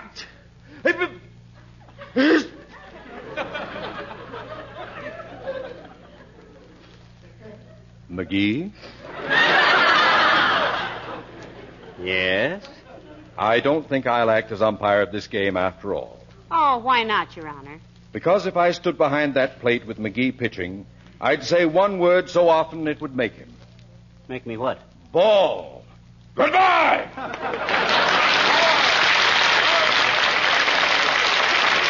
Well, I guess I better be getting out on the field, kiddo. Wish me luck. Oh, I do, dearie. I certainly do. You'll be all right now.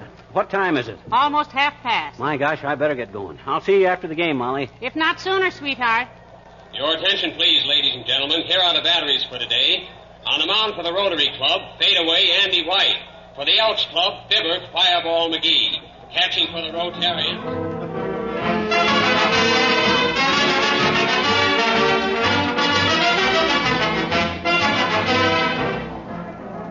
Yes, folks, it's still the first half of the first inning, and this so-called Fireball McGee has his fat catcher running around home plate with a butterfly net trying to snag his wild pitches.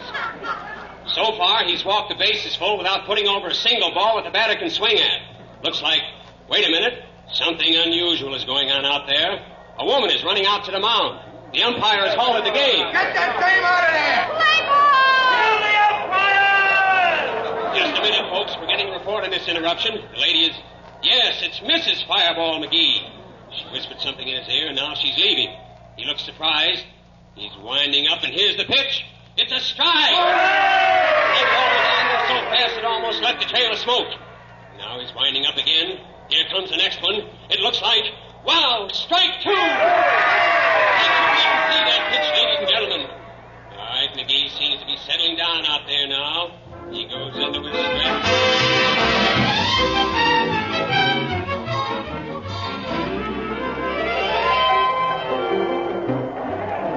Hold up, Fireball! Mow him down! Hook it in there, McGee! Strike him out, McGee! Yoo-hoo! Burn it in there, dearie! Candle fan the gentleman. Ladies and gentlemen, this McGee is a powerhouse on the mound. It's the ninth inning, 2 away. And here's the pitch. Strike 3, swinging. And that does it. Fireball McGee results 14 wins by a score.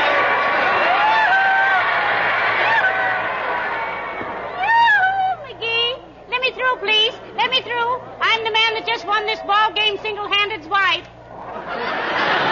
McGee? Hey, Mr. McGee. I'm the sports editor of the Gazette. Say, that was a great exhibition. Oh, shucks, it was nothing that any red-blooded American boy wouldn't have done if his wife told him what my wife did. Here, let the lady through. Right here, Miss McGee. Oh, McGee, that was wonderful. Well, Nat. And now, if it isn't too personal, Mr. McGee, just what did your wife whisper in your ear when you were pitching so wild in the first inning? Nothing personal at all, Bud. She just reminded me that I always used to pitch left-handed.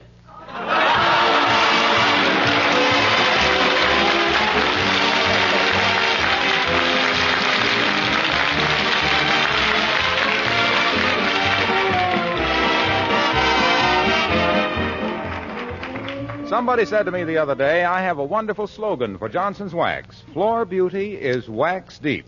Well, that's a pretty good slogan at that. It's certainly true that even the first application of Johnson's Wax makes almost any floor more beautiful. Even old floors that have dulled with constant use acquire a soft, mellow sheen that highlights your entire home. This shining coat of Johnson's Wax does wonders for your furniture, too.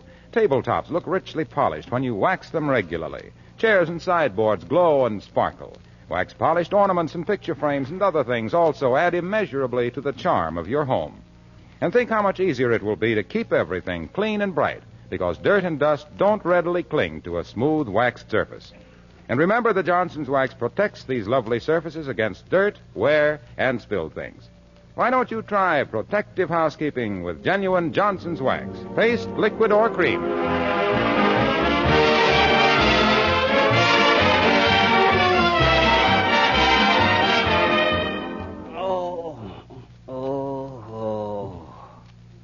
More liniment, Lefty? Yeah, thanks. Boy, oh boy, oh boy. My arm went with that last pitch. Was it ever sore? Right after the game, it tightened up so as I could hardly lift it. Oh, it was worth it, McGee. I was very proud of you. Yeah, but how come you didn't notice I was throwing wrong earlier? I did. Well, why didn't you tell me then? What? And ruin that good left wing before you ever got to the diamond? What kind of a trainer do you think I am? Oh. Good night. Good night, all.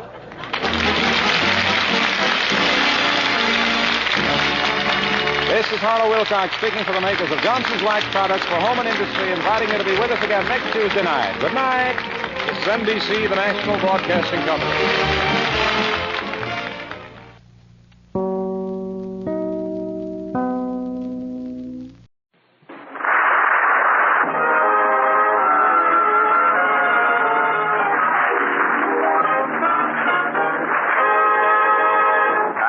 The Jell-O family presents... Henry Aldrich. Come in, Mother.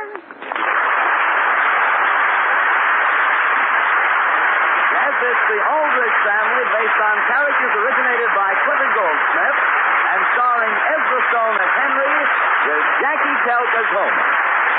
And yes, it's the Jell-O family. Oh, the big red letters stand for the Jell-O family. Oh, the big red letters stand for the Jell-O family. That's Jell-O, yum, yum, yum. Jell-O puddings, yum, yum, yum. Jell-O tapioca puddings, yes, sirree. And now for the Aldrich family.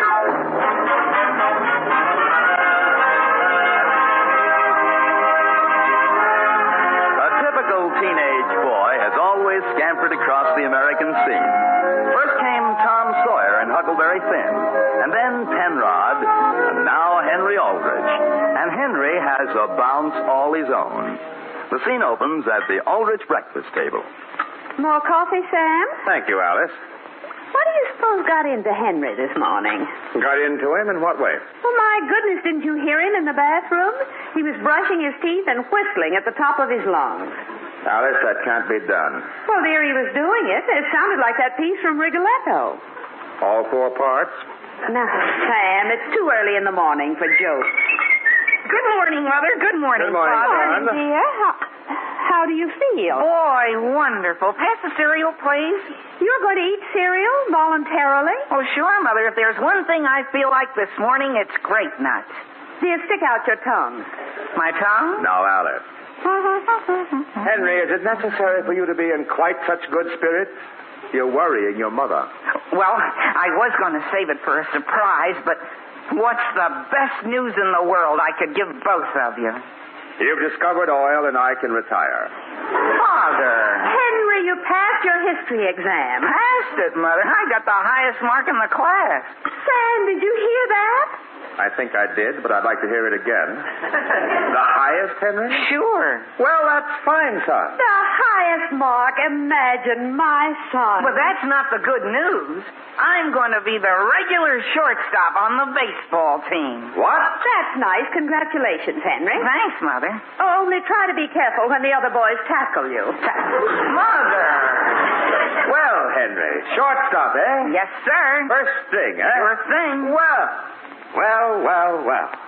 When did Coach Nelson tell you, Henry? Tell me what?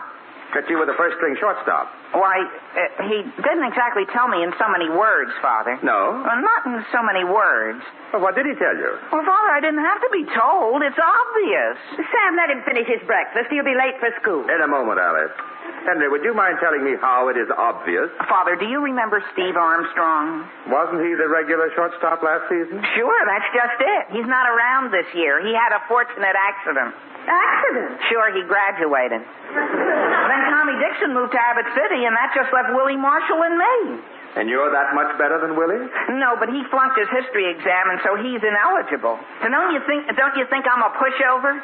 No. Suppose some boy you don't even know about shows up at practice and takes shortstop away from you. Father, you're talking just like a lawyer. I am a lawyer.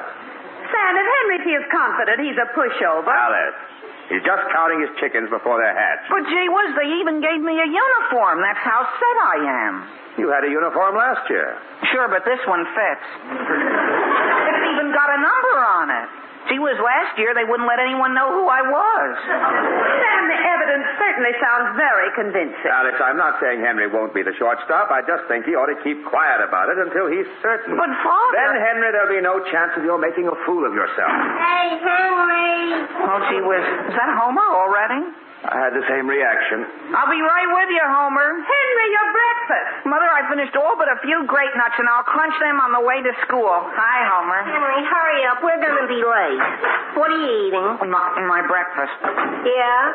Did I ever mention I'm crazy about grape nuts? Homer, I need my strength. Well, do you mind if I hold my palm under and catch what falls? Okay. What are you going to do with that glove? This glove? This baseball glove? Yeah. Nothing, Homer, nothing. Oh, let's cross the street. Henry, are you trying out for the team again? Trying out? Homer, if you only knew. Knew what? Nothing, Homer. And quit trying to make me make a fool of myself. Henry, tell me. No. Please. No. But it'll be on my mind all day. I have enough trouble concentrating on my curriculum. Well, Homer, can you keep your mouth shut? You know me, Henry. That's what I mean. Can you keep your mouth shut? Scouts on. Well, look, I'll tell you this and no more. Did you know Steve Armstrong is out of school? Sure. The lucky dog graduated. Well, did you also know Tommy Dixon moved to Abbott City? Yeah. And did you know Willie Marshall flunked history and is ineligible? Henry, you mean you're the new shortstop? Now, Homer, stop putting words into my mouth.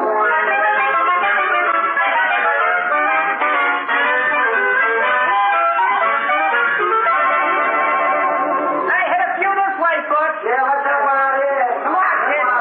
Henry, Kathleen, what are you doing on the ball field in civilian clothes? Henry, Toby's Smith just told me you were all set for shortstop. Well, gee whiz, Toby told you that? Yes. Well, gee whiz. That just shows how people twist innocent little statements around.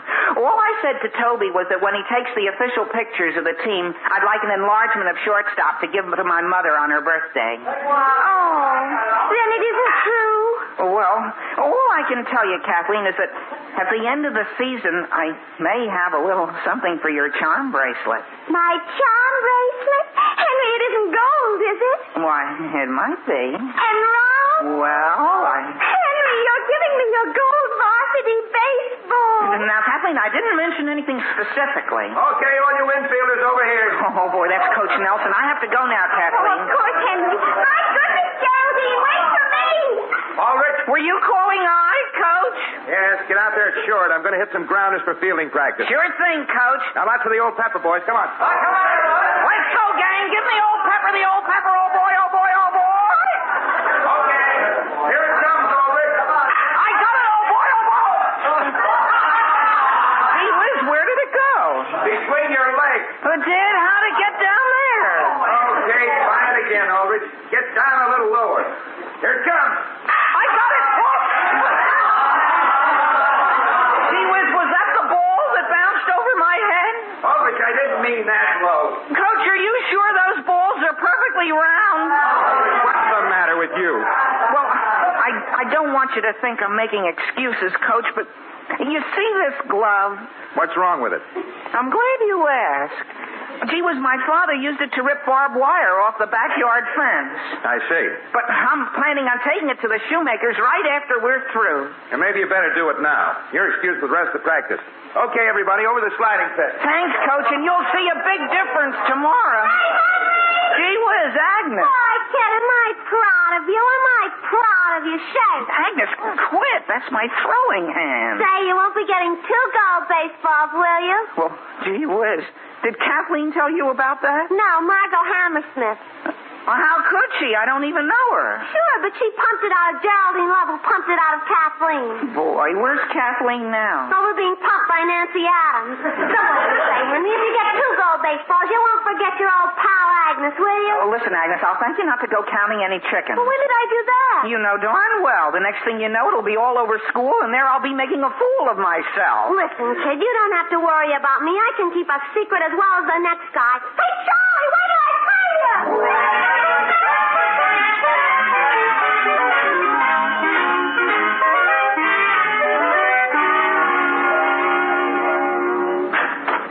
Good morning, Mr. Bradley. Oh, yes. Come in, Mr. Nelson. You wanted to see me? Yes, I did, Mr. Bradley. If it's about new equipment for your baseball team, Mr. Nelson, I must warn you that the entire school is on a very strict budget this year. Budget? But, Mr. Bradley, frankly, the number of broken bats we had last year when balanced against the results achieved was quite out of proportion. Well, I'm aware of that, Mr. Bradley, and that isn't the reason I'm here. It's about Willie Marshall. Willie? Yes. We've been practicing for nearly a week now, and, well, couldn't you ask Miss Eggleston to let him take a makeup exam? Well, now, I'm not sure I could do a thing like that, Mr. Nelson. Mr. Bradley, he's our best shortstop. We're not here to play baseball, Mr. Nelson. The boy is expected to have scholastic standing as well. I know that. And that's one thing Willie seems to have very little of. Well, hey, but our first game is this coming Friday, and if I can't get Willie, I'll have to use Henry Aldrich at shortstop. Henry? Yes. At shortstop? Yes. My. He tries hard enough, but he just isn't up to it. So if you could put a little pressure on Miss Eggleston. Mr. Nelson, I'm afraid this is a matter for Miss Eggleston to decide for herself. Oh. Well, I tried. I better get back to my chemistry class. Yes, you'd better. I hope it's still there. When I left, Homer Brown was trying to make synthetic rubber. Homer? Hurry, Mr. Nelson. And would you ask Miss Shea to step in here, please? Miss Shea, Mr. Bradley would like to see you. Yes, Mr. Bradley. Would you send a note to Miss Eggleston?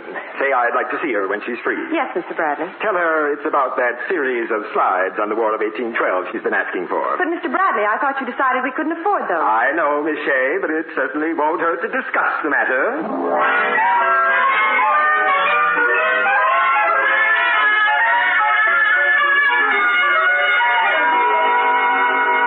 Well, good morning, Mr. Aldrich. Good morning, morning. Has that new golf bag I ordered arrived? Why, no, Mr. Aldrich. I told you it probably wouldn't be in until the end of the month. That's right, you did. I'll call you when it arrives. Good. Say, as long as I'm here, what have you in the way of baseball gloves? Baseball gloves? I'm not in the market for one yet, you understand, but it can't hurt to price what you have. Well, the glove you have in mind isn't in stock right now. The one made especially for shortstop. Shortstop? Yes, isn't that the position Henry plays on the team? Yes. That is, how did you... Well, you see, we're not at all sure yet. No? Well, I heard from a number of people that he's all set. You have? Yes, as a matter of fact, I was discussing it just yesterday with Walter Trumbull, and he lives at Mrs. Tompkins, you know. Well, what is that to do with... Mrs. Tompkins' brother is janitor down at the school, so it's right from the horse's mouth, you might say. Well, is that so? Yes. Well, I'll tell you, as long as I'm here, I might as well get that glove after all. I'll have to order it from Chicago. You'll have it in a week. A week? But the first game is Friday. Call Chicago and tell them to rush it out airmail. But, Mr. Aldrich, it'll cost I'll pay the additional charges. We can't have the first-string shortstop playing in a ripped glove. Come in. Hi, Coach. You wanted to see me? Oh, yes, Henry. Come in. Thanks, Coach. Did I mention all your worries are over? They are? Sure. Boy, I'm getting a glove that's so foolproof they practically refund your money if you make an error with it. Fine, Henry, fine. Henry, the reason I called you in... Yes, Coach? The reason I called you in... Henry, you know what I admire about you most? What, Coach? Your spirit. Yes, sir. Coming out for the team year after year, never getting discouraged. You know what that proves to me? What?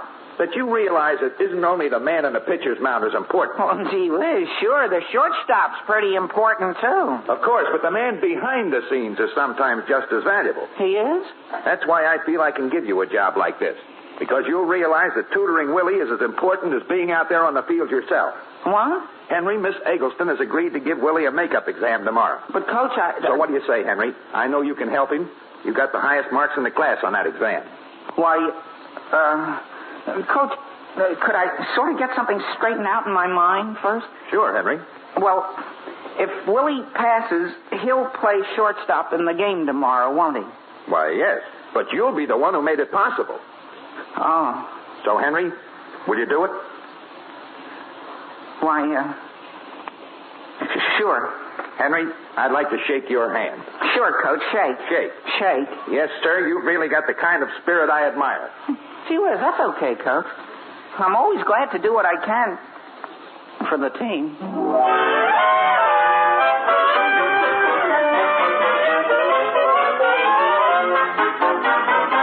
Oh, the big red letter stands for the Jello family. Oh, the big red letter stands for the Jello family. That's Jello. Yum, yum, yum. Jello puddings. Yum, yum, yum. Jello tapioca pudding. Yes, there are desserts for everybody's family in the Jello family of Yum Yum desserts. Like those swell Jello tapioca puddings. A miracle of goodness, a marvel of speed. And Jello tapioca puddings are ready prepared. All you do is add milk and cook for about 5 minutes. There's Jello vanilla tapioca, luscious, light, and mellow. Jello chocolate tapioca, rich and candy good. Jello orange coconut tapioca, tangy orange blended with tropical coconut. And you know that name, Jello, is a trademark. It's the property of General Foods, and it tells you you're getting a genuine Jello product. And remember, more people buy Jello puddings than any other prepared puddings in the world.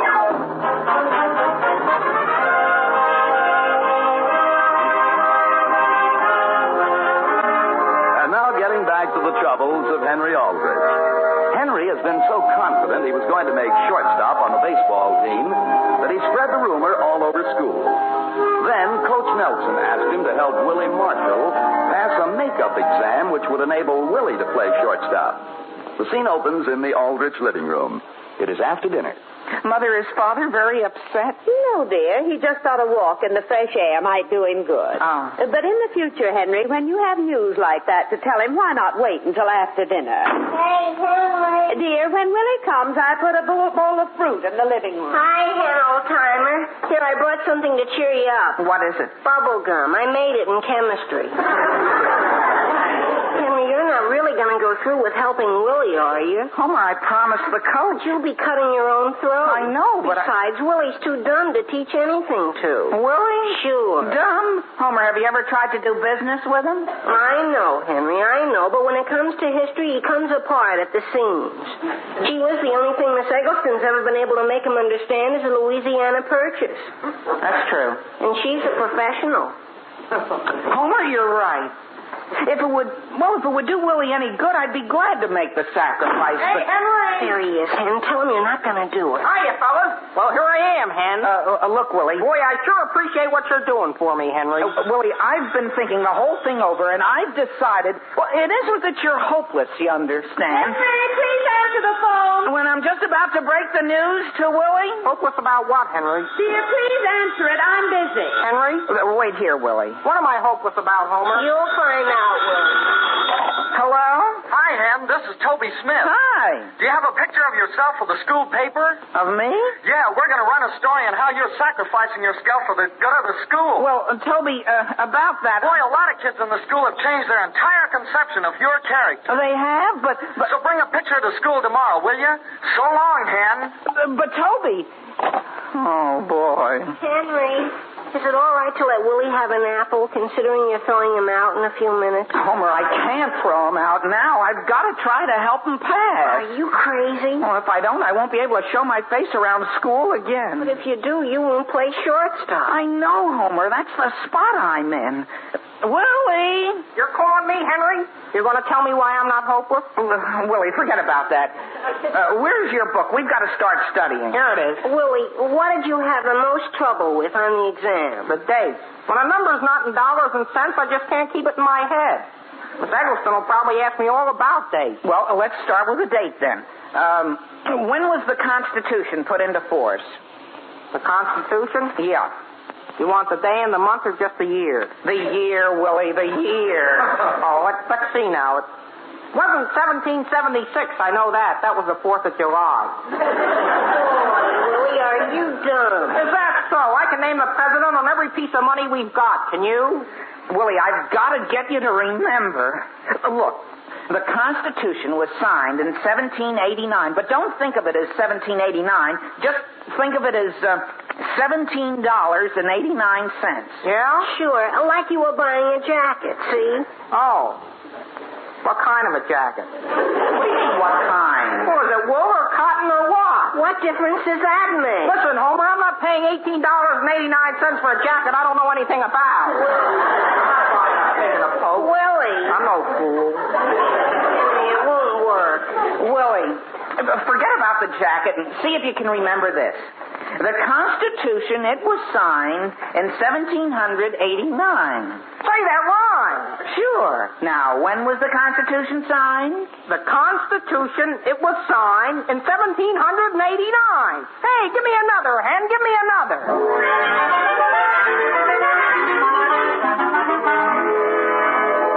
William Marshall, you may come in now. Oh, thank you, Miss Eggleston. And I don't want to rush you, but did I mention the game starts in half an hour? I'm aware of that, William. Now, let's get right to the exam, shall we? Yes, Miss Eggleston. And I want to say I certainly enjoyed those slides you showed the class today. You did? Sure. Boy, I saw the whole War of 1812 in a different light. That's fine. Now, let's start. We'll take the exam orally. Sort of word of mouth. Yes. First question, what were the 4 phases of the Revolution? The 4 phases? Yes. Well, that's no date. Well, William, I know dates are your weak point, so I decided to make the exam more general, without dates. Now, what were the 4 phases of the Revolution? Why, Jefferson went to Washington in 1801. Couldn't that be one of the phases? It could not. One wrong. Who fathered the first tariff bill to pass the Senate? Who? Not when? You don't know that either? Miss Eggleston, it doesn't rhyme with anything. I beg your pardon. Well, I mean, is that the one that's $17.89?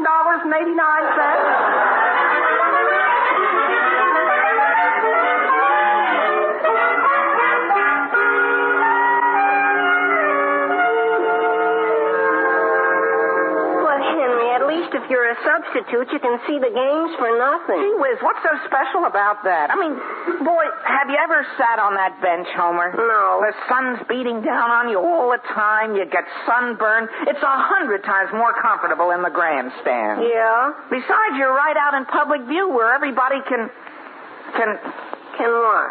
Listen, Homer, if I'd rather be a spectator, why should you worry? Oh, there you are, Henry. Hello, Father. Henry, your new glove just arrived Air Express. You might as well have it. But, Mr. Aldrich, Henry's turning in his uniform. Oh? Oh, I see. Homer, would you mind leaving for a moment? Leaving? I'd like to say something to Henry. And you feel it's none of my business? I do. Sure. I'll save a seat for you in the grandstand here. Henry, may I ask why you're turning in your uniform?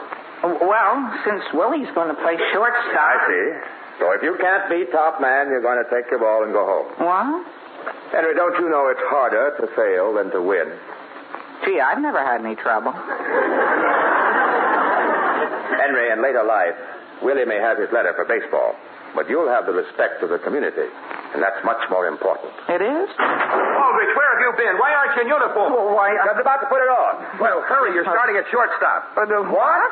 Willie Marshall didn't answer a single question correctly. But he couldn't have failed. I taught him everything I know. Well, he did. Miss Eggleston said he kept yelling, "It doesn't rhyme. It doesn't rhyme." I can't play. What, Henry? Do you realize the whole school will think I let Willie flunk on purpose? Henry, you're the only shortstop we've got left. But, Coach... Henry, stop arguing and get out there and play. But, Father, I'll lose the respect of the community. Henry, get out there and play.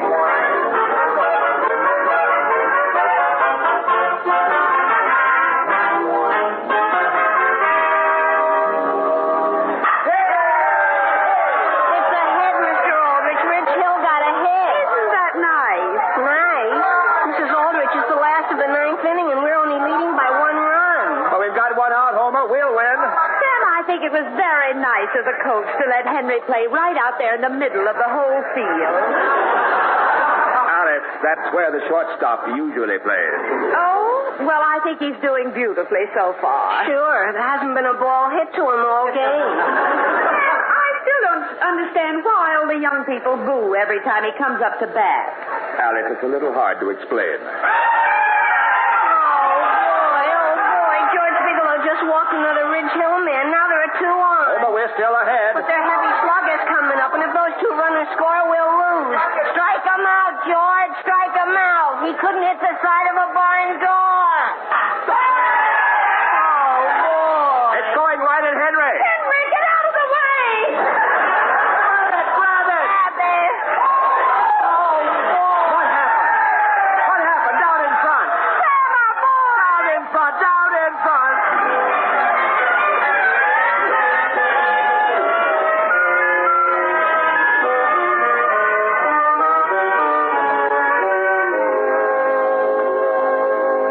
Would you like another cold cloth for your head? No, thanks, Mother. Now that we're home and the excitement's all over, will somebody please explain clearly, once and for all, what happened? Alice, you saw it yourself. Henry saved the game. I know he did, but how? All I remember, Mother, is that the ball started to come right at me, see?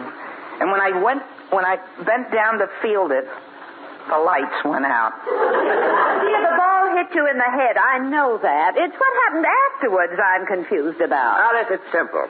From Henry's head, the ball bounced straight over to the second baseman, and he threw it to first for the double play.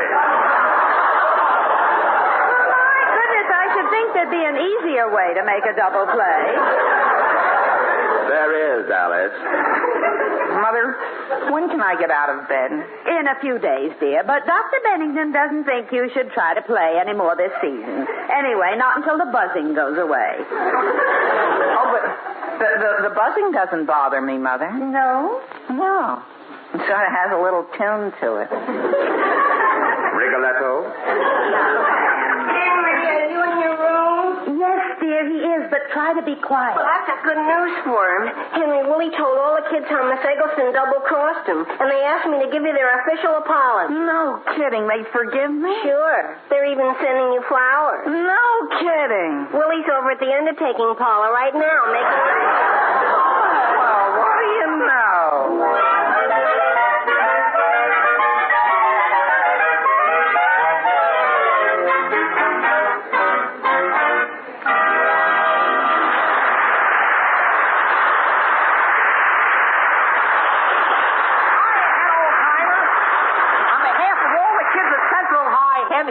flowers. And we vote you the swellest guy of the year. Well, gee whiz, Willie. Gee, thanks. And Henry, I'd like to make a deal with you. The undertaker says these straw flowers are everlasting. The straw flowers are? Yeah, so could I borrow them back to give to Miss Eggleston for Easter? What a man, Willie. But here's my special tip for Easter, a surprise dessert for the kids made with Jell-O tapioca pudding. Just prepare one package of luscious, light and creamy Jell-O vanilla tapioca as usual. When chilled, serve it in your best sherbet glasses, all dressed up with a garnish of bright-colored jelly beans. And then top with a sprinkling of baker's coconut, tinted pink, green, and yellow for a special Easter Day flourish. Try all three Jell-O tapioca puddings, Jell-O chocolate, vanilla, and orange coconut tapioca. They're ready prepared. All you do is add milk and cook for about 5 minutes. Jell-O tapioca puddings. 3 delicious new reasons why more people buy Jell-O puddings than any other prepared puddings in the world. You'll be in your living room and ours next week at the same time. Good night, folks.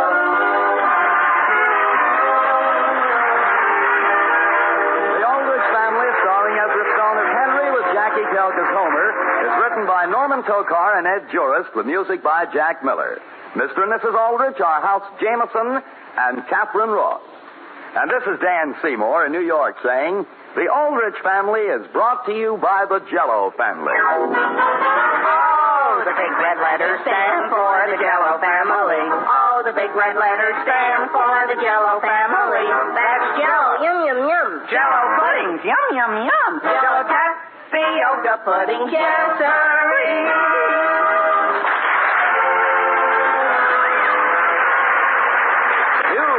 New as a rhino climbing a flagpole. Amazing, the only one of its kind. That's Minute Rice. Minute Rice for magically quick meals. Here's delicious, white, fluffy rice that you don't have to wash, rinse, drain, or steam. It's even quicker to fix than potatoes. For all you do is drop Minute Rice in water and bring to a boil. Minute Rice can be the mainstay for all sorts of delicious, quick meals. Try it. Remember the word minute. Minute Rice in the red, white, and blue box.